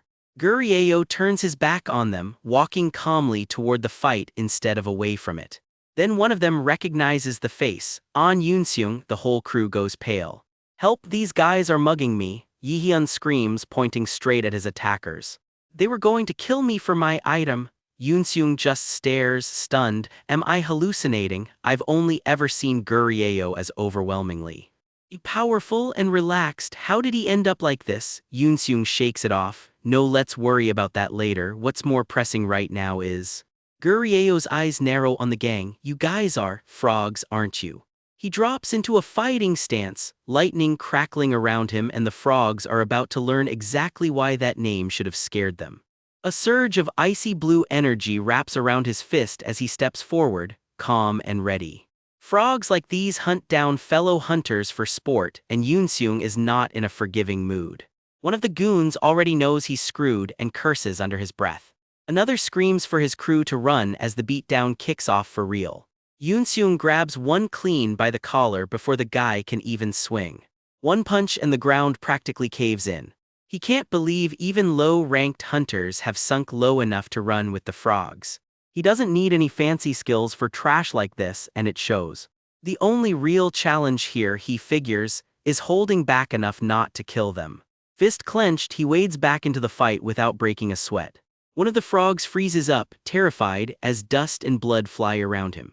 Restraint is turning out to be the hard part here, not the fighting itself. Another goon gets slammed flat with barely any effort at all. Rubble scatters as he tears straight through the rest of them. A solid hit lands with a sickening crack. He cuts through the last of their resistance without even slowing down. With one lazy snap of his fingers, the whole fight is basically over. He flings one of the beaten hunters aside like garbage. The guy hits the ground hard, done for good. Yoonseung stomps down to pin the last one still struggling. The goon chokes out a pained groan, bloodied and beat. Still, he mutters to himself, these guys were way too weak to be any real trouble. He can hardly believe it. Gurieo of all people got jumped by hunters this low-ranked. Bruised and shaken, Gurieo looks up and manages to breathe out his friend's name. Gurieo trudges over, calling out his thanks. You saved me, I owe you one. Yoonseung checks him over, worried, asking if he's hurt. Gurieo waves it off, says he's fine, and asks if his friend rushed in because he was late. Yoonseung's mind drifts back to stepping through the gate alone, something he hasn't done in a long time. Normally, just the sounds from inside a gate are enough to spook him, but this time he was so worried about Gurieo that he barely noticed the danger at all. Something clicks behind Gurieo's eyes. Wait, he thinks, could it actually be? Was this whole ambush somehow part of Yoonseung's plan all along? Gurieo can't shake the thought, turning it over as the pieces start to fit. Above the battlefield, the frogs lie scattered across the scorched ground, completely beaten. As they walk off together, all Gurieo can manage is a quiet right, still turning it all over in his head. Why didn't I notice it sooner, he wonders, trailing behind through the wreckage. He was completely unfazed the whole time, Gurieo realizes, even when his own fellow hunters turned on him. It's almost like he saw it coming, Gurieo thinks, watching his friend's calm stride. Am I just overthinking this, he wonders, then softly says his friend's name, half question, half disbelief. If my awakening rank were higher, Gurieo admits, I would have teamed up with you in a heartbeat. Yoonseung's eyes widen just slightly at the confession. You're strong, sure, Yoonseung tells him, but more than that, you never hesitate to save people. Hunters like you are rare. I hope you realize just how amazing of an awakener you actually are, he adds, and Gurieo doesn't know what to do with that. Gurieo's words keep echoing in Yoonseung's head. If my rank were higher, I'd have teamed up with you in a heartbeat. Looking back, Yoonseung realizes that's the real reason he's been stuck for so long, unable to move forward. He's a defender who couldn't even protect his own teammates, and that failure is exactly why he never formed a new team again. That's what's kept him from letting new hunters get close, and suddenly here he is saving a friend in trouble. Could it be? The old memory surfaces hard, a teammate screaming, trapped, and Yoonseung unable to reach him in time. It hits him all at once.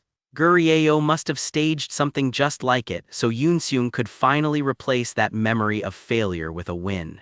I knew it, Yoonseung thinks, stunned. He planned this whole thing. He called him out to this exact gate and let those low-tier awakeners jump him on purpose. He let them actually hurt him just so Yoonseung could be the one to save him.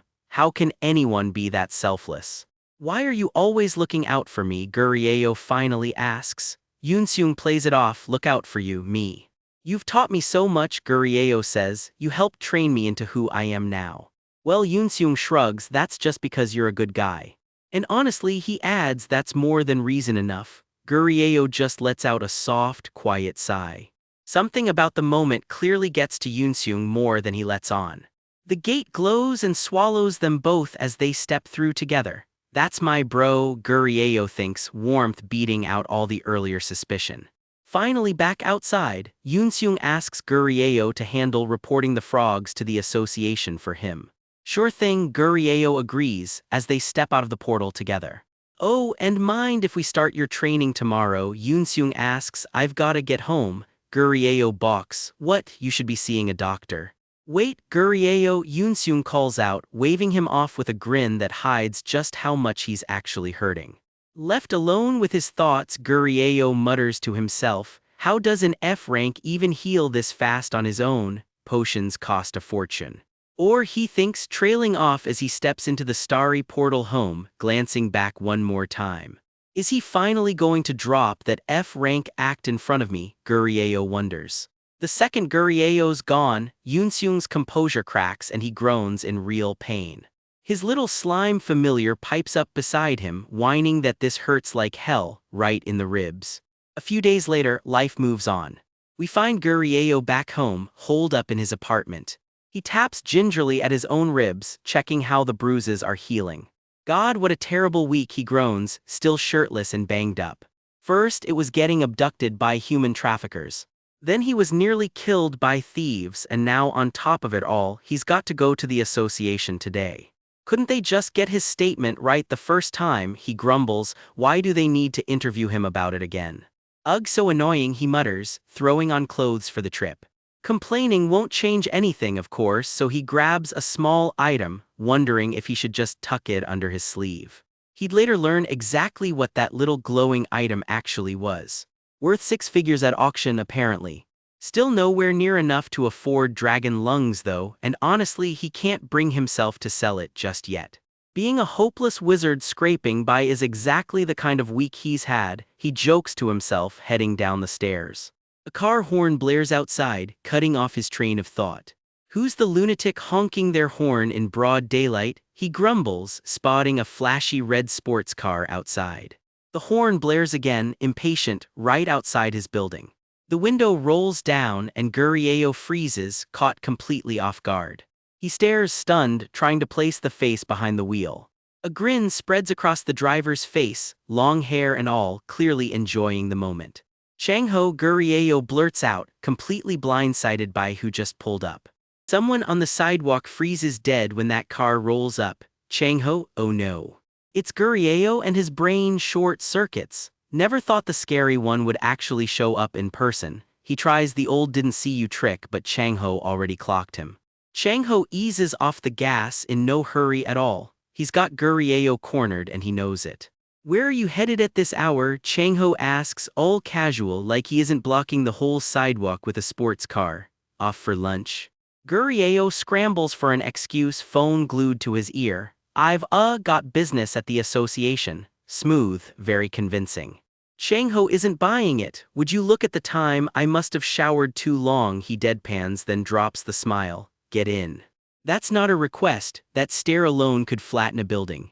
Gurieo folds instantly, "Yes sir," and dives into the car. Even his pet slime tries to play it cool. "I'm not scared, I'm just a classy, intelligent alien peacefully complying." "Sure you are, buddy." As Chang-ho buckles in with that same easy smirk, we cut to a nervous memory. Yeon swearing to the slime he never breathed a word about Haesong, not even under questioning. "I left him out of it completely," Yeon insists, sweating bullets. "I haven't done anything that would make him come after me." The slime looks thoroughly unconvinced. Back on the road, Chang-ho's tone turns pointed. "I've heard the news." "Uh-oh." "The news that you got jumped by frogs," Chang-ho says. Gurieo just blinks. "Frogs?" He means the thieves who prey on hunters, the same crew that jumped Gurieo for his bracelet. Gurieo panics inwardly. How does Chang-ho even know about that? "Oh yeah," Gurieo mumbles, caught flat-footed. "I came to check on you when I heard you got hurt," Chang-ho says, not too serious, thankfully. Gurieo just nods along, still rattled. Wait, Chang-ho actually came to check on him? Gurieo can't quite process it. "You got dragged into an X-class gate and kidnapped right after," Chang-ho says flatly. "You've got a real knack for finding trouble." "Check the glove compartment," Chang-ho says. Gurieo blinks. "The what?" "Above your knees, pull it open." Gurieo digs around, not entirely sure what he's even looking for. It's a potion, small, pink, and clearly not cheap. "You probably don't need it right now, but I brought it, so just take it," Chang-ho shrugs. Gurieo's brain stalls. Wait, did he bring this because he heard I was hurt? "This was common back on my planet too." The slime chimes in, drifting off into memory. Cue a flashback to the slime's homeworld. Friends bringing an injured buddy potions, allegedly out of kindness, mostly so he can get back to doing their work for them. "Screw off," the slime grumbles back in the present, comparing the gift to buying cold medicine for a sick coworker, "so you don't catch it too." Gurieo pockets the potion anyway. "Thanks, I appreciate it," he says. "It would be rude to turn down a gift, right?" "You're not surprised?" Chang-ho asks. The slime mutters that it is surprised a bastard like him could be this thoughtful, but not really. "Who knows, it could be drugged." Chang-ho smirks, then flips right back to business. "We're here, get out." Gurieo looks up, confused, at the tower looming over them. "You're not getting out? You said you had business at the association," Chang-ho says. Turns out he actually remembered the excuse Gurieo made up earlier. Gurieo's brain catches up a beat too late. "What?" "I had no idea you were actually dropping me off," Gurieo stammers. "I thought you came for some other reason." "I keep telling you," Chang-ho says, "I just came to check on you." "Take care, don't get yourself killed doing something stupid," Chang-ho says as Gurieo clicks his seatbelt. "Thank you," Gurieo manages, oddly touched. Mr. Gang," Gurieo ventures hesitant. "Why are you being so nice to me?" he finally asks outright. The slime, deadpan, "Is this the same guy who threatened to kill me if I didn't lie in my testimony?" Chang-ho just smirks. "Nice guy, sure." Chang-ho leans back, clearly enjoying himself. "That's why I don't want to see you get hurt. You get what I mean, right?" Chang-ho says. Gurieo nods along, quietly wondering if that's code for keep quiet about the Haesong thing. "Case?" Chang-ho echoes, all innocence. "Anyway, go on, you said you were late because of your long shower, see you around." And just like that, the interrogation/favor is over. As the car peels off, Gurieo turns the whole encounter over in his head. Cultivating new talent, maybe. He's apparently dedicated enough to wipe out entire organizations that kidnap Awakeners. And if a promising Awakener gets hurt, he personally shows up with potions. Weird flex, but okay. The slime, perched on Gurieo's head waving little flags, declares Chang-ho a straight-up patriot. "Or so I'd like to believe," Gurieo mutters. Something still doesn't add up. Deep down, he knows better. Someone like Chang-ho couldn't possibly be that righteous. What really nags at him is a totally different question. Gurieo heads inside the association, mind still spinning. Why would an S-rank hunter like Changho care about a nobody F-rank appraiser like him? As it turns out, he'd get his answer soon enough and it wouldn't be a comforting one. His expression tightens, like some old fear just resurfaced. Wait, something on his phone stops him cold. He freezes in place, staring at the screen. A breaking news alert, a serial killer targeting Awakeners hunting for a skill called advancement. Gurieo's stomach drops because of this. The scene fades into something darker, a body half-glimpsed lying in the grass. Advancement, just the name of the skill, sends a chill through the whole scene. Purple light crackles over a fallen victim, a stolen ability changing hands the worst possible way. The association's own database spells it out. Advancement lets you steal someone's ability by killing them first. Gurieo can't help but ask who names a skill like that with a straight face. Am I reading too much into this, Gurieo mutters, or does this article scream Changho? Time for proper suspect profile. Exhibit A, the guy offered to sponsor his entire hunting career, completely out of nowhere. Exhibit B, he's weirdly touchy about promising Awakeners getting trafficked. Connect the dots and it paints a very uncomfortable picture. For one horrifying second, Gurieo pictures exactly how this could end for him. Even the slime shudders. No, that can't be. Shit, I never should have gotten on that S-rank's radar, Gurieo groans. There's only one move left, he decides. He has to do something about this pathetic F-rank body of his. Either transplant his soul into another corpse or fix this body's busted lungs. Drastic times, drastic plans. Easier said than done, obviously. A few hours later, deep into the night, Gurieo's already learning the hard way. Every experiment shares one truth in common. Wanting to change your fate doesn't automatically make it happen, as proven by the disaster zone his room has become. So why the hell am I still working? He grumbles mid-cleanup when his phone buzzes. An unknown number, why now? He snatches it up anyway. I don't recognize this number, he answers it anyway. Hello. Dead silence on the other end then. Hello, who is this? It's me, Mr. Gim, the voice finally says. Gurieo blinks. Nobody calls him that. I know it's sudden, she continues, but could we meet tomorrow? The city rolls on into a new day, and so does whatever this call just set in motion. I thought it'd be better to meet in person, she tells him. I understand, don't worry about it, Gurieo replies, still not sure what he's walking into. A call from the association usually means one thing, something annoying. Still, he owes this B-rank hunter one. The least he can do is hear her out. I need your analysis skills, she says, straight to the point. Could you help me out for about 2 weeks? You want me to analyze something? Gurieo asks. No, we're working with the police, she explains. The suspects left traces of their activity inside a gate. But nobody on our end can read them. They even called in a national appraiser, nothing. The big guilds hoard all the cases with real money, leaving this one stuck cold. The field appraisers we've got just aren't skilled enough. Gurieo puts it together, so you want me to investigate the gate. Plus, you're the only unaffiliated appraiser I know, she admits. Fair point, hiring one from a private guild would be a nightmare. I'm really sorry, but I can't offer much pay. Budget cuts. This might basically feel like volunteer work to you. Volunteer, Gurieo repeats deadpan. I know I'm asking a lot, but could you please help me out?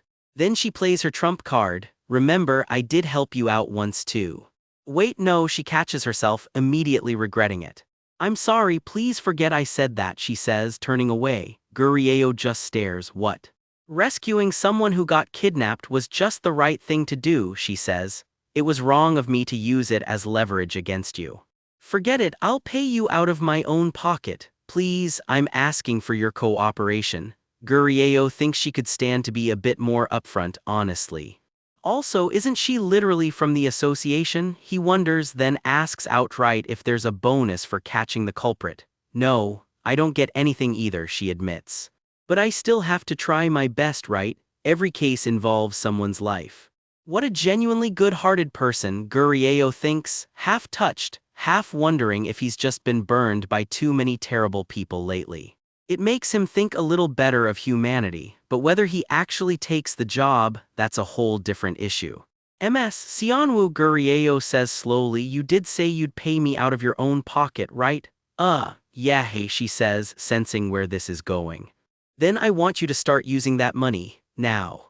The air around him goes cold and sharp just like that. What? Sionwu stammers, caught completely off guard. Sionwu just stares at him, completely thrown, like he told her the sky was falling. How much are we even talking about? She stammers, bracing herself for the answer. Cut to a steaming bowl of noodle soup getting stirred up at their go-to spot. Lunch is officially part of the deal now. Gurieo's already slurping away like it's the best meal of his life. This noodle soup is way better than I expected, he grins, and even his little slime buddy seems to be vibing. Sionwu just watches him inhale noodles, silently wondering what on earth is up with this guy. Turns out what he actually wanted was simple: lunch for 2 weeks straight starting today. In exchange, he'd help her with the investigation. Just a cheap lunch? She's stunned. She only brought him to her favorite hole-in-the-wall because she was too rattled to think straight. Granny's noodle soup 50 years running. But is one bowl really enough to seal a deal this big? He can't stop slurping, practically moaning over how good it is. She thinks he's enjoying this way too much. She still can't wrap her head around it, an awakener like him acting like this. Most awakeners get a taste of real power and turn vain, flashy, almost obnoxious about it. But this guy, he lives in a tiny studio apartment. Wait, maybe it's an act. Maybe he's deliberately playing himself down as an F-rank. After all, he didn't run when she got kidnapped. So why was he sneaking into a high-class gate that same night in the first place? She still got a mountain of questions about this man. And then it came out he's actually an appraiser, a rare class with scouts lining up to recruit him. Yet he blew off every single offer just to help her out. Is he really just paying her back for the favor? No way, she decides. She was just a pawn to help catch some criminals. There's no way he's actually on her side. Still, she needs the help, so she'll take it. She just plans to keep her guard up. Lost in thought, she pauses mid-bite over the dumplings. She already paid for the meal in advance, but Gurieo, slime clinging to his face, isn't about to let good dumplings go to waste alone. Sionwu, shall we talk business now? He asks, and just like that her guard snaps back up. They settle back into their seats, the mood shifting. She leans in and whispers the real reason she needs him. There's a terrorist. A terrorist in Korea, he blurts out, and she shushes him fast. Their method, she explains, is unusual. They don't use bombs to pull off their attacks. Then what do they use? Monsters. His heart drops, you can practically hear it skip a beat. Recently, she says, her eyes narrowing. Someone has been deliberately triggering dungeon breaks. A masked figure, crackling purple energy. Whatever this terrorist's power is, it's ripping gates open by force. And it unleashes exactly the kind of nightmare you'd expect, monsters flooding straight out into the world. A dungeon break, if you're not caught up, here's the crash course. It's the phenomenon where unknown creatures from beyond a gate get released straight into the streets. The name comes from the gate's own bizarre properties. A gate is basically a passageway to another dimension called a dungeon. And inside that dungeon there's a rule, one this mother and her son are about to learn the hard way. It's a ticking clock. Left unexplored and unattacked, a dungeon will, on average, blow after 7 to 10 days, sometimes just 3 to 5. And when it finally does, the gate that serves as its entrance collapses entirely. The whole dungeon vanishes in a supernova-sized explosion. And any monsters still inside come flooding straight into the city. That's exactly why they call it a dungeon break. It's why humanity's been racing to develop the tech just to safely explore these gates in the first place. Because when one of these goes off unchecked, it's pure chaos. All because of this one phenomenon. And now someone's deliberately causing these disasters. How is that even possible? We don't know yet, that's what we're trying to find out. The gate never actually disappeared, she explains. That's how she knew the culprit left something behind. Traces, she repeats. Not long ago, a massive swarm of fire element monsters tore loose and poured straight into the city. But the dungeon they came from, still completely intact, and that's what's bugging Gurieo. A few days later, they head back to the scene, footsteps echoing toward the cracked, humming gate. The fractured red gate looms ahead of them. Mr. Gim, someone calls out and Gurieo looks up on alert. And who's this? Sionwoo asks, eyeing the new hunter bowing politely beside them. He'll be heading into the gate with Gurieo. And what about you, Ms. Sionwoo? She'll wait outside, she's a searcher, not much good on defense. Besides, it's only a B-class gate and the task force already cleared out every monster inside. It won't be dangerous, so don't worry. Still, something makes her go quiet. Gurieo can't shake it either. Something about this gate just feels wrong. He heads for the entrance anyway, hands in his pockets playing it cool. They step through and the gate roars to life around them. 1 hour into the investigation, and they're already dripping sweat in the heat. They gripe about not even getting a bottle of water for this, just one lousy towel between them. Still, just like she said, completely empty, no monsters, no signs of life anywhere. So why is this gate still standing intact? Should we just head out? Looks like we've checked everywhere. Sure, he says, trailing off, though it wasn't quite nothing. All for nothing, he mutters, staring into the cracked gate. Then, actually, I did find something interesting. Back outside, Sionwoo spins around at the sound of the gate stirring. The two of them step back through. You're back. Did you find anything? She asks, hurrying over. Phew, first the bad news. Wait, nothing happened in there, right? It won't be easy tracking down the suspect. Why? They didn't leave behind a single clue, he says between gulps of water. No signs of tampering with anything else either, but there was something strange. The gate itself, the entrance, I think an awaken a pried it open. The gate crackles ominously behind them as Sionwoo's face goes pale. Pried it open, yeah, it's a fake entrance. I'll keep it simple. The terrorist knows how to create new entrances into a dungeon. Which means they also know how to seal the original passage shut. I don't think so, he adds, shooting down her next theory before she can even finish it. Based on my investigation, I've run through several ways someone could pull off a dungeon break on purpose, but the number of passageways has nothing to do with it. Ms. Sionwoo, you said this wasn't the first strange dungeon break, right? Yeah, there's already been 3 of them just this year. Dungeons that still had plenty of time left just suddenly exploded. 3 suspicious cases. None of them left a trace before, but this one left an empty gate wide open and drew a crowd. You think the same person's behind all of them? There's no way to be sure if I had more. Mana, I could have used a much better way to investigate. Guess that's just life as a low-tier hunter. Oh, and don't go back inside that gate anymore, Ms. Sionwoo. But this is our only lead, we can't just let it slip away. Then we'd better find something before it does. Under the gate's eerie purple glow, Gurieo's expression hardens. This case just got personal. The magic gate she'd been investigating just vanished mid-probe, taking her only real lead with it. Weirdly, the terrorist attacks stopped completely the moment it disappeared. Convenient, right? Cut to our favorite burnt-out appraiser Gurieo doom-scrolling in bed, since naturally he and Yon haven't kept in touch. No news coverage on the vanished gate either, like the whole thing got memory hold. But he can't ignore his feed blowing up over one headline: 7 people missing in Yunpyong district.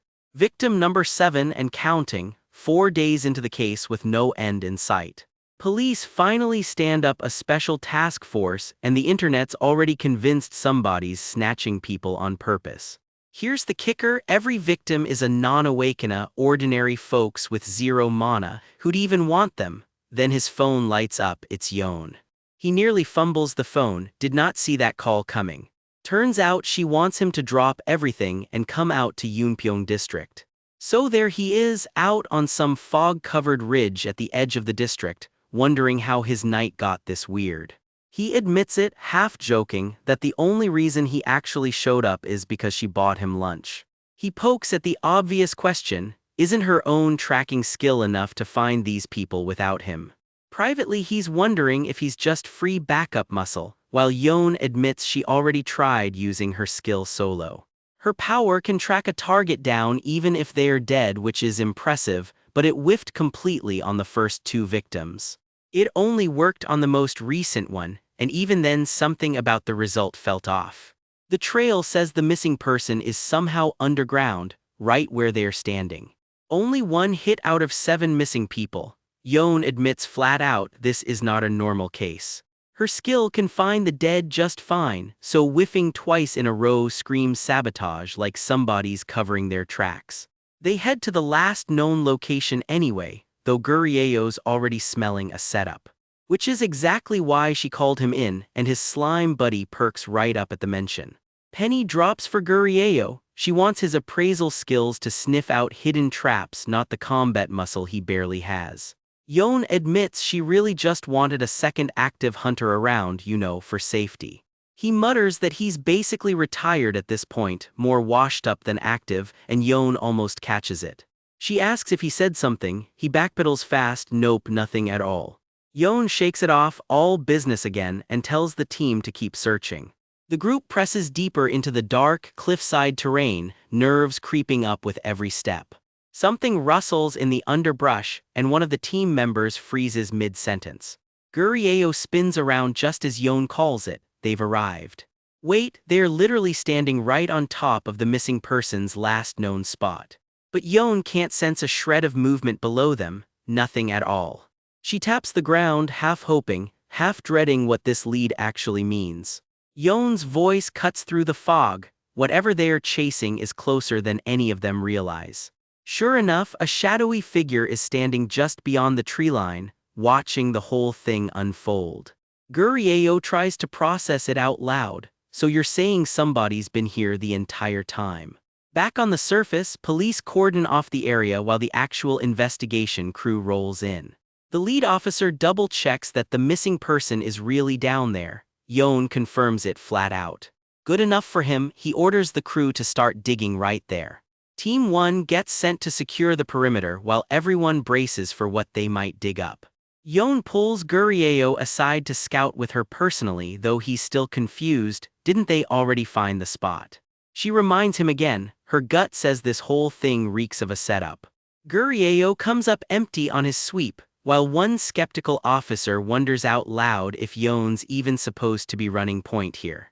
Gurieo shrugs it off. He's tapped out his search ability for the day, and that's genuinely all he's got left.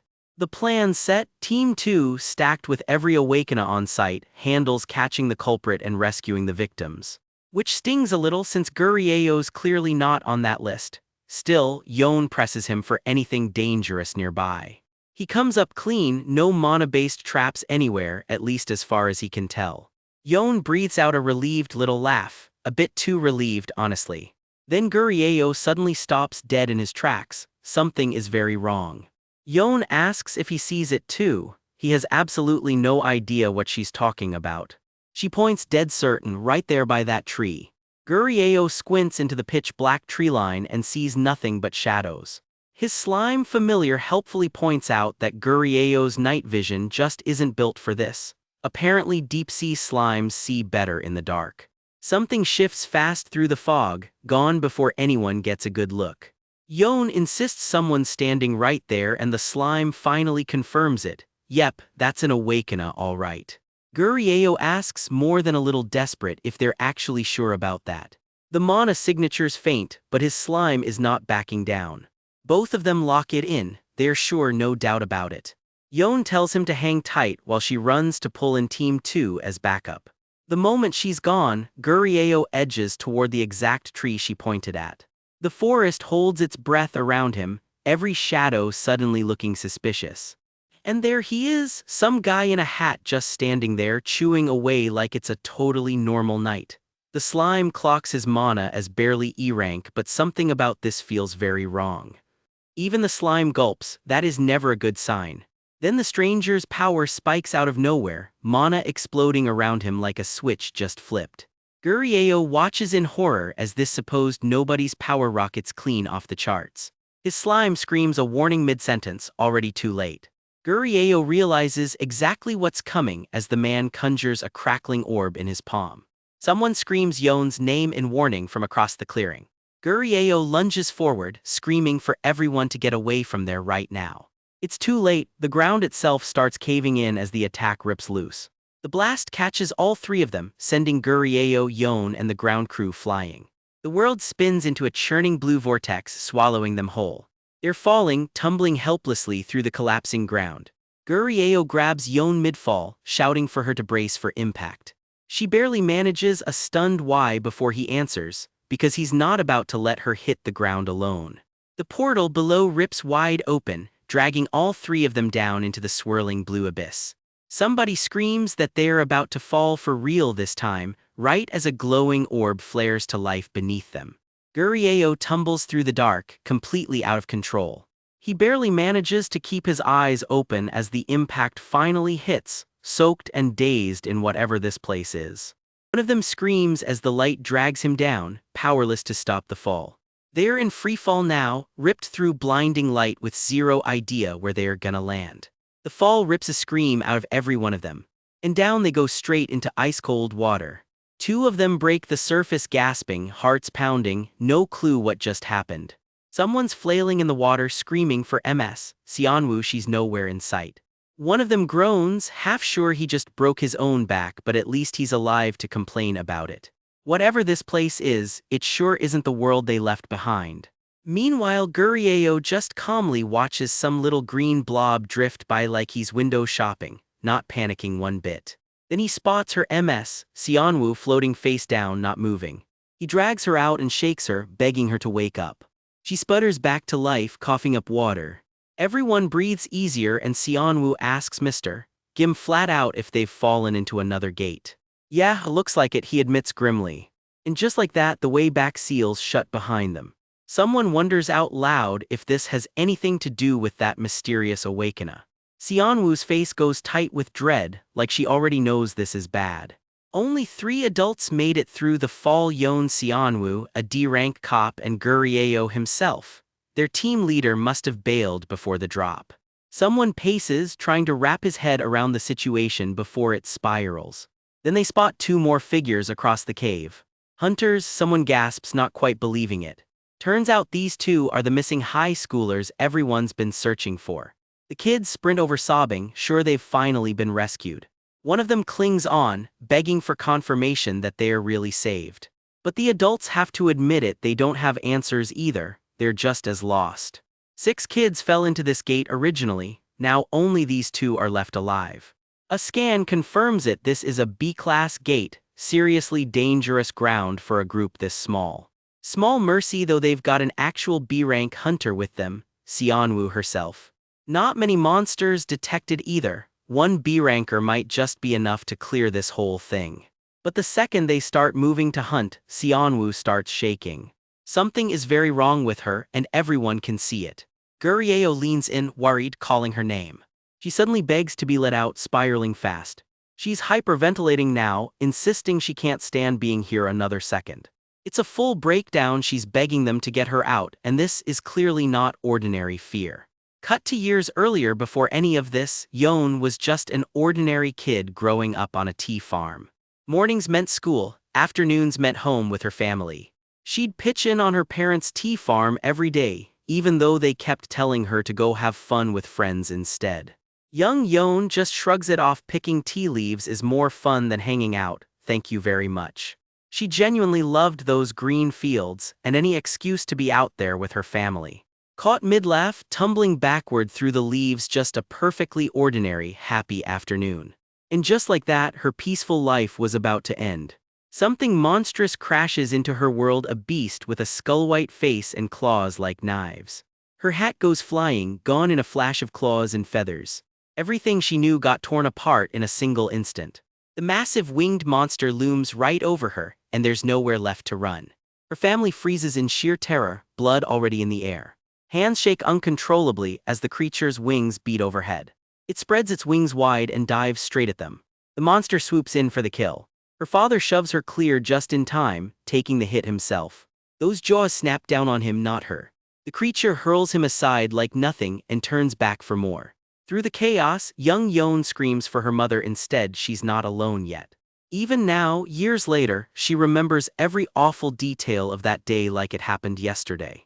Her father, hurt but alive, charges the monster head-on, screaming no. He throws himself at the beast, desperate to save what's left of his family. But this time it's her mother. The creature clamps its beak around.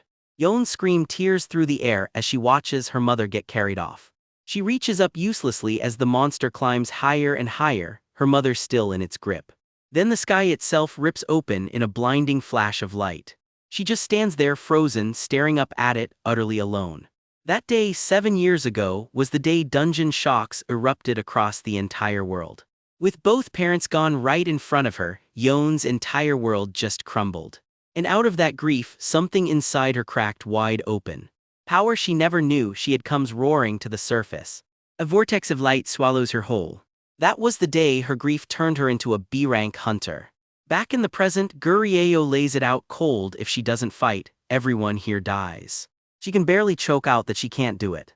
He warns her she'll die too if she freezes. All she can do is scream that she can't. Her anguish just keeps pouring out, hands reaching for a sky that isn't even there. He grabs her attention, trying to snap her back to reality. He reminds her flatly she didn't awaken as some support class searcher. Whether she likes it or not, she's a fighter. She grabs onto him, desperate, the rain pouring down around them both. Gurieo counts her down, cracking a dark little joke to himself about not wanting to star in his own death scene. She hits 3, gasping for breath. It actually works a little. He checks in on her gently. He lays out the stakes again. They're stuck in a B-class gate, no way around it. She protests out in the field she's only ever handled lower-tier monsters, never anything at her own rank. Gurieo does the math out loud. The cop's D rank. He claims to be F rank, so she's the only one with a real shot at fighting back. She collapses back into panic, covering her face. She begs him to just fight for her. He brushes it off, insisting he's just an F ranker. She cracks completely, screaming at him for real answers. But his mind's somewhere else entirely, quietly wondering why she still doesn't buy his story even after she checked his rank herself. Not exactly a normal problem to have. He pushes again, harder this time. Everyone dies if she doesn't fight. Same denial, quieter now, crumbling under her own fear. He warns her plainly again. She just screams it right back at him. She throws her head back, screaming at a sky that isn't even really there. He keeps at it, patient, refusing to give up on her even as she falls apart. He says it again, quieter but firmer. She wasn't built to run from this. And finally, soaked and shaking, she reaches out and grabs onto him instead of pulling away. He's known for a while she's been hiding something. He just never bothered to push it.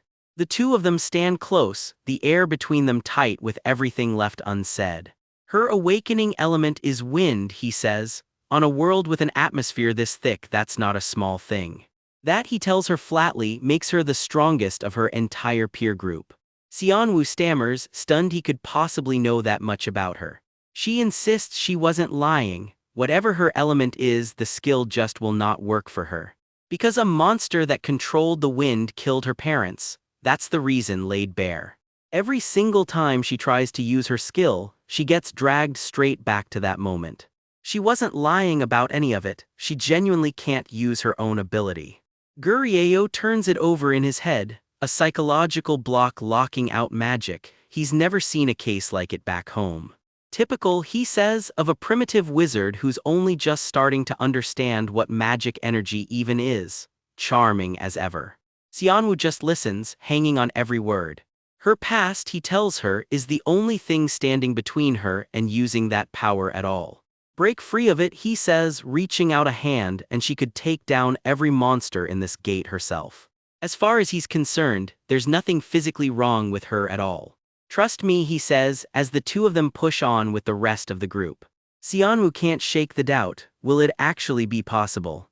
Someone mutters that he's just an F-rank hunter. Why is he just standing there doing nothing? A scream rips through the tunnel and everyone whips around. One of the hunters freezes, staring at whatever just showed up. Someone screams a warning as a winged monster drops into view. A couple of the classmates bolt down the tunnel, sprinting for their lives. The monster shrieks, a barbed purple tail whipping through the air. Fangs bared, it drops out of the dark, hunting for a target. Gurieo's face goes pale. This is bad and he knows it. He shoves Seonwoo behind him, screaming at her to run as the thing closes in. One of the so-called classmates decides self-preservation comes first and screams for everyone else to just run. The group scatters deeper into the tunnel with the monster right on their heels. Gurieo glances back mid-run, and something doesn't add up. The monster dives, but it sails right past Seonwoo, who's standing closest to it. Why isn't it going after her? She's right there, an easy target, and it's ignoring her completely. It's chasing him instead. Gurieo realizes it a half-second too late. His foot catches a loose rock and he goes down hard. The monster's jaws loom over him, fangs glinting. It swoops down for the kill, and there's nowhere left for him to go. Gurieo lets out a raw scream of pure terror. Xianwu screams for help, frozen in place, watching it happen. The fangs snap shut around him. Its tail runs him clean through, hurling him into the air in a spray of blood. Gurieo coughs blood, the barb still buried in him, hanging limp. Xianwu can barely force a sound out, horror written all over her face. His face is a mask of blood, eyes glassy with pain. Xianwu screams his name into the dark, and it's the most helpless she's ever felt. The monster hauls his limp body off into the dark as Xianwu screams his name and scrambles after him. She's gasping, barely able to process what she's watching happen. So he really wasn't lying, he was genuinely just an F-rank the whole time.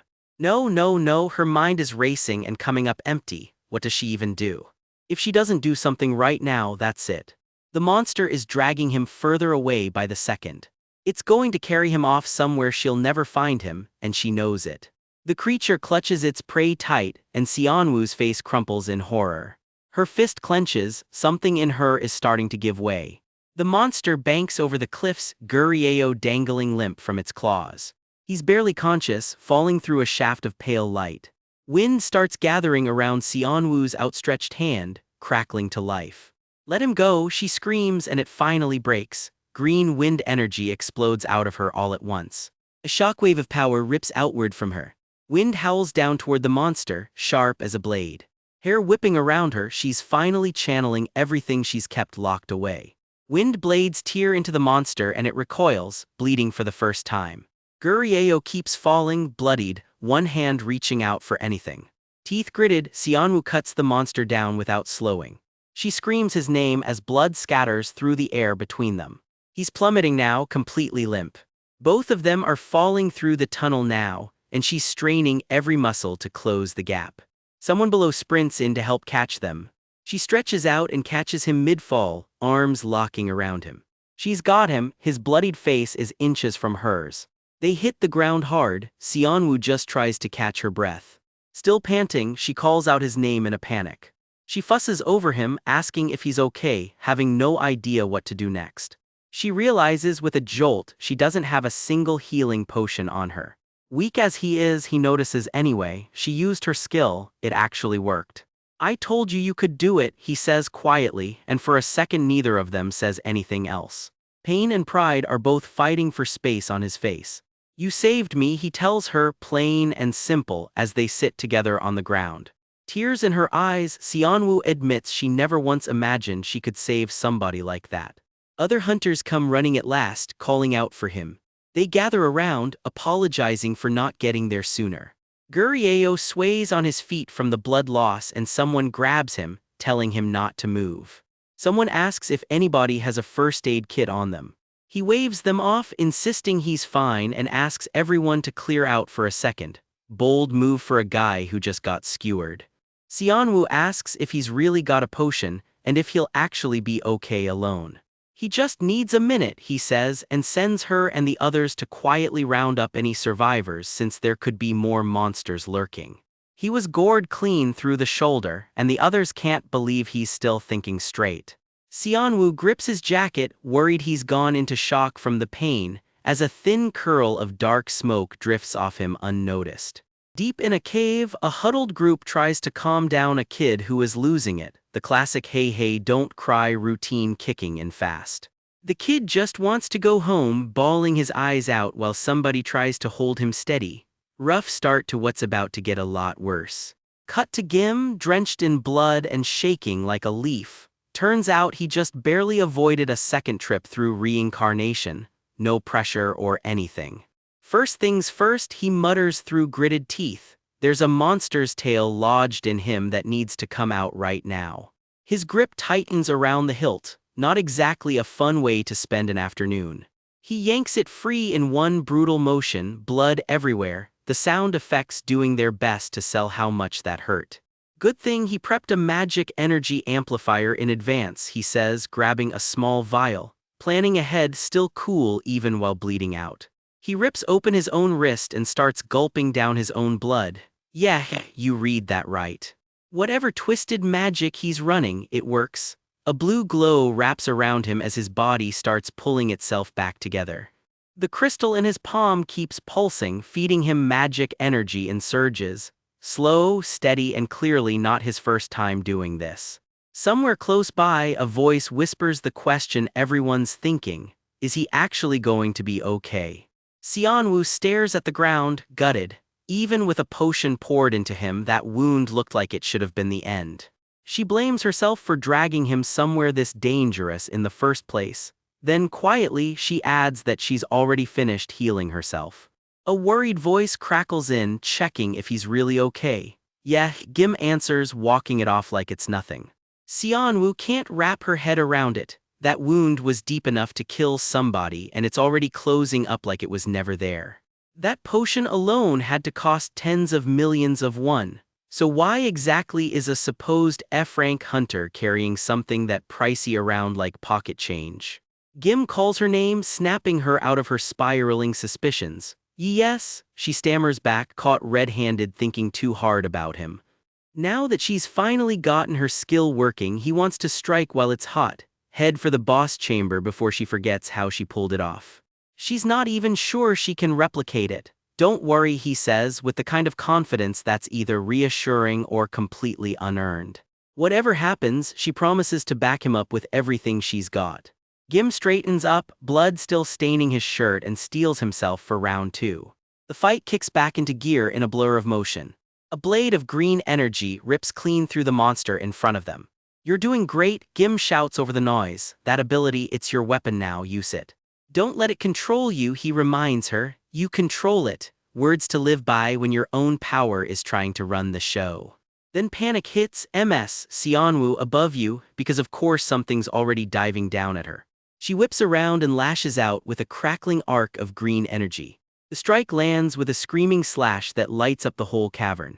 It connects clean, tearing straight through whatever was coming for her. She staggers back, gasping for air, but the thing's down. Not bad for someone who wasn't sure she could pull this off twice. You did great, told you could do it, Gim says, insufferably smug about being right. The rest of the group jogs up, tossing out their own congratulations, and one of them already wants to know if they can call it a day.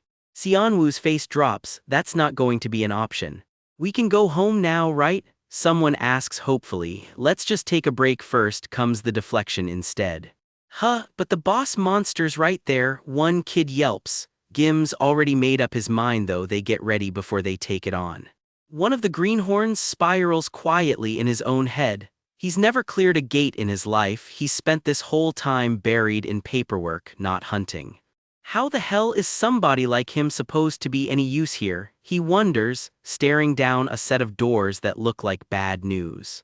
The doors slam open with a boom that rattles straight through the cave. He's supposed to fight a boss monster his own level. Somewhere in the dark, a pair of glowing red eyes says otherwise. Something massive slams forward out of the shadows. Every face in the group goes tight with the same thought: this is really happening. To be honest, I'm scared, the kid admits, voice shaking. Can I really? His heart's pounding loud enough to hear. Gim just watches him, calm and unreadable, letting the moment breathe instead of rushing him. Xianwu holds her breath too, watching to see which way this goes. The group settles in to rest a while longer before pushing on, the weight of what's coming sitting heavy over everyone. Gim crouches down next to the shaken kid. You're not ready to face the boss monster, right? No judgment, just a real question. The kid blinks, caught off guard. Even if that's the case, Gim tells him, it's not your fault.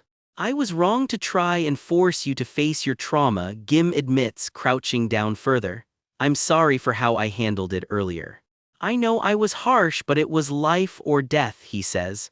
The kid just mutters none of this would even be happening if it weren't for the terrorist who threw them into this mess. Gim and Xianwu both make sure he hears it loud and clear. None of this is on him. Once we get through this, Gim tells him, you'll have the strength to take on any gate that comes your way. But I know this won't be easy, he adds. We'll wait until you're actually ready. Xianwu backs him up quietly, telling the kid to take all the time he needs to rest. The kid pushes himself up anyway. "No, I'm good," he says, "steadier now, let's take down that boss." Xianwu squares her shoulders, ready to back that resolve up with everything she's got. The group falls in behind them and starts moving. Step by step, they close the distance to the boss chamber. A low growl rolls out from somewhere up ahead. "Wait," Gim warns, throwing an arm out. Whatever's waiting on the other side of that door just made itself known. Gim lays it out. The boss is right behind this door, 4 or 5 meters tall and dangerous enough that he and Xianwu are going in alone. Everyone else stays put. Xianwu nods, jaw set. The two of them step up to the massive doors together.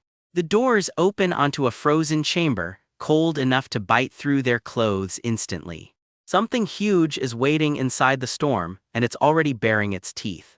A serpentine tail of pure ice carves through the blizzard toward them. The boss finally reveals itself in full, a massive, fanged horror built entirely out of ice. It rears up to its full height, and it is every bit as big as advertised. "I don't think it can even hear us," Gim notes. "Still, you should use your skill and take it down fast before it gets the chance to react." Xianwu doesn't wait to be told twice, launching straight in with her power already crackling. Green energy howls through the air in a tight, controlled arc. It slams straight into the monster's jaw. The impact cracks across its icy hide with a solid smack. "It dodged my attack," she shouts, alarmed. Gim's already yelling her name in warning. "Look out," a massive claw comes barreling straight for her. The beast winds up something worse, a pulse of freezing energy building fast in its jaws. Ice shatters through the air as the attack lets loose. Gim comes flying in at the last second, driving a kick straight into the attack to knock it off course. He plants himself between Xianwu and the monster, throwing everything he's got into the counter. The boss crackles with building energy, clearly not done yet. It lunges again, jaws wide, coming down hard. Something shifts in Xianwu. Blue energy starts swirling around her completely unannounced. She rises with power crackling off her that nobody's seen from her before, not even her. The clash detonates in a shockwave that sends her skidding back across the ice. She digs her heels in, refusing to go down. Gim capitalizes on the opening, slamming a green-charged strike straight into the monster. The two of them are trading blows with something that outweighs them 100 times over, and somehow holding their ground. Gim watches her worried. She's nearly out of mana, and even if he pitches in. Taking down a monster of the same rank as you is never easy, no matter how strong you are. She steps forward anyway, power surging around her. And this is literally her first time ever using this ability. But hey, he figures, there's at least one silver lining in all this. The silver lining shows up fast, a fresh, ugly wound tearing open across the monster's hide. The boss staggers, wounded and clearly rattled for the first time all fight. Looks like this monster's going to hit the ground before she does, not exactly the outcome its glowing red eyes were expecting. She is nearly out of mana and the monster in front of her is not going anywhere. Even backup can only do so much here. Taking down something in her own weight class was never going to be easy, and every step she takes proves it. This is not muscle memory either. This is the very first time she has ever used this power in real combat. At least there is a silver lining. Whatever she is doing, it is drawing blood.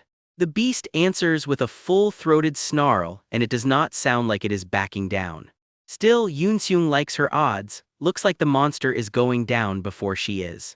Xianwu launches herself at the monster in a blur of green light, and this time she is not holding back. Her face says it all, focused, terrified, and completely locked in. The beast rears up with a roar that shakes the ice around them, dwarfing her completely. She is already airborne again, blade raised, closing the gap before it can recover. The strike lands clean, a bright green gash tearing straight through it. The monster shrieks in agony, blood spraying across the frozen ground. It is wounded now, and badly, but a cornered monster is the most dangerous kind. A massive claw comes swinging down at her before she can even land. She slams down safe just as the shockwave detonates behind her. Xianwu staggers, sweat pouring, gasping for air she does not have. She has been burning mana non-stop with no breaks, and her body is finally screaming about it. Still, she throws herself back in, slicing through the dark with everything she has left. Her lungs feel like they are about to burst, but her hand keeps glowing anyway. She can feel it, her mana tank is running flat empty. Every part of her is screaming that she has hit her limit. But quitting is not an option, she has to see this through. She sprints back in green energy trailing behind her like a comet. Another blast slams home, rattling the monster to its core. She keeps carving into it, refusing to let up for even a second. The monster swings back, jaws snapping, desperate to turn the tide. Yoon-seung gets caught in the blast trying to back her up, sent flying by the shockwave. Seonwoo mid-spin mutters something under her breath, please. Her blade connects again, and the monster howls in pain. The ice around them keeps detonating, one blast after another. She is already dashing back in before the dust even settles. Just she growls, winding up for the finisher. Die, the blade comes down in a spray of blood. Seonwoo reaches out one more time, but her arm is shaking. No, her mana fizzles out mid-cast, she is completely tapped. Yoon-seung's face falls as something heavy crashes to the ground nearby. Somehow she keeps walking forward anyway, straight toward the monster. Someone lets out a startled huh, not expecting her to keep pushing. The monster's jaws gape wide, ready to swallow her whole, and she has nothing left to defend herself with. She keeps closing the distance anyway, completely empty-handed. Footsteps pound the ice as Yoon-seung sprints to close the gap. A blast of golden energy detonates around the monster, just in time. The beast snarls back to life, furious and far from finished. Yoon-seung's own summon swoops in as he screams at her to finish it now. But my mana's gone, she chokes out. Gather every last drop, he snaps back. Are you going to hesitate again? He demands, refusing to let her freeze up. Pull yourself together, MS. Seonwoo, he shouts, or do you want to watch everyone here die? Something in her expression shifts, fear giving way to something harder. Her heart slams in her chest as an old memory comes crashing back. She is a kid again, back pressed against a wall, something monstrous looming over her. A blood-red bird-like horror fills her vision, the thing that started all of this. Young Seonwoo screams, hands clutching her face, frozen in terror. The memory softens for a moment, warm light bleeding into the frame. She remembers sitting on a bench with people she loved, before everything went wrong. The warmth lingers just long enough to hurt.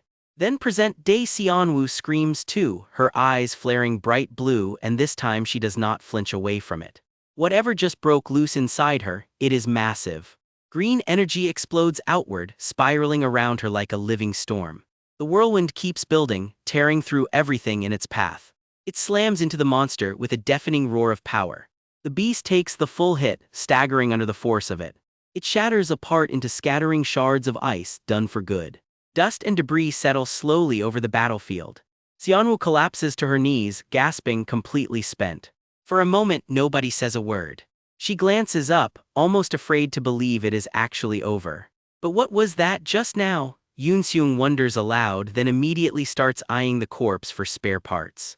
Seonwoo stands over the monster's remains, blood pooling across the ice. Her mind drifts back to something she cannot shake. How did Gurieo stop a B-rank monster's attack with no gear and no skill at all? Thank you, she says quietly, still catching her breath.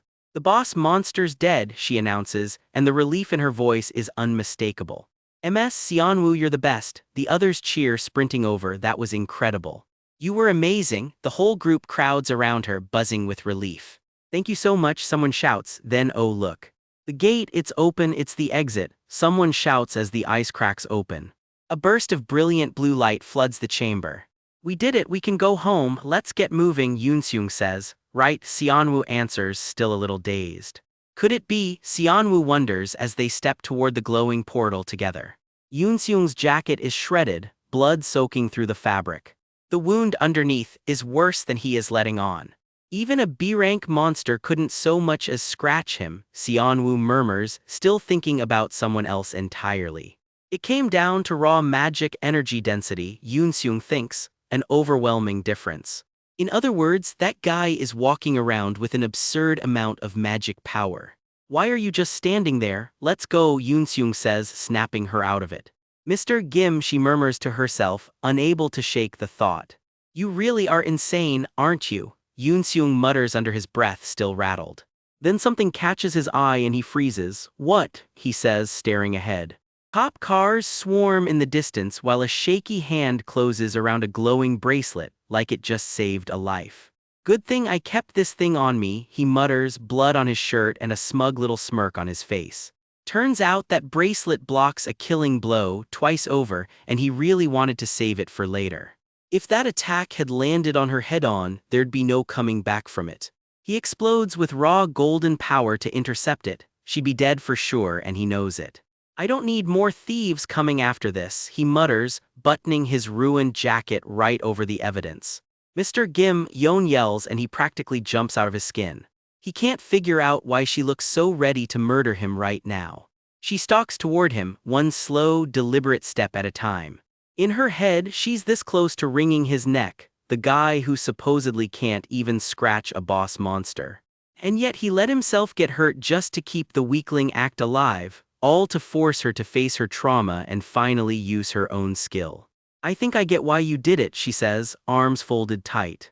Don't expect a thank you, he shoots back, because you are seriously unhinged. He just stands there, torn jacket and all, giving absolutely nothing away.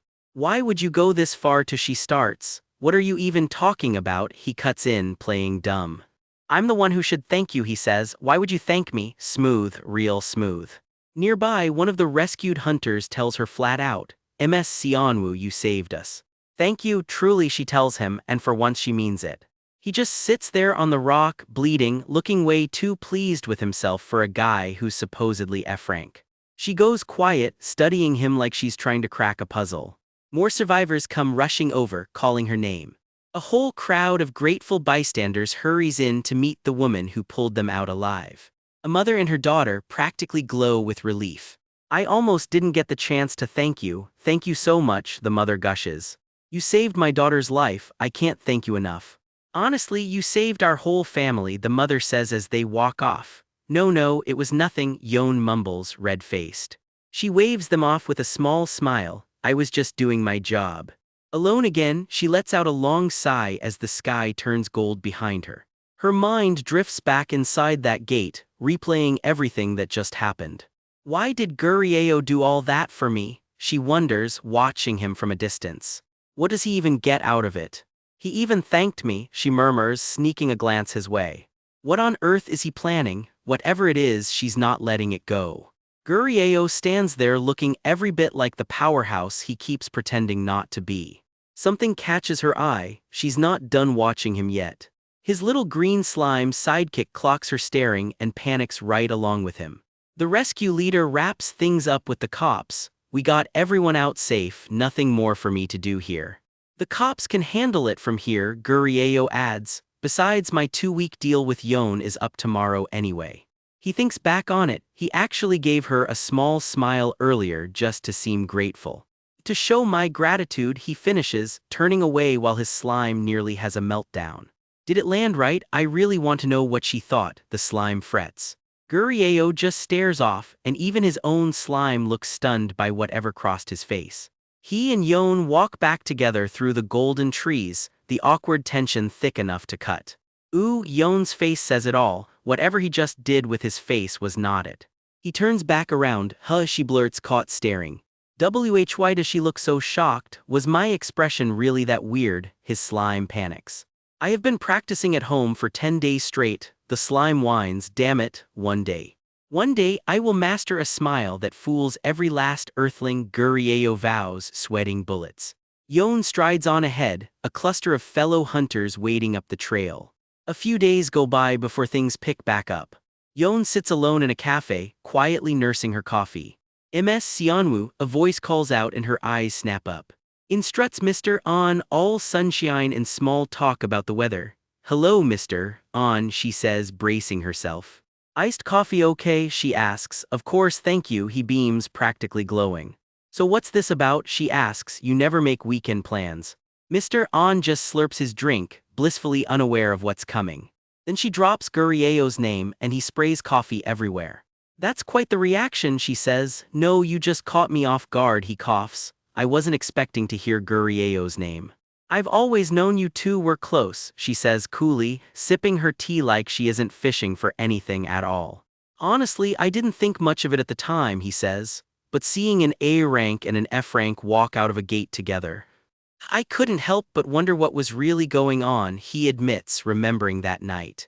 So here's my real question, Mr. On, she says, how exactly did you and Mr. Gim meet? Why ask now, he says, suddenly guarded. Does this have something to do with the association? Relax, she says, this has nothing to do with the association. Honestly, I think Mr. Gim might be a criminal, she says flatly. He nearly chokes. What do you mean, he sputters. I'm just trying to help, she says, in case you got tangled up with some low-life awakener and landed yourself in trouble. That's ridiculous, Gurieo's not a criminal, he's Mr. On snaps back defensive. Besides, in this industry a single rank up can double a hunter's paycheck, she presses, so why would anyone fake being weaker? Doesn't that seem suspicious, she needles, unless he's got something to gain from the act, Mr. On breaks a sweat. Thaw that's true, he admits while she piles on the flattery about how upright he supposedly is. But why would someone like you associate with an F rank at all, she wonders aloud, unless there's a reason behind his fraudulent registration. Or maybe he's so strong an A rank wouldn't stand a chance, she says. This feels like an interrogation, he thinks, like she already knows something.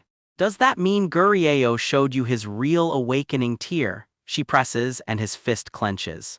Come to think of it, she muses, you both got caught up in that Yunpyong district gate accident. I think I know exactly what happened, he realizes. He must have shown his. The memory hits him hard, Gurieo bearing his true power to protect everyone trapped in that gate. I'm not here to arrest you or Mr. Gim, Yon says gently, I just want the truth. He gulps hard, maybe it's finally time to clear up her misunderstanding about Gurieo. This might be the best way to actually help him, she tells herself. Okay then, I'll tell you about Gurieo, Mr. On decides, and Yon can't quite hide her satisfied little smile. But in return, he says, can you promise to keep it a secret? He steels himself, finally ready to spill the truth about his friend. Across the cafe table, Xianwu sits with her arms crossed, waiting him out. Finally she breathes, of course you have my word.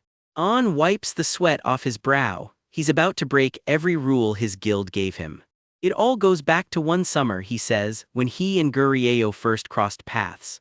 Yes, Xianwu already knows the headline. His whole team got wiped out in a gate mutation that day.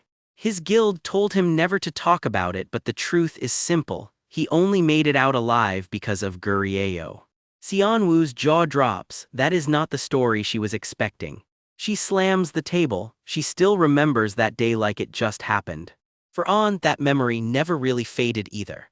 I get it, he tells her. You're skeptical about his F rank, aren't you?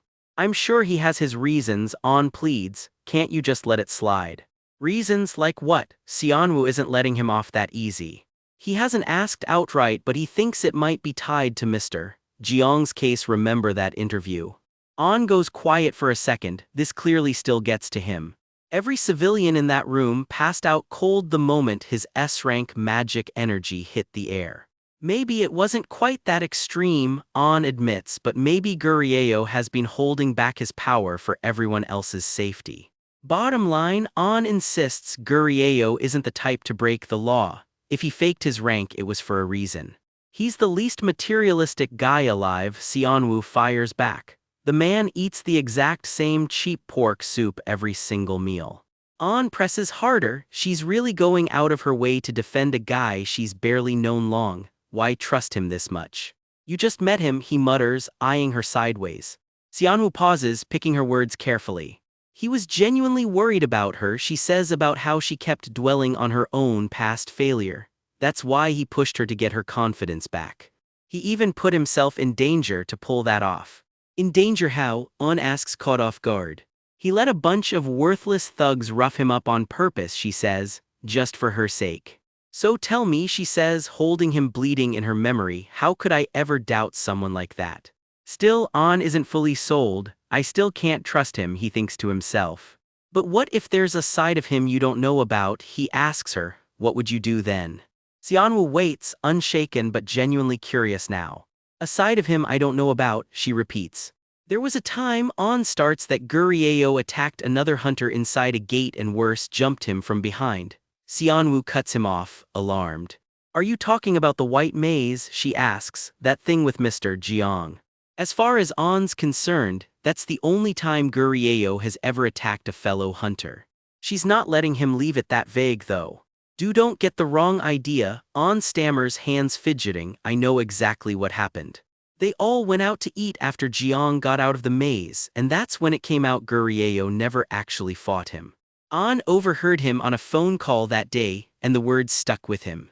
It's true, I knocked you out, Gurieo said. I'm sorry, Mr. Jiang, I felt like you were pushing yourself too hard and I tried to stop you, it just happened. Jiang himself admits it plainly, he was about to become the sacrifice while Gurieo was outside the gate. The sacrifice, to be exact, meant for Mr. Jiang. The table goes quiet as that fact settles in. In other words, Gurieo didn't have a choice, knocking Jiang out was the only way to save him. Neither of them says anything for a moment, just letting it sink in. Most people would do anything to dodge being the sacrifice and dump it on someone else, Xianwu says. Gurieo did the exact opposite. And then the guy apologized for it afterward. Isn't he just amazing, she gushes. Yes, On agrees, practically sparkling, so he could take the hit instead. Two grown hunters fully fanboying over the same guy. Cute, honestly. Then On's face turns serious again. I don't think that's actually what matters here. He already knew it, Gurieo is faking his rank, plain and simple. But even the newest evaluation devices couldn't detect his real rank, which means there's nothing left to prove it with. Thanks for telling me all this, Xianwu says, I understand now. On just stares, a little stunned she's taking it this calmly. On practically cheers. It's not that I ever thought he was a bad person, Xianwu clarifies. Honestly though, On starts like he's about to admit something himself. To be honest, I was just unsure, he admits. Relieved, On repeats, catching the word choice. Oh, you're right, he admits. The balance between guilds is already pretty shaky as it is. Turns out Xianwu isn't just a friend of his as someone working for the association, she's actually relieved he's hiding his true rank. If word ever got out about his real awakening tier, no guild on Earth would leave him alone. Right now, 3 major guilds hold the balance of power in Korea: the flashy Neo Sisters, a conglomerate-backed powerhouse packed with members, and the Magic Tower of Korea, led by the charismatic S-rank Esther. And behind them all sits the association, whose real power comes from keeping every awakener under some form of control. That balance has only held because the S-ranks have always operated independently, never teaming up. So what happens if a 4th S-rank shows up out of nowhere, and what if that hidden S-rank decides to team up with someone else? The fragile balance everyone's barely managed to hold together would completely collapse. The association could lose its entire deterrent power overnight. And ultimately, that throws the whole system into chaos. Which is exactly why Xianwu hopes Mr. Gim keeps right on pretending to be a harmless F-rank working solo. But there's a catch coming, and you can feel it in the pause. That's just the association's take, the director tells her. We still need to keep things under control after all. Back with On, he reassures her she has nothing to worry about on that front. He doesn't think Gurieo even wants to join a guild, he barely blinked at the invitation from the Magic Tower of Korea. Really, Xianwu asks, surprised. He turned down a major guild offer, that's genuinely unexpected. Then again, she thinks, maybe it's not that strange after all. No guild would normally bother chasing after someone registered as a lowly F-rank in the first place. So maybe, just maybe, she can finally relax about all this. Cut across the city to the looming Magic Tower of Korea. Its crimson crest glows over the skyline, and this chapter of that unexpected offer is far from over. At a quiet outdoor cafe, someone thanks Gurieo for agreeing to meet at all. The man across the table says he oversees new hunter recruitment for the guild. Oh, I see, Gurieo replies flatly, barely looking up from his fancy latte. I'm Gwak Byonggi, section chief at the Magic Tower of Korea. The man introduces himself properly. You don't look so great, Gwak notes. Are you okay? Gurieo just looks dazed and exhausted. Just finished a job, Gurieo mutters, while his little slime familiar silently wonders why Magic Tower people are always so obsessed with coffee. You must still be exhausted, Gwak says, sweating a little. I'll get straight to the point then. Wait, Gurieo cuts in, eyes narrowing. "You're trying to recruit me?" he asks, tensing up. "You want me to come work for your guild?" Gurieo demands, rising up with a sudden shockwave of pressure. "Is that," comes the reply, cool as ever, "what you're trying to say?" And that's exactly where this one leaves us hanging. Inside, a nervous suit practically chokes on his coffee. Wawait MSCO. He can't believe what she just proposed, scouting an F-rank hunter of all people. Her target is one Gim Gurieo, an awakener whose file screams "do not bother." MSCO isn't asking twice. "I told you to bring him, so just bring him." Her assistant panics. They don't take anyone below C rank, let alone deadliest F. She's unmoved. Bluntly put, the guy's tier 14 rating makes him borderline useless on paper. At that tier he'd run dry on mana after 2 skills, tops hardly guild material. MSCO just rolls her eyes at all the whining and shuts it down cold. Her assistant tries to connect the dots. Does this have something to do with them? "Of course, for all we know, Mr. Gim could be one of them," she says, dead serious. She warns him, this is no ordinary F-rank and pushing too hard will only tick him off. "You don't need the details, just get him signed." She's already drafted the contract. "And if the money's not enough, I'm even willing to sign a blank check." Her assistant's jaw hits the floor. A blank check for an F-rank sounds insane. "You really think he's worth it?" "Worth it," she admits. She can't say for sure yet. But what she does know is that his record is spotless, not a single red flag. "So we don't even know if he's worth it and you're still doing this? Huge risk." "Ugh, shut up," she snaps back. Cut to a stormy memory, a shadowy maze, a pale-haired figure, and that same little green slime tagging along. A client recalls it like it was yesterday. "He cleared my maze faster than anyone else. No gear, no items. Just him, and he brushed off my S-rank curse like it was absolutely nothing."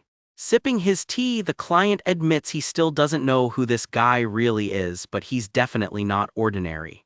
"If we can win him over," MSCO muses, "there's no telling what we could pull off. And if he's dangerous, wouldn't it be smarter to find that out now, before he shows his true colors?" Back in the present, she snaps at her staff. "What are you all waiting for? Don't just stand there, call Mr. Gim." Her assistant scrambles for the phone. "Yes, MSCO." Enter Guac, the poor soul stuck doing the actual recruiting, muttering that this is way too much money for an F-rank, or did the guy fake his rank entirely? He sighs. Whatever the case, he's got a job to do, go recruit him. After all, money's supposedly all that matters in recruitment. Target locked, Gim Gurieo. His file's about as unremarkable as it gets, rank F, analysis class, clean but forgettable. Guac tries to process what he's hearing. "So, you're saying?" Gurieo cuts right to it. "You want me to come work for your guild, is that what you're trying to say?" Guac just gulps, sweat beading, already regretting this pitch. He backpedals fast, explaining they'd backed off for a while after the first offer fell flat. "But we wanted to ask again, just in case. It was a pretty off-the-cuff offer last time, so no hard feelings if it didn't land." He starts digging through his bag for round 2. "That's why I brought a new contract this time," he says, sliding it across the table. "And of course we're open to negotiating." Gurieo just glances at it, unimpressed. Even Guac knows it, this is an absurdly generous offer for a supposed F-rank. $10 billion sits right there in writing. Gurieo's internal verdict, not even close. He didn't survive reincarnation just to get chained down again. Cue the slime doing its best fight for freedom pose behind him. Dramatic, unnecessary, perfect. "Back to that corporate bullshit, over my dead body," he says flatly. Guac reels. "He shot me down just like that." "Wait, Mr. Gim." He fumbles for a save. "Is there another guild you're already talking to?" "No," Gurieo says, "I just have no interest in joining a guild, period." Guac pushes back anyway. "Eventually every hunter needs one," he insists. "No, full stop." Guac's fist clenches on the paperwork. I see." Inwardly, he's spiraling. Here he is basically begging an F-rank, and he thought he'd built up a tolerance for pressure working under MSCO. Then something flickers, a shadow wreathed in purple flame, eyes glowing, and Guac suddenly feels very, very small. Whatever that was, it confirms it. They seriously misjudged this guy. Gurieo just laughs it off. "Even a blank check wouldn't win me over, huh?" Guac, still shaken, mutters that the guy isn't even reacting to the mention of a blank check. Gurieo, cool as ever, needles him back, not even hiding his annoyance. Guess that's his way of saying money isn't the answer. Internally though, it's a whole different rant on loop. I hate going to work, I hate overtime, I hate meetings. Guac sighs to himself, someone like this cannot actually be an F rank. Out loud he pivots, alright then, I get it if a formal contract makes you uneasy. He yanks the paper back, so forget I said any of that. Gurieo blinks, caught off guard. What? I'm about to make you a completely different offer, not a contract, a one-time commission. Would that work better? We just pulled an item out of a gate raid we can't figure out. We actually need a subcontractor for it. Gurieo softens a bit. That doesn't sound too bad. Analyzing one item shouldn't take long. Though he admits he's never actually been hired to appraise anything before. Guac slides the paper over, and here's what we're paying, $100,000. Gurieo freezes, even the slime's heart skips a beat. How much is this? Guac tries to play it cool. I know money doesn't mean much to you, it's just, but Gurieo cuts him off. I'll do it. Everyone within earshot does a double take. Wait, what? The slime points eagerly at the dotted line. Do I sign here?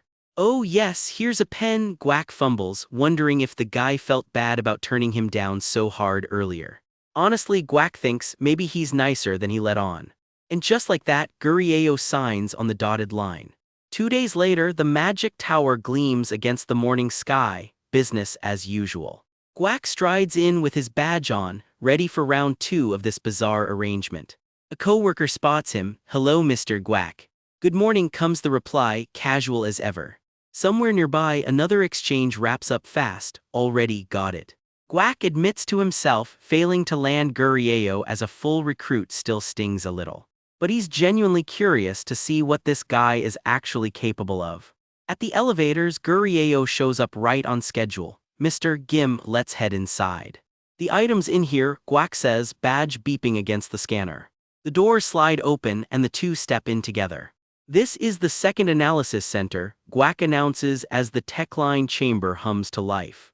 At the center of it all, a strange cube floats, humming with restrained energy. The item we need you to analyze today was pulled from an A-class gate, Guac explains. We've classified it as unique for now. Gurieo raises a brow. Unique. That's class 3 of 5 by the Hunter Association's own ranking, Guac adds, dead serious.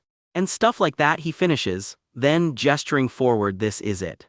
Gurieo's eyes narrow. He can already tell this is no ordinary item. The case hisses open with a deep V-woom, light spilling out around a blade sealed inside. Everyone leans in, breath held, as the item pulses with an eerie purple glow. Gurieo just stares at it in silence, the weight of the moment settling over the room. First, Gurieo repeats, eyeing it like it might bite. Guac's dead serious. There's a very good reason for that name, he says. Cut to the sword's original owner, a crowned skeleton king who once wielded it like it was an extension of his own bones. This thing got pulled off that monster's cold, dead hands after a raid team finally took it down, an A-rank kill for the record books. The recovery mission alone looks like something out of a war movie, hunters squaring off against the source of all that purple light. Everyone on that team was thrilled. You don't stumble across a unique class weapon every day. Then the first hunter to actually pick it up reaches out and just goes down. Blue lightning crackles off the blade as it drains something out of him right there on the spot. He crumples to the ground, sword and all, mid-battlefield. It happens again and again. This sword does not play nice with its owners. Turns out the blade feeds on magic energy itself, siphoning it straight out of whoever's holding it. Starting with that very first A-ranker, more than 10 people have been sacrificed trying to figure this thing out. Back in the present, Guac walks Gurieo through the file. Its absorption rate is so abnormal they still can't finish analyzing it. The case slides open. Gurieo just shrugs and oh yeah, like he's browsing a hardware store. No need to worry, Guac tells him there's no penalty if the appraisal doesn't work out. Reassuring in theory. Gurieo reaches in and grabs the cursed blade anyway, no hesitation whatsoever. He says, turning it over in his hand. Lighter than I thought. Everyone else in the room just about drops their clipboards. Was I not supposed to touch it while appraising it, he asks, completely deadpan. The analyst nearly has a heart attack. The poor guy is sweating bullets, and it only gets worse from here. How is he still standing? Someone blurts out, staring at Gurieo like he's grown a second head. Even the strongest hunters in the guild got dropped cold by that absorption. This guy's just standing there holding it. Just who exactly is this man? Everyone in the room is silently asking. Guac's brain is doing backflips. Who on earth, he mutters, is MSCO even trying to recruit here? Into the guild, no less. This F-ranker just casually broke a curse that's put A-rankers in the hospital. To be honest, Gurieo says, spinning the blade around like it's nothing special at all. Internally, he's wondering if Guac's mad about the fingerprints. This, he figures, is a pretty simple magic artifact. It drinks the user's magic energy like a vampire, he explains, and hands back raw power in return. But there's a built-in safety switch. Once you're down to just enough magic to survive, it stops draining you. For a high-ranking hunter, that drop happens instantly, and it apparently hurts like hell. The higher you climb, the harder you fall. Which, Gurieo figures out loud, means an F-ranker like him barely has anything to lose in the first place. He wipes away an actual tear while the little slime on his shoulder judges him silently. Bare minimum magic energy, he says, is probably exactly why the curse couldn't touch him. No wonder the magic tower couldn't appraise this thing properly. They don't exactly employ awakeners below C rank. Mr. Gim, Guac asks nervously, are you sure you're okay? Yeah, I'm fine, Gurieo answers, completely unbothered. Anyway, he says, holding the glowing sword up like a show and tell project, my report is simple. Even an A-rank hunter got knocked out cold in 1 second by this thing. You just have to withstand it, Gurieo says, like that's an easy ask. All you have to do is endure the pain and stop it from absorbing more magic energy than it needs to. Simple, right? The room goes dead silent, sweat drips. Nobody here has the faintest idea how to do that. Oh, don't tell me, Gurieo mutters, already walking off like he said something obvious. Nobody here knows how to do that, the analyst grits out, morale visibly cratering. So you're saying, Guac asks slowly, that the user just has to grit their teeth and bear the pain while it drains them? That's right, Gurieo confirms, blunt as ever, and keeps walking. A certified genius just asked an ordinary person why they're not as good as him. The analyst is not okay. He even asked if nobody here knows how to do that. Isn't that basically the same as calling everyone useless? But someone tries to argue back, gesturing helplessly. The magic tower is the best in the industry, the young analyst insists, pride wounded. See, they were originally going to hand this sword off to the reserve team. Problem is that team's full of rookies, ha ha. Which means, Gurieo realizes there just aren't many experienced awakeners around who could actually use it properly. Actually, he adds, it's not really about how much magic energy you have. It's about control, if he had to name someone who could pull this off. Guac offers up a name, someone on Mr. Gang's level should be able to handle this no problem, he says. Mr. Gang, the analyst stammers as Gurieo's grip tightens on the hilt. That's right, Guac confirms. So he's saying only an S-rank hunter can actually handle this sword. Which means someone realizes with a chill that this guy holding it right now might be sitting at that exact same level. What's even scarier, Guac thinks, is that I can barely sense his magic energy at all. What did he do to make himself feel this ordinary? He shudders, visibly rattled by the math he just did in his head. Mr. Guac, Gurieo says casually, and the poor man practically jumps out of his skin. His lanyard is still swinging from the jolt. What's wrong? Gurieo asks. Oh, nothing, Guac stammers, laughing it off unconvincingly. Is something the matter? The analyst echoes, right as footsteps start clicking down the hall toward them. Both men turn toward the sound, bracing for whoever's about to walk in. Esther makes her entrance the only way she knows how, sweeping in with all the drama of a superhero landing.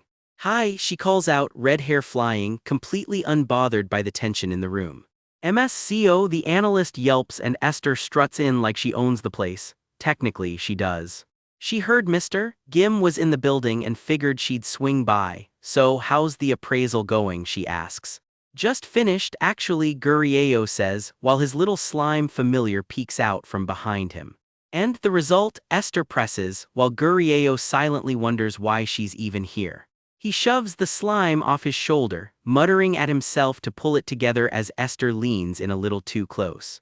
Behind that confident smirk, though, Esther's stomach is doing somersaults.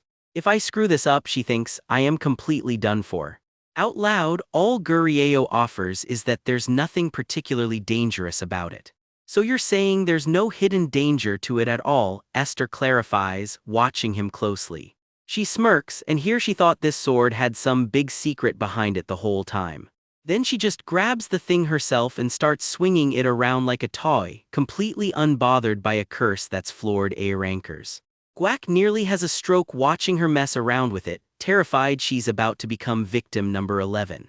MSCO, could you hand that back? Gurieo asks. He wants one more look before he heads home. Sure, she says, passing it over, then tilts her head. Mr. Gim, do you actually like that sword? Gurieo blinks, caught off guard by the question. Play your cards right, Esther teases, and I might just hand it over to you. Nobody in our guild really needs it anyway. Gurieo turns her down flat. Honestly, this artifact isn't that appealing, and it feels like way too much sword for an F-ranker like him. Besides, he adds, he's not exactly comfortable owing a favor to a curse element awakener. Not sure this sword suits his rank at all. Why not? Esther pushes back, mock offended. Are you saying it's not good enough for you? The two of them go back and forth, neither one backing down an inch. Fine, I get it, Esther finally concedes, clicking off in her heels. So you're saying, Gurieo starts, right as his phone begins buzzing in his pocket.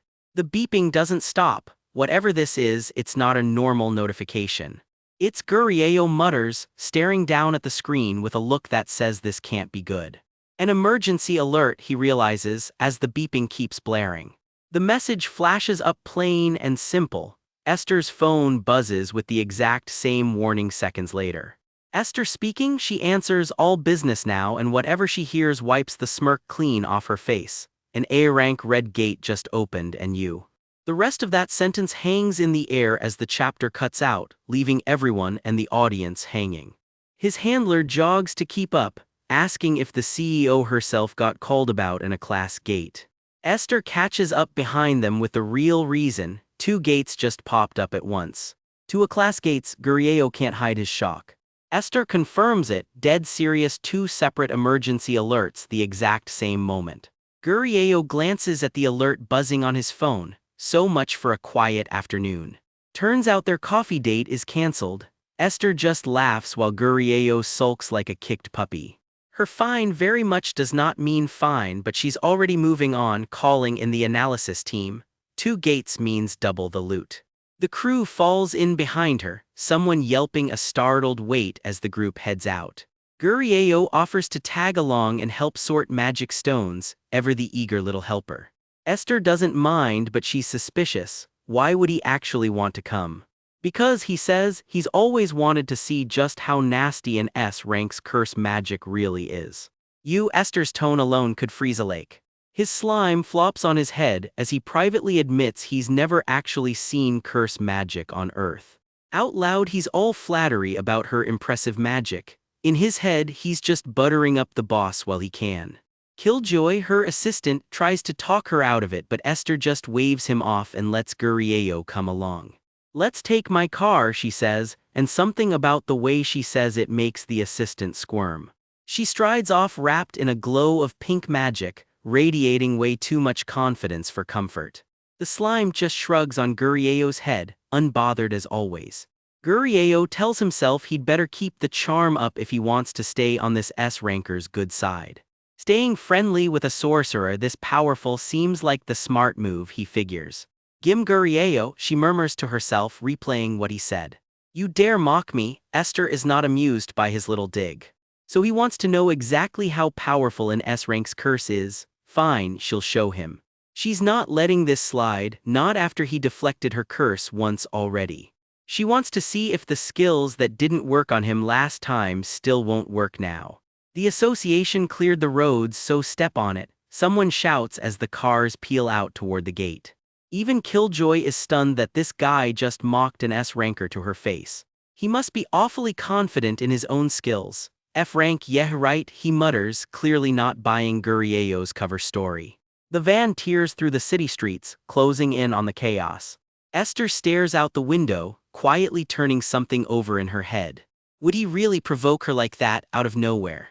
His warning echoes back to her, don't try to curse him again, or there won't be a second chance. Is that what he was really saying? She smirks, almost amused now. Mr. Gim, she calls over to him. You're a tougher fighter than you look, she tells him, eyes narrowed with new respect.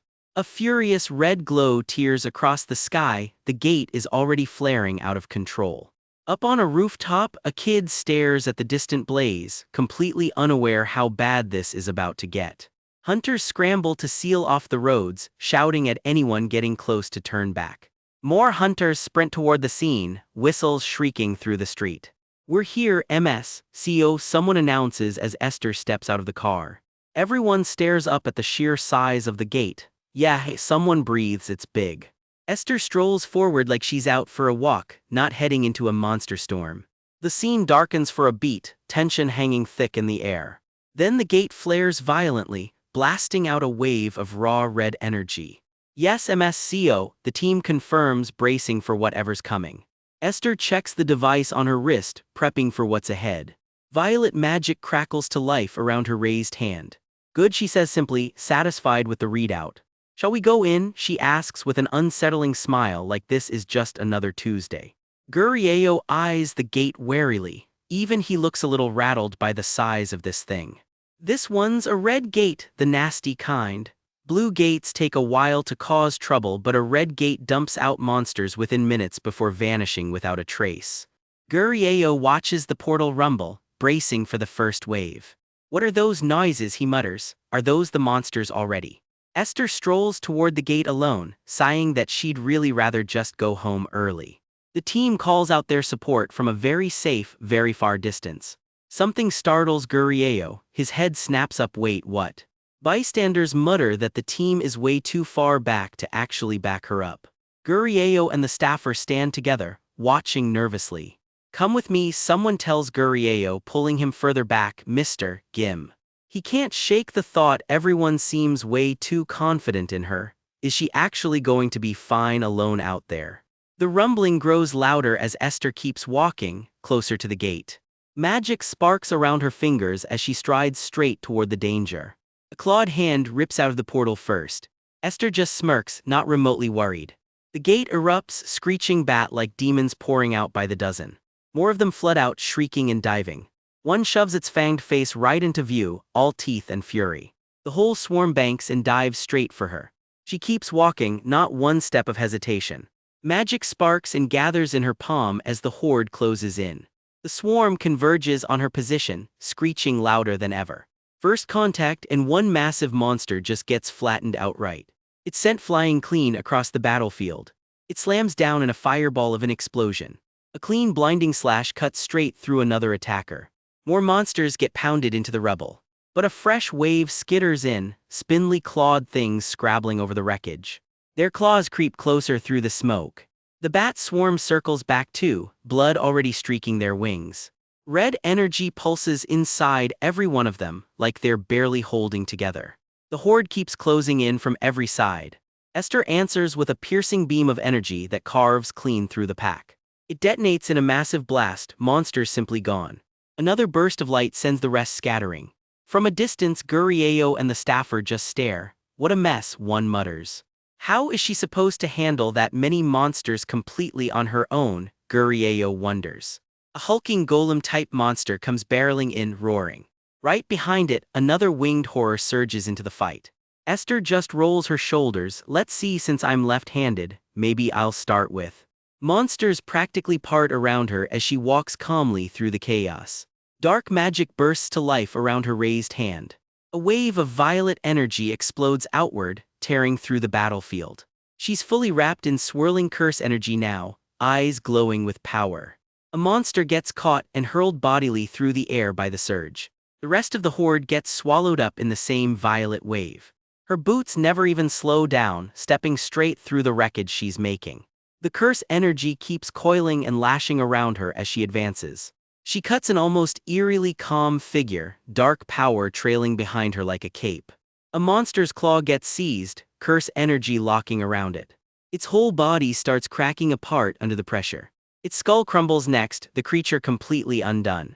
Something snaps hard somewhere in the horde. Another silhouette goes down in one brutal strike. Blood sprays as her curse energy rips through several more at once. The bodies keep dropping around her, one after another. The battlefield finally starts to go quiet, smoke curling off the wreckage. Gurieo and the staffer stand frozen at the edge of it all, taking in the carnage. "What the hell?" the staffer breathes, completely floored. Esther's boot taps casually down onto a fallen monster, like she's stepping over a puddle. She stands amid the smoking wreckage of an entire horde. The staffer starts and can't even finish. Smoke rolls off the ruined battlefield as Gurieo just watches her, quiet. Esther looks thoroughly pleased with herself. This right here is the real deal. She dusts herself off, completely unbothered, like she didn't just wipe out an army of monsters solo. Plant a strong enough delusion in someone's mind, and you can make a perfectly healthy person fall apart. You can even make them feel agony with zero physical cause. That's the part that should scare you. Pulling off a curse like this takes brutal focus and concentration. What's coming shows exactly why. Gurieo watches the air itself crack open with crimson energy, barely processing what he's seeing. How is she pulling off this level of power so effortlessly, he wonders, completely floored. This curse erases every living thing caught in its range, no exceptions. One wrong step means instant death, which is exactly why her whole staff bailed to a safe distance. The ground shakes with one thum after another as Esther's curse tears through the gate. A hulking cursed beast rears back to strike, but it's already losing this fight. "Nice," Esther grins, "that would have been boring if that's all you bastards had in store for me." She's already moving again, and she hasn't even broken a sweat. The monster swings for her with everything it's got. She lets the blow splatter past her, completely unbothered. Blood drips off her fingers, and none of it is hers. More of it rains down behind her, the monster's, not hers. Her curse surges forward again in a wave of dark energy. It swallows a whole chunk of the gate in one go. The beast finally goes down with a thud that shakes the whole block. Its body starts cracking apart from the inside out. Whatever curse she planted in it is tearing it apart piece by piece. For a second, everything goes eerily still. Then Esther conjures a blade of pure crimson magic. She looks down at the wreckage like she's only just getting warmed up. Her eyes narrow, tracking something nobody else in the area can even see. Then she lets it fly, and the whole sky lights up red. The blast rolls out over the skyline like a sunset gone very wrong. Smoke and embers are all that's left where the monster used to stand. Its remains splatter down in pieces across the street. Esther just stands there in the wreckage, her arms still faintly glowing. One more surge of magic and even its core splits wide open. The last of it dissolves into drifting pink light. "Ugh," Gurieo mutters, picking at whatever sticky residue just coated everything nearby. "Is this blood?" Esther asks, flicking her hand. What the hell was even up with that monster? She tries to brush the gunk off her sleeve, mildly disgusted by the whole thing. Then her expression snaps tight, something out there isn't done yet. The thing they just killed is already dragging itself back together. Wings and claws knit themselves back out of smoke and fire. Its eyes flare back to life, angrier than before. Esther just snaps her fingers, completely unbothered by the encore. A massive magic circle blooms to life right beneath the beast. It spirals up into the sky like a storm made of pure curse energy. For once the monster actually looks scared. "Yug, it's still sticky," she groans, wondering out loud what to even do with these bastards. "I'll make them die in the most painful way possible," she decides, and she clearly means it. A ball of raw curse energy gathers in her palm. It jolts to life with a crack of dark lightning. The creature lets out one last furious roar. It doesn't get to finish it. Esther's magic rips clean through it. The impact levels what's left of it in a single shot. Gurieo just stands there, watching the shockwave roll out over the city. The street's a mess, but the gate's biggest threat is basically gone. So this is the real power of an S-ranker, he thinks. Changho and Haesong must have been holding way back. Back when they were protecting him, he realizes they never even had to go this hard. Huh, he mutters, catching something off in the distance. The ground itself starts to rumble, and this time it's not coming from Esther. Something huge is moving underneath all that rubble. A low groan rolls out from beneath the wreckage. A second monster rears its head, bigger and meaner than the last one. Its claws crack against the ground like war drums.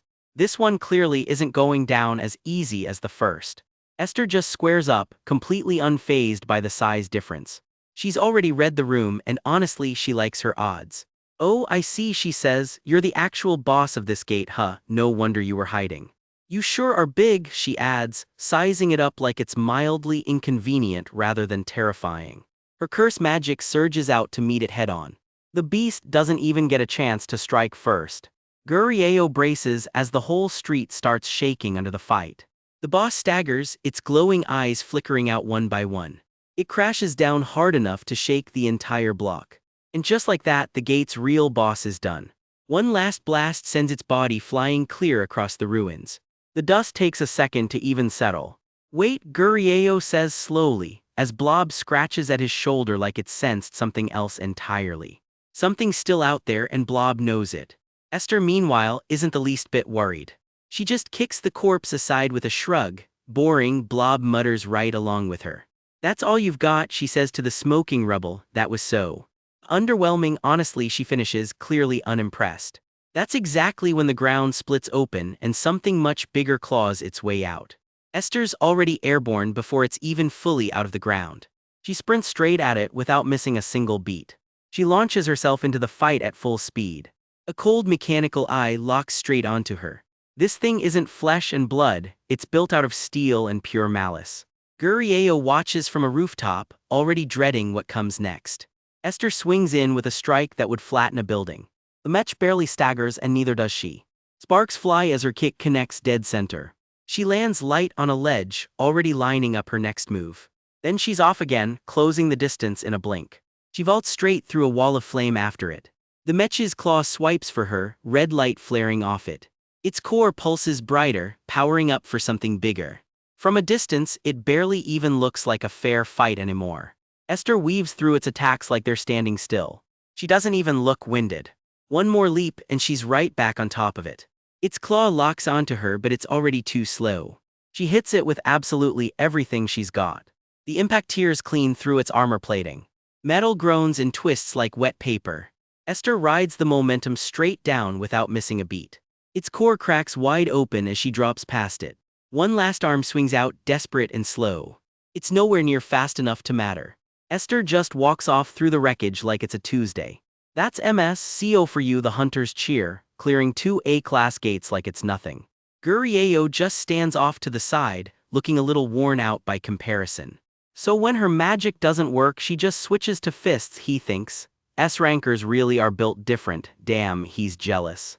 Esther just stretches like she didn't just level half a gate. Then someone drops in out of nowhere and Gurieo snaps to attention. "What are you doing here?" A civilian just strolls right toward the danger zone. "My car's over there," he insists. "You can't be here," a hunter warns, grabbing his arm. "We're mid-clear, it's dangerous, you need to leave." "Hey," the guy snaps back and awakens manhandling a civilian. "You already cleared out all the monsters, didn't you?" Except the gate isn't actually clear. Esther's curse is still spreading out there, completely beyond control. If an ordinary person so much as grazes an S-ranker's stray magic. Esther catches something out of the corner of her eye and freezes. A guard shoves the civilian back, way too late to matter. A civilian, she realizes, and her stomach drops. "Tower now," she barks. She throws her hand out, scrambling to contain the damage before it's too late. Purple light rips through the air all around her. "Yes, ma'am," Gurieo calls back, already sprinting to lock the area down. For a second, even he isn't sure they're going to make it in time. "Deactivate," Esther orders herself, forcing the whole curse down by sheer will. With that much raw power still live in the air, holding it back is easier said than done. So the real question left hanging over the whole block is simple: does her control actually hold? Esther CO steps forward, magic crackling around her fingers, ready to do something she usually holds back from doing. "Deactivating my skill," she snaps, ordering her team to lock down the area and get her VIP out before this gets messy.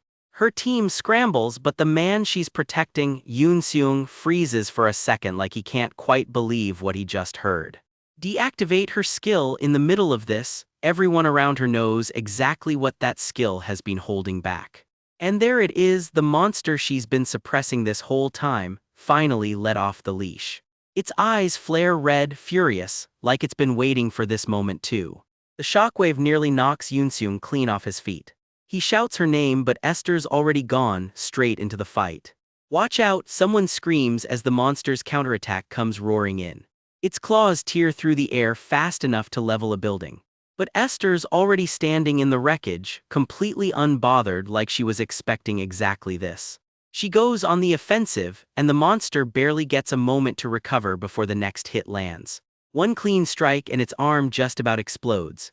She leaps straight into its guard, blade first, no hesitation at all. She's moving so fast the monster can barely even track her. One spinning kick after another, she's dismantling this thing piece by piece. Even towering over her like a walking mountain, the monster can't land a single hit. She dashes through the ruined streets, closing the distance in a blink. Another slash across its head, and the monster staggers back. That hit lands hard enough to shake the whole block. Its tentacles thrash wildly, and you can tell it's starting to panic. It keeps lashing out, but every swing just leaves it more exposed. Its mask-like face cracks clean under the pressure. From a distance, this barely even counts as a fair fight anymore. Debris rains down around her as the battle tears the whole block apart. She's still in total control of it, hand already raised, lining up the next attack. Then something new oozes into view. A gurgling, sludgy mess that definitely wasn't part of the plan. A second pair of red eyes glares out from the muck. Esther narrows her eyes. Whatever this new thing is, she's not backing down. Something grabs at her out of the haze. She flinches, caught off guard for the first time all fight. What is this mucus? I can't move, she mutters, realizing she just got caught in something a lot stickier than expected. Her eyes narrow, more annoyed than scared, but this has clearly gone sideways.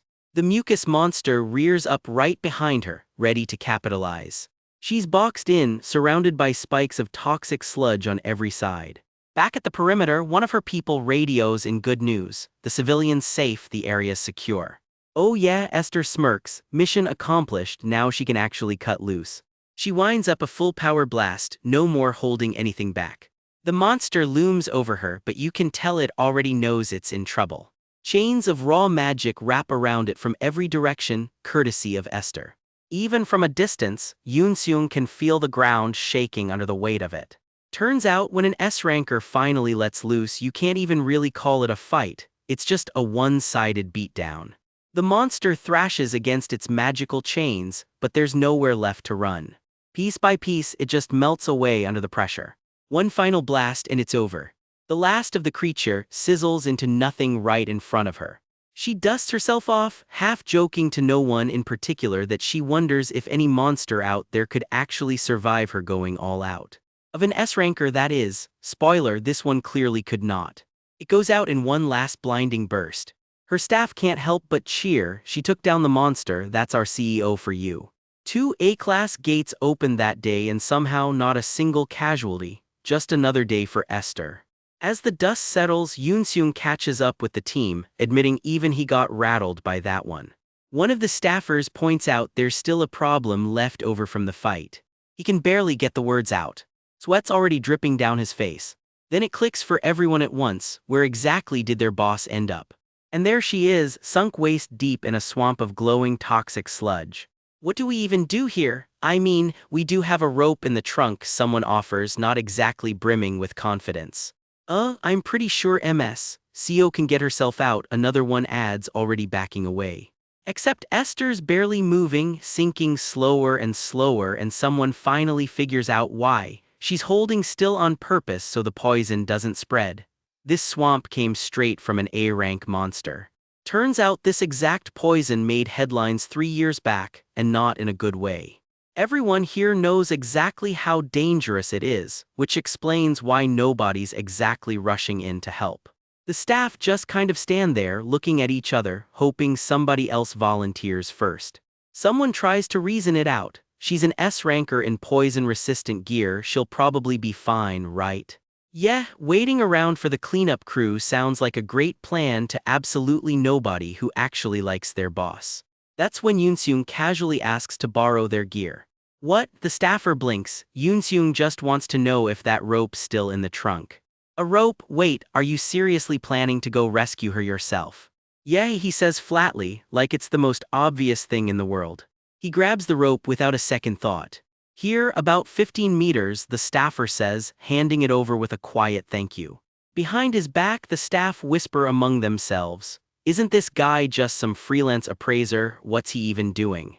Wait, is he actually about to walk into that poison swamp?" No need to worry, someone mutters, mostly just to convince themselves, "Let's just watch." Whatever it is, he clearly knows something they don't. He walks right up to the edge of the poison without a flicker of hesitation. "Seriously, these guys are unbelievable," he mutters, his little slime buddy chiming in with a judgmental hum of its own. He can't help wondering just how much this staff secretly hates their boss. Not one of them has budged an inch to actually help her. In their defense, one staffer admits he's fantasized about tossing his own boss into a swamp plenty of times. So fair, honestly. His slime familiar just floats along beside him, unbothered as always. But Yoon-seung isn't laughing. She got stuck like this trying to protect a civilian, namely him, and that's not nothing. "Just wait a second, I'll get you out," he calls down to her, and Esther's head snaps up in surprise. "Huh, why is he?" She starts, completely thrown. Wasn't this the same guy giving her attitude about her skills earlier? Why is he suddenly the one showing up to save her? Guess he's got a high tolerance for poison too, she figures, watching him fumble with the rope at the edge. He tosses the rope in, "Grab that and pull yourself out." She just blinks at it, caught off guard all over again. He'd already tied the other end off himself, but why? He could have just pulled me out, she thinks, a little thrown by the gesture. Still, she reaches for the rope and starts hauling herself through the muck. "Is it hard to move your arms?" he asks, watching her struggle. No, I'll be right out," she insists, very much struggling. She can't quite figure him out. He came all this way to help her, but he's weirdly distant about it, and she's used to people falling over themselves flattering her. Everyone's usually nice to her because she's an S-ranker with something to offer. Meanwhile, he's just standing there watching because honestly he's not strong enough to yank her out himself. This whole situation feels new to her. She's never met anyone quite this genuine before, and then he just steps right into the poison after her. Once she's out, he stops her with a quiet wait, reaching toward her hair. She smirks, letting him do whatever he's about to do. He brushes something out of her hair, surprisingly careful about it. "You almost got mud in your ears," he says, completely deadpan. She can't help but notice, for someone so cold, he can actually be pretty sweet when he wants to be. For just a second, there's something almost like a real smile on her face. Then Yoon-seung goes quiet, staring down at his own poison-slicked hand. Something about it makes both him and his slime jolt in shock. "Poison," he blurts out, and suddenly this rescue isn't quite as simple as it looked. Blast catches Gurieo full in the chest and face, green poison slime up close and personal. Nobody signed up for that. He is stunned he is even still standing, wondering out loud why nobody mentioned this swamp was full of poison. Great briefing, guys. Then, breathing it off, he simply says thanks to the woman who just saved him. The two of them walk off together through the toxin-stained battlefield, the dust from the fight still settling around them.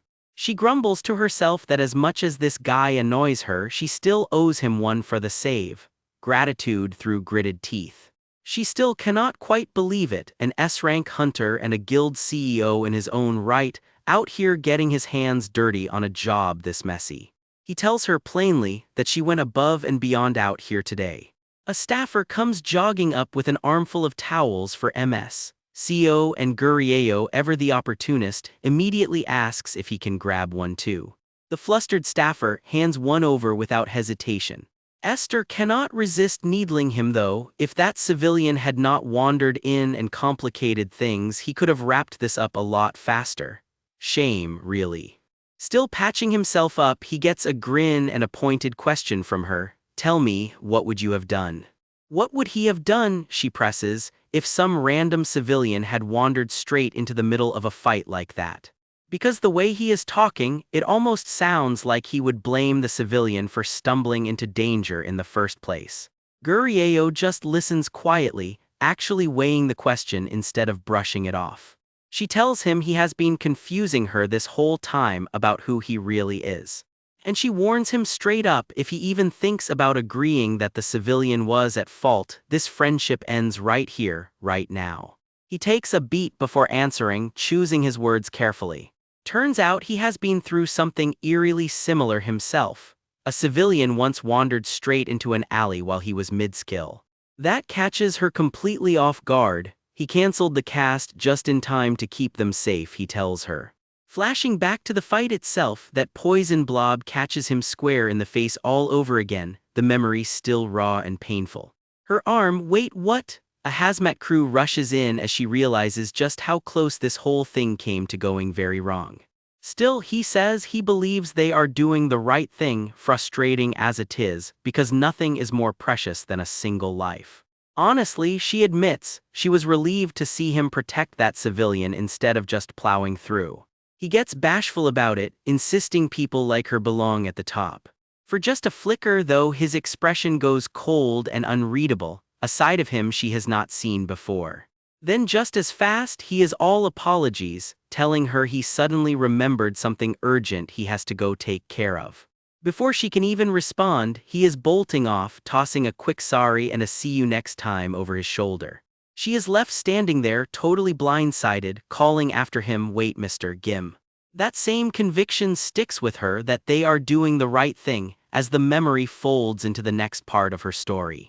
Privately, she has to admit, Gurieo might just be a far better hunter than she originally gave him credit for. Turns out he was not fully immune to that poison after all, his hand burning, and he is not shy about yelling about it. The wound looks nasty, discolored and raw, as he clutches a small crystal shard pried from the fight. At first she admits she was not sure what to make of him at all. She figured he would be just as hot-headed as Mr. Gang, another S-ranker she has crossed paths with.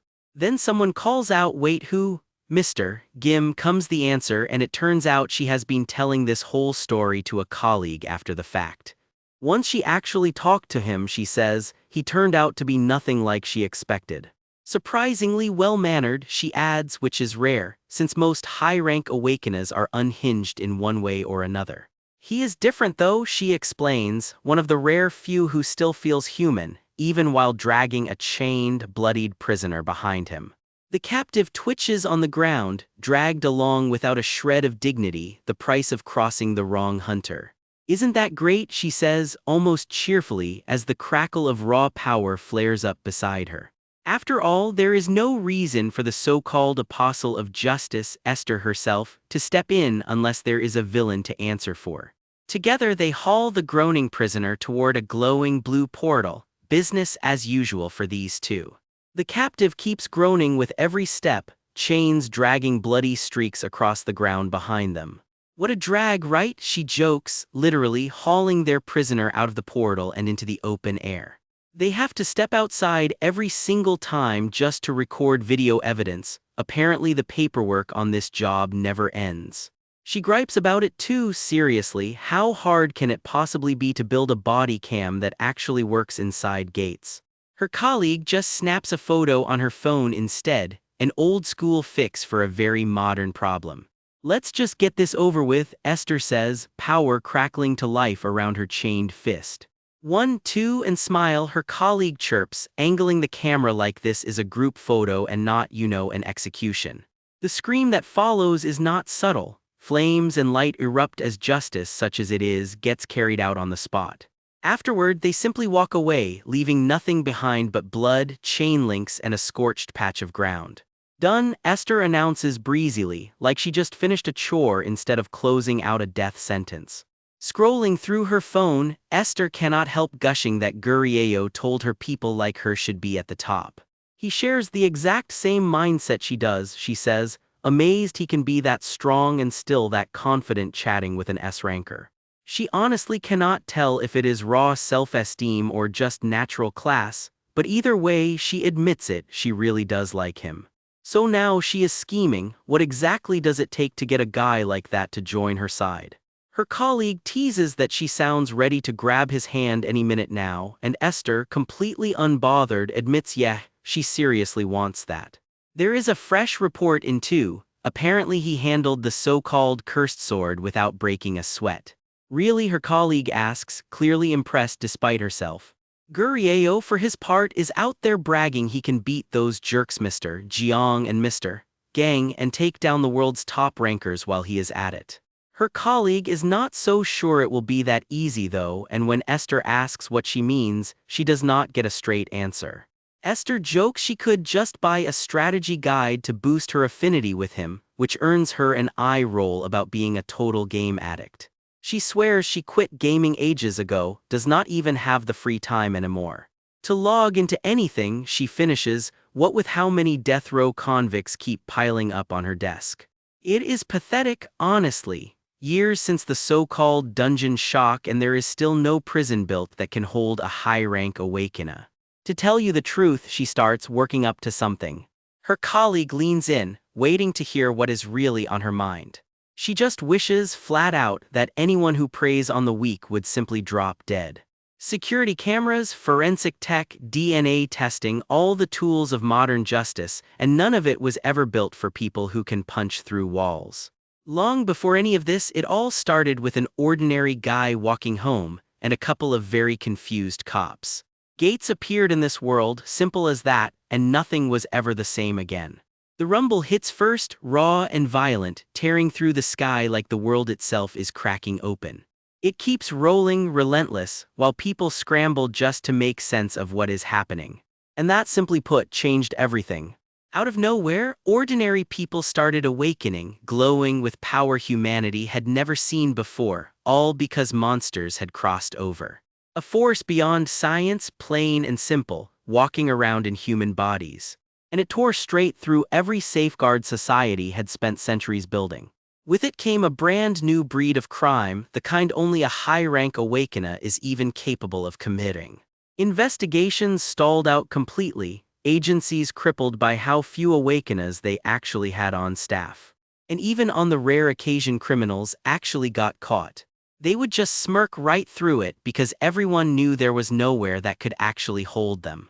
No prison built to contain them, and no system in place to ever reform them either. Cornered and desperate, the government finally rolled out a strategy nobody wanted to say out loud. The plan: quietly deploy S-rank hunters, people like Esther, CEO of the Magic Tower herself, to handle what the law could not. Silently purge the worst of the worst, just a stopgap supposedly, until real justice could actually catch up. Cut back to the present, and Esther is groaning at her desk, exhausted from hunting serial killers since the crack of dawn. Her colleague reminds her gently, awakeners are supposed to be hunting monsters, not turning on innocent civilians. That is the whole point. You must be tired, her colleague says, watching her type away at her desk.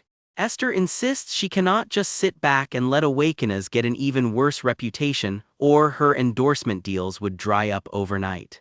Her colleague just watches her fondly, thinking she says that, but the truth is, nobody takes this duty more seriously than Esther does. Any news yet? Her colleague asks on the criminals arrested yesterday. Nothing new made the headlines, right? She really is one of the most principled people in the business, her colleague thinks to herself.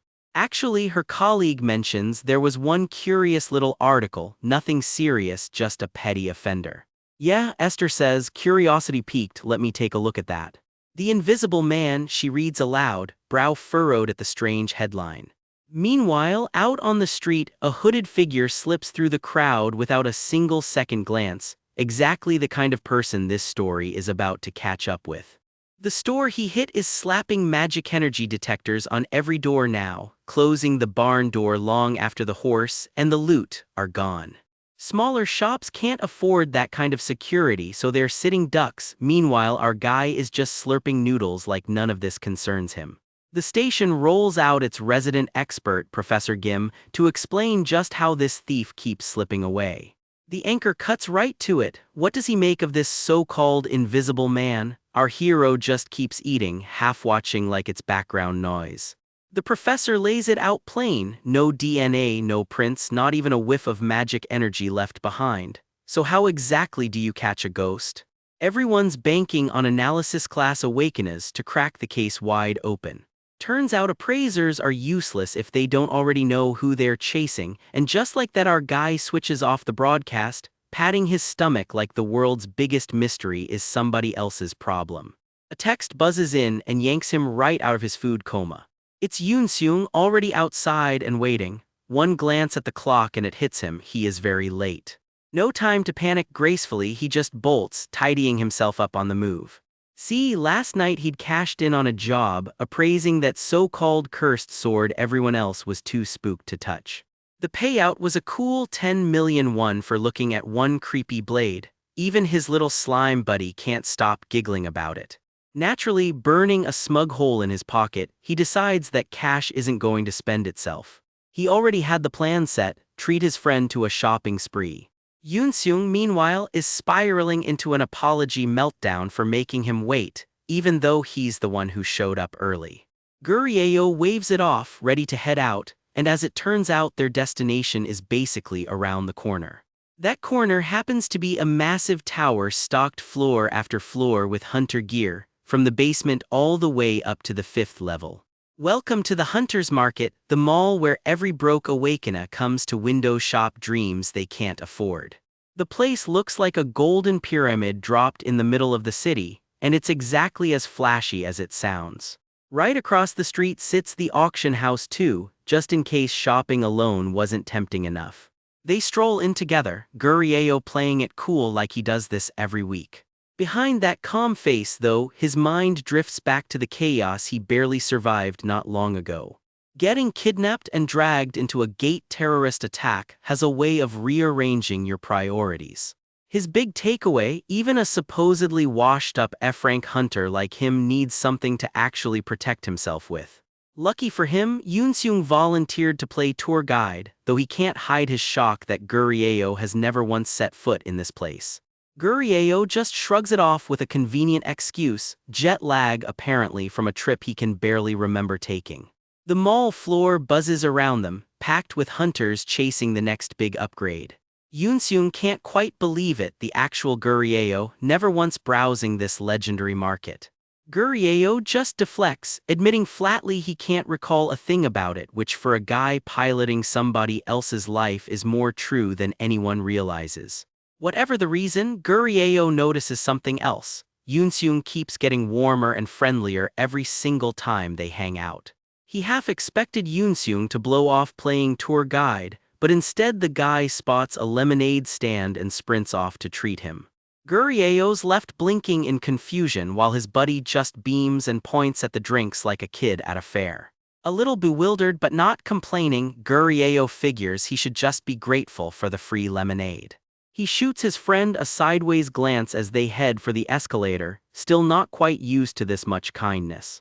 The two of them make their way deeper into the market, drinks in hand. A sign warns them straight up, no hunter license, no access past the 1st floor. Yoon-seung proudly hands over the lemonade like it's the highlight of his day, slime buddy perched on Gurieo's shoulder soaking in the moment. Gurieo just takes it with a quiet, slightly awkward thanks. Turns out you need that license specifically because the upper floors are where the actual weapons get sold. Down here on the ground floor, it's just mass-produced gear cranked out from low-tier monster parts, the starter pack, basically. Yoon-seung, sipping his own drink, offers to skip straight to the good stuff on the 2nd floor. Up the escalator they go, Gurieo's little slime craning its head to take in the view. And just like that, the 2nd floor delivers, shelf after shelf of gear that makes his jaw drop.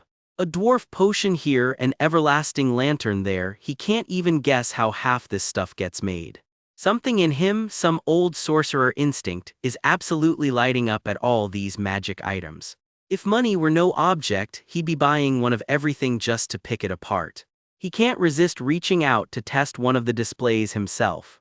That one turns out to be an ice bomb, built to flash freeze anything unlucky enough to be standing nearby.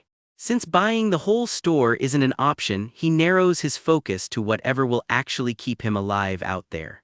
His eyes land on something promising, tucked right behind the frost display. Somewhere in all this window shopping there's a little comic detour where somebody clearly regrets that last gulp of lemonade. The Black Mamba dagger alone runs 40 million won, poison on contact, and Gurieyo's already grumbling about the markup. Shield capsules go for 75 million, a one-time bubble of safety you pop open when things go sideways.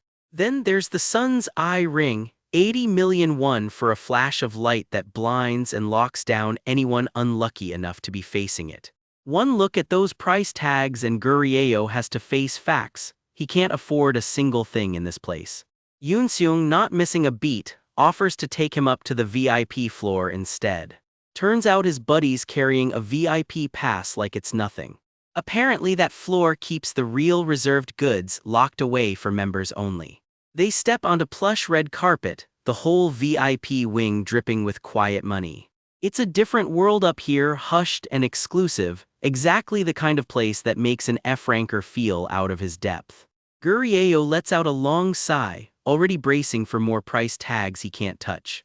Case in point, a so-called high-tier mana potion that's basically fancy water, and it costs a fortune for barely a sip of magic energy back. Honestly, he can't wrap his head around how Earth prices its magic gear at all. Yoon-seung admits even seasoned guild members hesitate before cracking one of those potions open. Gurieyo clarifies it's not the taste that's the problem, he's just flat broke, and his slime buddy feels his pain. They decide to just sit down and take a breather for a bit. True to form, Yoon-seung immediately offers to go fetch food the second Gurieyo looks even a little hungry. Funny enough, just last night that 10 million won payday had him feeling like the richest man alive. One trip to this market later, and apparently none of that means anything up here. Yoon-seung tells him genuinely that he's got a really sharp eye for quality gear. He noticed Gurieyo kept gravitating straight to the priciest items, and even those didn't seem to impress him much. Gurieyo jokes that the only thing actually lacking is his bank account, though privately he admits Yoon-seung might have a point. Can't blame him for having taste. Honestly, back on his home planet, sorcery ran way ahead of anything Earth's cooked up, so of course only the best artifacts catch his eye. Still, the price tags baffle him, and right then something flickers past in the corner of his vision, something that shouldn't be there. He blinks hard, chalking it up to exhaustion, but a transparent figure is genuinely drifting through the crowd, completely unnoticed by everyone else. What was that, he mutters, half convinced he just saw an actual ghost. Except it's not a ghost, it's a person, beanie and hoodie and all, somehow walking through the VIP floor like he's made of smoke. Gurieyo locks onto him and it clicks, he recognizes something about that figure. That's the exact shield capsule from the display case earlier, now clutched in the hand of a man nobody else seems to see. And judging by how casually he's strolling off with it, he sure didn't pay a cent. Something about this whole situation rings a bell, and Gurieyo turns to ask Yoon-seung if he caught the news that morning. The Invisible Man story, he means, and Yoon-seung immediately lights up, remembering a social media post about some awakener with a seriously weird skill. It clicks for Gurieyo, surrounded by this many trained awakeners, and literally nobody else can see the guy walking off with stolen goods on the VIP floor of all places. Whatever it is, it's got to be some high-tier stealth skill, good enough to fool everyone except apparently him. Gurieyo calmly drops the bomb. He thinks he just found the Invisible Man. Yoon-seung nearly falls out of his seat. Since Gurieyo obviously can't go tackling an invisible thief himself while playing harmless F-ranker, he's got another idea, and it involves Yoon-seung. He pulls up something like a game menu right in his head, stats and all, and decides this is basically a video game now. So he starts directing Yoon-seung like a character in some knockoff monster battling game, 2 steps forward just like that. Then a turn to the right, nice and casual, like he's not steering his best friend straight at an invisible criminal. Yoon-seung sweating bullets, silently praying his friend actually has a plan and isn't just messing with him. Yup, right there, Gurieyo confirms, and Yoon-seung skids to a stop exactly on target. Suddenly he's standing chest to chest with a thief he can't even see, on nothing but blind trust. Gurieyo talks him through it, voice steady, eyes locked on the target only he can track. Then the order lands, shoulder tackle, full send, and Yoon-seung plows straight into the invisible man, finally knocking him into the open for everyone to see. The guy in the beanie fights back, but the tackle lands clean and they both go down swinging. Something brushed against his arm, he says. Turns out that little detail is about to matter a lot. Our blonde hunter glances down, confused for half a second, then it clicks. Stolen loot spills across the floor, coins and trinkets rolling everywhere, caught red-handed. The thief curls up in the corner, shaking like a leaf. There's no talking his way out of this one. He's trembling so hard he can barely breathe. A crowd starts to gather, drawn in by the commotion. It's a thief, someone shouts, and the poor guy just whimpers, "WH, who's this?" Security comes sprinting in, a little late to the party as usual. Darn, our blonde hunter mutters, "Can't I have just one day without chaos?" Famous last words. The thief gets hauled off through the lobby while a crowd of suits looks on. Just the aftermath now, a hand braced on the red carpet, the whole thing already winding down. "That's my bro for you," someone chimes in with a little starstruck comment under the night sky. The hunter's market glows below, business as usual for everyone except the guy who just got caught. "You spotted him instantly, even the cops couldn't do that," his buddy gushes. Well, our hunter just shrugs. Honestly, the real problem isn't that he noticed the thief, it's that literally nobody else did. They only guard the entrances, his companion figures. The guy must have climbed in through a window, anyway. Lunch. The slime tags along, silently insisting it's the one who's actually starving here. His buddy offers to treat him as thanks for the tour. "I already saw everything," he says. "Nothing worth getting," bold words for a guy about to eat them. "I'll come back some other time," he says, already turning to leave. Then something in a display case stops him cold, a little blue crystal called a reflector, tagged at a laughably low price. "Why is this here?" He's practically vibrating as he leans in for a closer look. The slime does a total 180. These dumbass earthlings are seriously selling something this precious so cheap. Forget everything I said. "I want to buy this." Subtlety was never really his strong suit. "Who would have thought I'd strike gold like this?" His buddy just laughs. "That's really all you're gonna get after coming all this way." Just for a second, something about him flickers with real power, the kind that doesn't show up on any scanner. Cut to a news broadcast playing to a half-empty living room. Our next story is on the Invisible Man. At 6 p.m. today, an awakener in his 20s, known as the Invisible Man, who's been hitting department stores and small businesses, was finally caught. Authorities confirm he used an invisibility ability to commit the crimes. His motives and any accomplices remain unknown. The TV clicks off. "Can't believe he was caught that fast," someone mutters. A hand lingers on the remote, the reaction on his face harder to read than you'd expect. "I was hoping this would finally end my tedious supervision duty," he grumbles, especially after the guy slipped right past the magic energy detector. Somewhere else entirely, someone's telling this whole story secondhand. "Then what happened?" a voice presses. "Someone else saw through his invisibility first," comes the answer, and it clearly rattles her. "That guy," she points, shaking like just talking about him is dangerous. A news clip fills the frame. "Attempted robbery at the hunter's market." "The blonde one," she says. "He spotted him and led Mr. on straight to him," she explains. "Our A-rank hunter got dragged right into it. So an awakener caught him after all," someone concludes, unimpressed. Scene shift, footsteps in a dim warehouse. "Sir," someone reports in. "We brought the goods." Boxes get stacked up without a word wasted.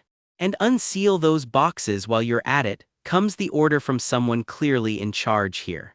"And if I see so much as a scratch on any of that gear later, you're dead." Not a guy who repeats himself. "Yes sir," comes the flinching reply. "So where were we?" "Oh, right, you said there was an awakener who saw through his invisibility." He goes quiet, thinking it over. "Just this month we lost 2 guys, not a great month for the crew. We changed aliases, whatever's coming for them they're taking it seriously. Shifted bases countless times, nothing worked. I don't know how they tracked us down, but," someone admits, kneeling in the dark, "I know exactly who did the killing." Standing over him, the guild master of the Magic Tower of Korea herself. The name lands like a verdict, Esther. To this crew, she's a cold-blooded murderer hiding behind a mask of justice claiming to protect civilians while executing her own kind. That crazy, he mutters, well, guess there's no choice. With the invisible man test a failure, the room's mood sours fast. Assassination of that S-rank will have to wait, he decides, smiling like it's no big deal. Meet the man behind it all, the head of an unregistered Awakena syndicate, Pyo Najil. Presumed to be an A rank, the file on him is thin but what's there is nasty. A hunter with cutting powers that can slice through anything his hand touches. He's done whatever he pleased since the day he woke up. From theft to violence, it's all been child's play to him. Drunk on the godlike power their abilities gave them, this crew did as they pleased: illegal trading, gate hijacking, robbery, even murder. Najil, smug as ever, clearly thinks he's untouchable. But then things started unraveling. Some annoying S-rank got a lead on them, the story goes. Even Najil, their leader, was no longer safe. Najil corners his men. It makes no damn sense. The invisible man. He promised to show us what the Night Walker could really do. Was our supplier bullshitting us? I'm not sure, comes the shaky answer. You said even Jeong Haesong couldn't detect the invisible man during the test, remember? Yeah. We hit crowded department stores without anyone noticing.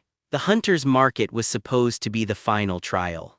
Najil fumes over his phone. How did some random nobody spot him? Not even an S-rank hunter or a magic energy detector could pick him up. It sure is strange, someone agrees, scrolling through the same story. Find out who this blonde bastard is, Najil orders 2 of his guys.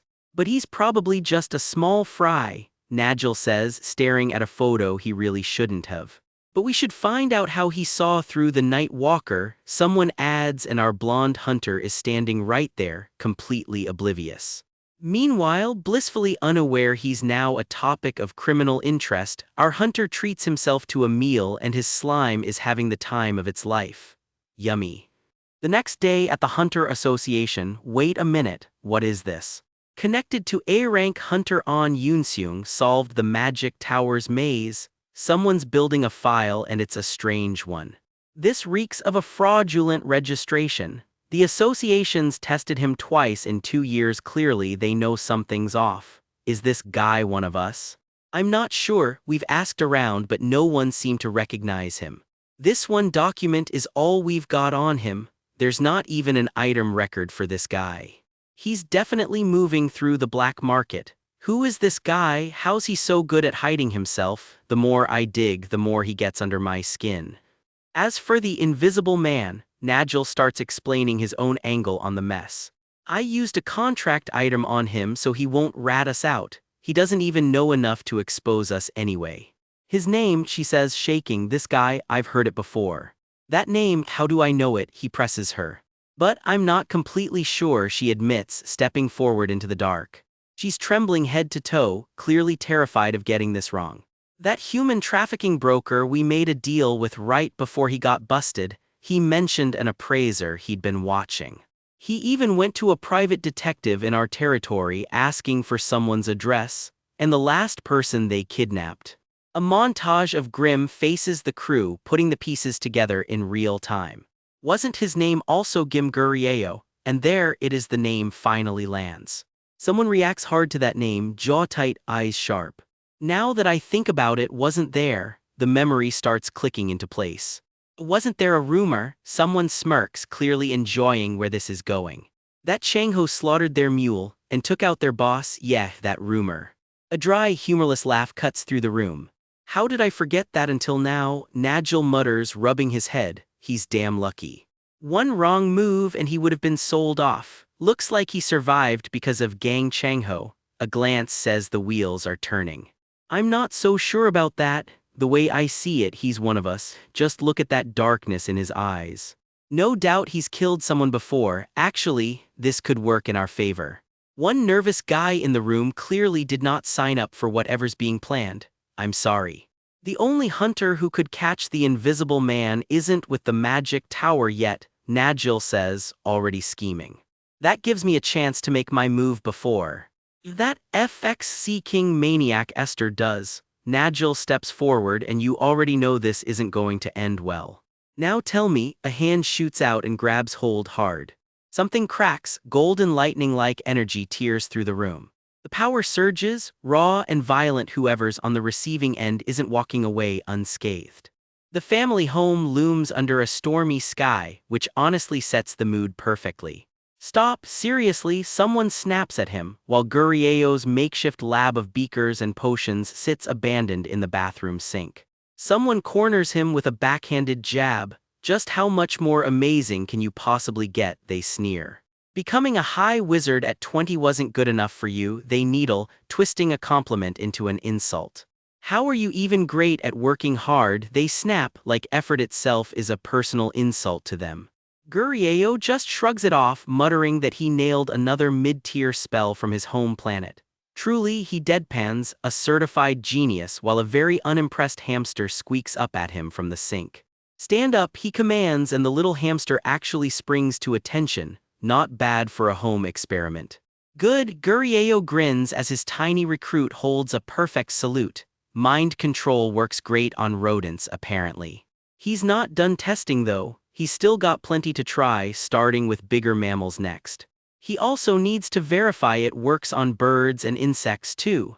This guy's basically running a black market obedience school. Then the mask slips for a second. His actual end game, he admits quietly, is learning to control humans. Yeah, that escalated fast. Getting a fresh corpse to work with won't be easy though. That raccoon from last time was useless anyway, too banged up to use. He needs something bigger and fresher, he mutters, while the current subject flinches like it just heard its own sentence. Gurieo goes quiet, clearly running some grim math in his head. Just as he thought, the hamster doesn't make it. Rough day to be a lab rodent in this house. The spell's duration isn't good enough yet either. Back to the drawing board. Cut to a forest trail with a friendly wildfire warning sign because even illusion hunters respect fire safety. He gives the little guy a proper burial, hands stained red, with a helpful on-screen reminder that unauthorized animal burial is, in fact, illegal. Noted and ignored. He figures he should honor Earth's rituals and put his test subjects to rest properly. Very considerate for a guy running secret mind control experiments. Time to track down a new sample, he announces, hyping himself up like he's headed to the gym instead of hunting test subjects. Maybe he'll start with the nearest mountain, he figures. There are mountains everywhere in this country, he notes, wishing he could explore this whole planet if it weren't for the mess he's stuck in. Small reminder there, this guy's not even from here. He strolls into the grass, gloved up and ready for round 2 of weird science. Then, something catches his attention. A strange blue shimmer curls through the air where nothing should be. He's felt this unpleasant sensation before, he realizes, going tense as a ghostly blue hand seems to pass right through him. What the hell is going on? He demands right as something or someone decidedly not human drifts into view. Comes a voice from the not quite there figure hovering nearby. Gurieo's about to have a very awkward encounter. What are you doing? He asks the ghost point blank because apparently subtlety isn't his strong suit either. Wow, the spirit grins so you can actually see me. Gurieo's already regretting this. He should have just pretended not to notice. Relax, the ghost says with a snap of its fingers, clearly enjoying scaring the local wildlife and Gurieo a little too much. I was just messing around, it says, dissolving into mist like the world's most obnoxious prank call. Magic ripples up Gurieo's arm as the encounter leaves its mark, literally. A voice cuts through the fog. Where were you headed? Were you about to meet someone? Someone very real is about to walk into frame. Footsteps approach through the rain as a new figure strides up the trail like he owns it. Off to the side, unseen, a lingering presence wonders nervously if this newcomer knows Gurieo and decides it had better stay on its toes. I was just on my way to the mountains, Gurieo answers carefully, sizing up the stranger now draping an arm over his shoulder. To go hiking, the guy needles. Damn punk, you're already worried about your health. Cue instant unearned familiarity. Let me ask you something before you go, the stranger says, arm still slung around him like they're old friends. I heard you were the first one to solve the Magic Tower's maze, he says, and suddenly this isn't just small talk. Is that true? He presses. Oh, and I also heard you're pretty close with the Magic Tower's guild master, Esther. Why are these ridiculous rumors going around? Gurieo grumbles, clearly sick of being gossip fodder. That's not true, he insists flatly. Really? The stranger fires back, so are you tied to any guild or just freelancing as muscle for hire? Nearby, a small green blob mutters to itself that these questions sound a little weird, wondering out loud how this guy even knows Gurieo's name. By the way, the stranger continues, and that phrase is never good news. Someone you just met? He asks, way too casually, nodding toward whatever Gurieo just dealt with in the woods. Gurieo flinches, as a very unimpressed little creature suddenly gets way too close to his face. Gurieo doesn't know this guy. The blob wonders, surprised Gurieo isn't even flustered in a situation like this. In a situation like this, it repeats, watching the two men keep walking, step by step, deeper into the woods. You remind me of a well-trained agent, the stranger says with a grin. I wish my guys were half as bold as you. Compliment or warning, hard to say.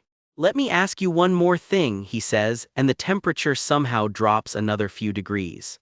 How can you see through invisibility skills? He asks, dark energy curling around him like he already knows the answer matters more than he's letting on.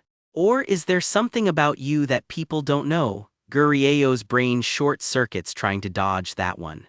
It's not like he can just be honest with this guy, he thinks, as they keep walking in step. Not gonna tell me how, the stranger presses, clearly not planning to let this go. The silence stretches, both men sizing each other up. Whatever, you don't have to tell me, he shrugs, which somehow feels more threatening than if he'd pushed harder. Then the little green blob pops up out of nowhere, and Gurieo does a very undignified huh. People usually crack when I give him a little scare, the stranger says, but I don't think that's gonna work on you. Then can I go now? Gurieo asks, already knowing the answer isn't going to be yes. No, the man says flatly, grabbing Gurieo's face and holding him right where he is.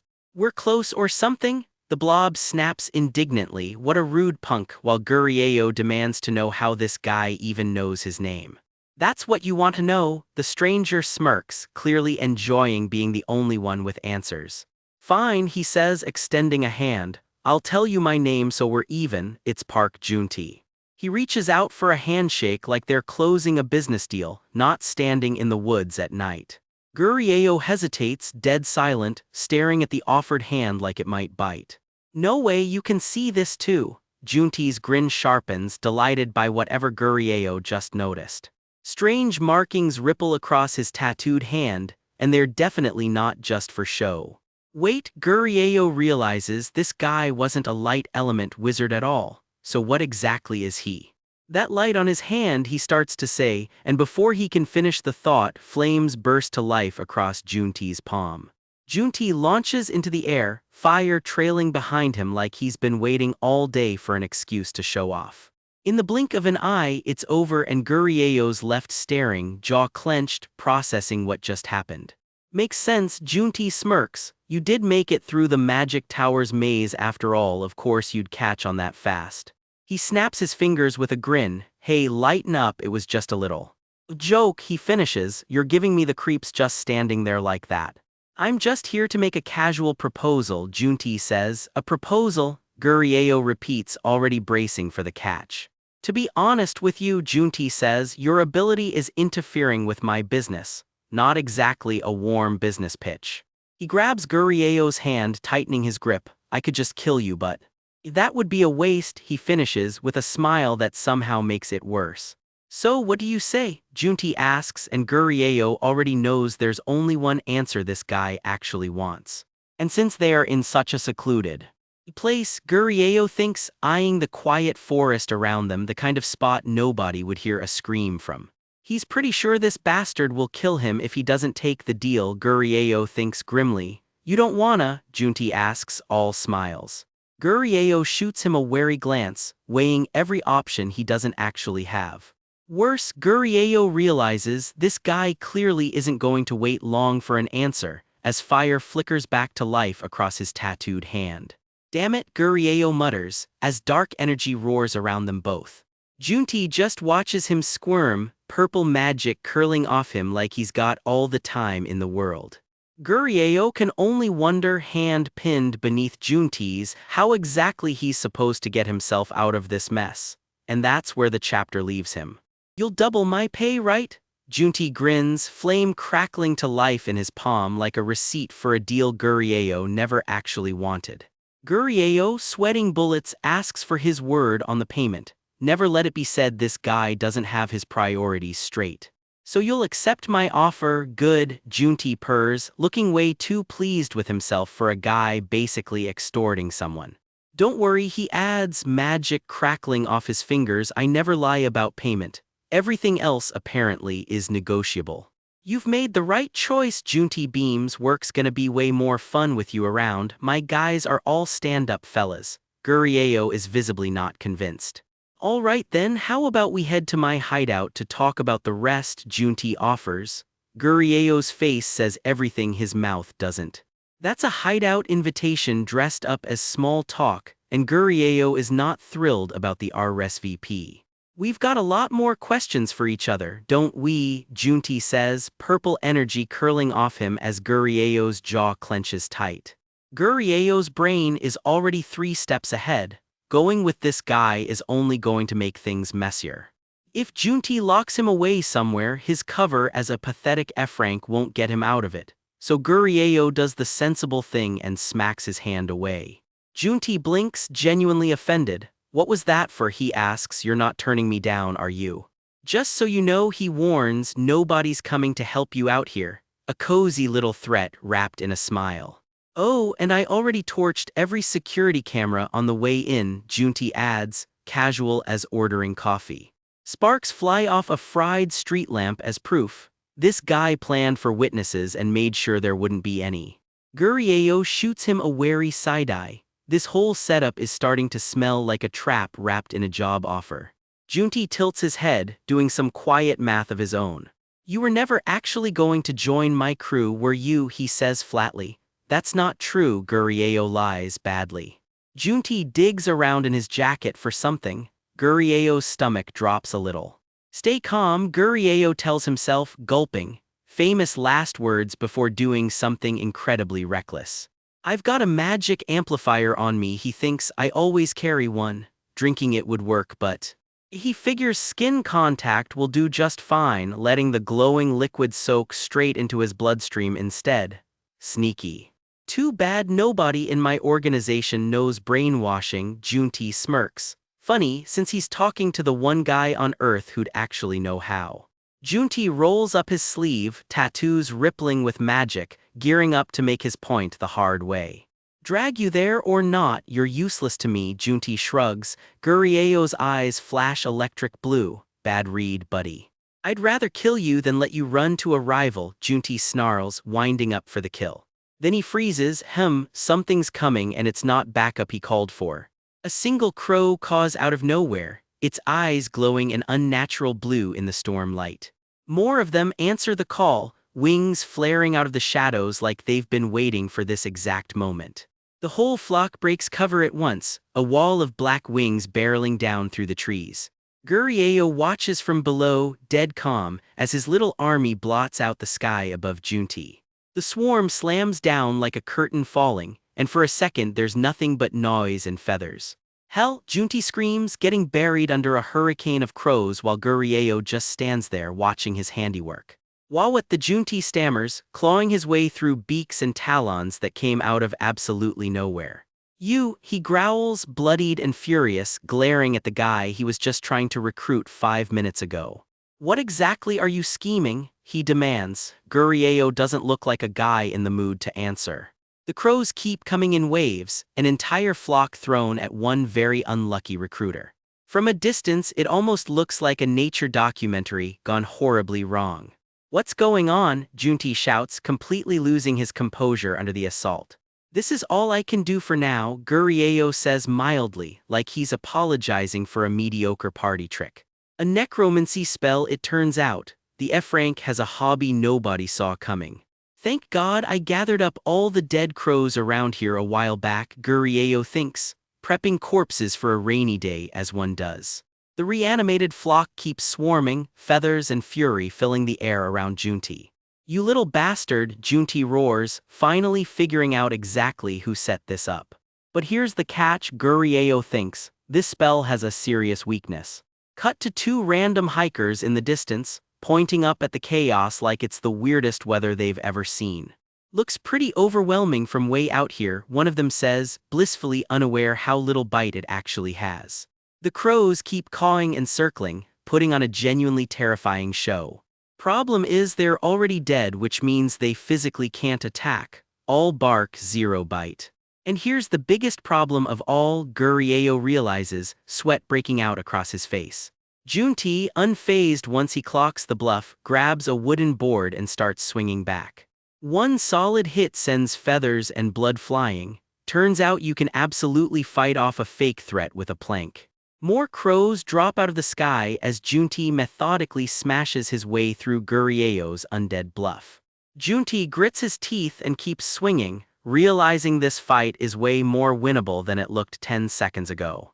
Crow after crow thuds to the ground, his makeshift club doing exactly what a wooden plank probably shouldn't be able to do.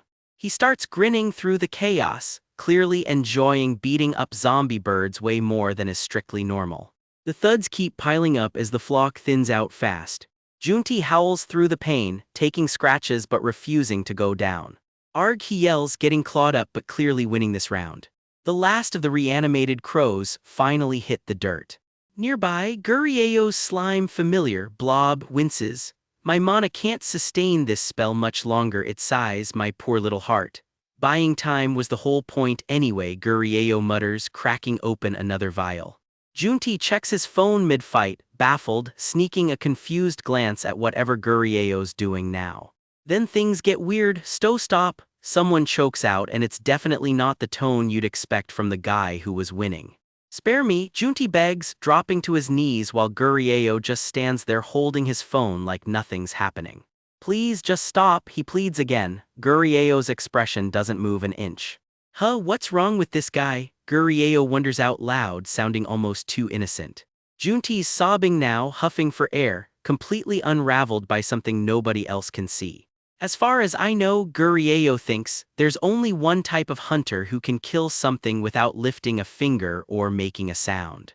A curse element hunter, he realizes, as dark energy churns ominously in the air around them. But he thinks, heart suddenly pounding, that shouldn't be possible here. Normally curses only, the thought trails off, tension hanging thick in the rain. Cut across town where a flock of crows scatters over the Seoul skyline, way off from the fight. An animal's strongest instinct is survival, a voice explains, watching crow silhouettes churn against the clouds. There's probably only one person on Earth powerful enough to override that, says a striking red-haired woman, sensing the whole thing from afar. She stands amid a storm of drifting feathers, clearly not thrilled about what she's picking up on. But he just killed this many birds all at once, she murmurs, genuinely rattled by the scale of it. Back in the forest, Junti kneels among the fallen crows, trying to get his bearings again. Somewhere, a passerby dials it in. Hello, I'm calling to report something weird out at the Seoul Citizens Forest. Just who the hell is this guy, Junti thinks, watching his target coolly wrap up a phone call mid-massacre. And on top of everything else, he's casually chatting on the phone right now. Junti really did not sign up for this. While his guard's down, Junti figures and quietly lights his hand back up for a sneak attack. Don't move, Gurieo says flatly. Try anything funny and you'll end up just like those birds. He doesn't even bother looking up from his phone call, and somehow that's the scariest part. Junti drops to his knees instantly. Oh okay, he manages, all bravado gone. Damn it, this guy's dangerous, he thinks, while Gurieo politely apologizes to the officer for the interruption. That's what my instincts are screaming at me, Junti thinks, quietly digging through his pocket for a way out. I need to get out of here, he panics, fingers closing around something that flashes purple. Meanwhile, Gurieo's still giving directions into the phone. There's a park halfway up the mountain, he says, casual as ever. A vortex rips open behind Junti as his escape item kicks in, and Gurieo turns just in time to notice. Oh no, Blob yelps he's using an item to escape. Gurieo's guard just slipped at exactly the wrong moment. The wind howls as Junti gets yanked away mid-swarm, vanishing before Gurieo can stop him. Gurieo watches him go, crows dropping lifeless around him as the fight fizzles out without an ending. He's left standing alone in a clearing littered with dead birds, the guy who almost had all his answers slipping away clean. I let my guard down, Gurieo mutters, and for a guy this careful, that stings more than the whole fight did.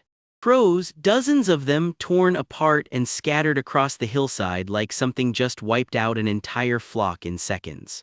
Gurieo strolls into the wreckage, scratches his head and mutters, "Guess I'm safe for now." Bold claim to make while standing in a bird graveyard. Voices carry through the trees. Someone spotted him and Gurieo's head snaps toward the sound. Other hunters are closing in, freaking out over the carnage. Are they all dead? Yes they are. Gurieo stands dead center of the massacre as more hunters spill out of the tree line, murmuring and staring straight at him. Gurieo blinks because leading the pack toward him is a face he actually recognizes. The crowd of hunters marches closer, one of them scrolling through her phone like this is just another Tuesday. Gurieo straightens his collar and squints. Ms. Xianwu. Xianwu steps right up to him. "Mr. Gim, what brings you here?" Not exactly the reunion he was expecting. She explains her team got a report about a flock of birds acting strange like an awakener's doing, then she turns it right back on him. "But why are you here?" She pulls out her phone and holds it up to him, all business. Xianwu's eyes narrow at whatever's on that screen. "Don't tell me you're involved in this too." Gurieo breaks a sweat, the world's least convincing me face. He straightens his jacket, buying himself a second to think of literally any excuse. Meanwhile, more white-coated searchers fan out through the woods, closing in on the scene from every angle. Officials theorize about an awakener with cutting-type powers, unregistered, dangerous, and worth tracking down fast. Back with Gurieo, Xianwu cuts to the real question. Any idea what tier this mystery awakener might be? "Higher or lower than me?" she presses, watching him closely over her drink. Gurieo doesn't even blink. "Compared to you, definitely higher, maybe somewhere around Yunseung's tier." Xianwu nearly drops her drink.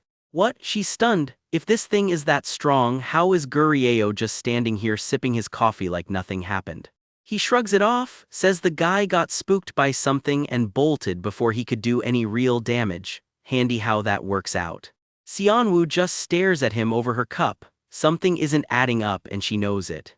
"Ms. Xianwu," Gurieo grins, "I don't look scary, do I?" He can barely hold back a laugh at his own joke. Xianwu, meanwhile, is somewhere between flustered and speechless.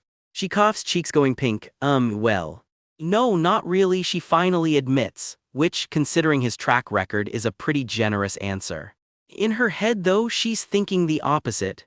The guy gives off full murderer energy when he looks up like that. It's not his face that's the problem. It's his past that's the problem. Human trafficking rings, killer frogs, an actual invisible man. Gurieo's rap sheet of solved cases reads like a fever dream. He's tangled up in every weird case that crosses her desk, and Xianwu's starting to notice the pattern. Come to think of it, he's suspicious today too, she thinks. Why would a supposed A ranker run off from someone who barely lifted a finger?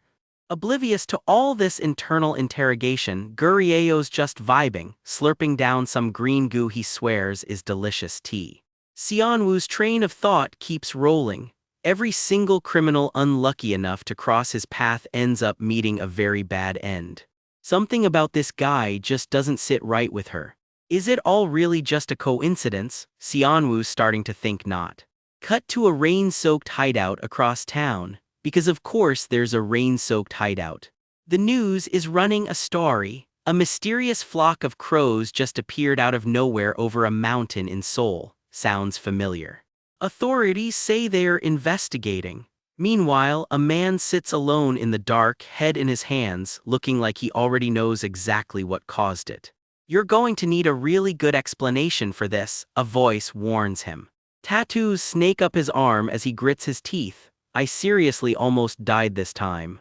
Because of their damn orders, he spits, clearly furious at whoever's been calling the shots. A hooded figure looms over him, completely unbothered by the outburst. Calm down, the hood says flatly, not exactly comforting when you're the one who nearly died. He barks out a bitter laugh. Huh, couldn't have predicted that, huh? The hood reminds him nobody has ever managed to spot the night walker's invisibility with the naked eye. So how'd this one nearly kill him? Who could have imagined we'd run into an issue like this today? The hood mutters, then just as quickly, forget it. He waves it off. From now on, I'm done with anything involving Esther. Got it. The hood's reaction says that answer is very much not acceptable.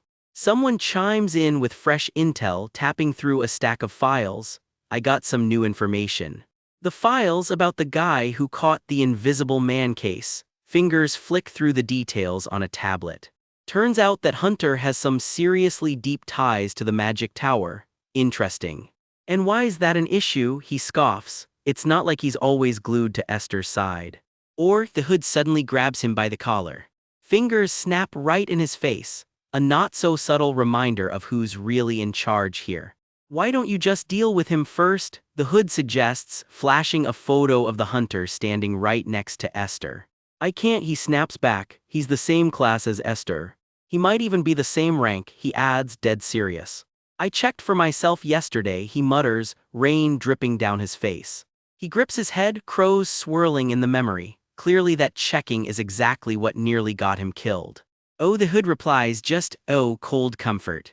A blade catches the light, so he faked his awakening tear too, just like me.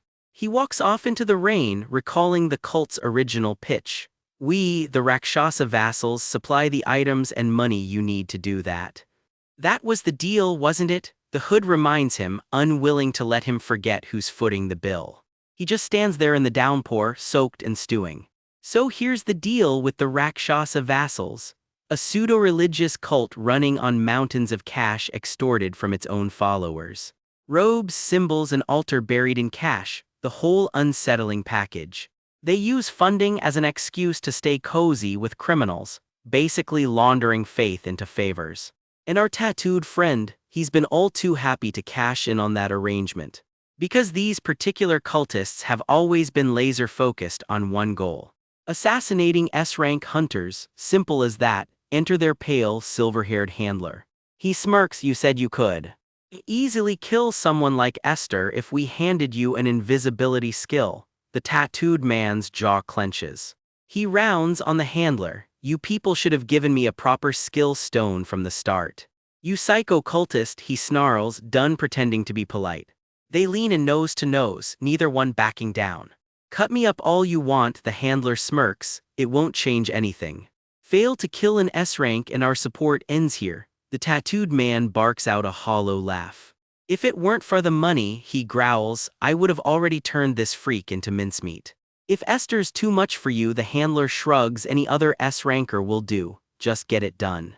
Yes, any S-ranker, he confirms, turning to leave. We'll be watching over you, Mr. Park. Move forward with faith. Mr. Park. Wait, is that the Junti we know?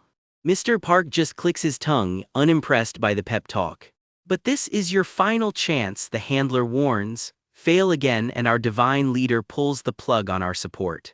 And you wouldn't want that to happen, now would you? Mr. Park just scoffs, heemp.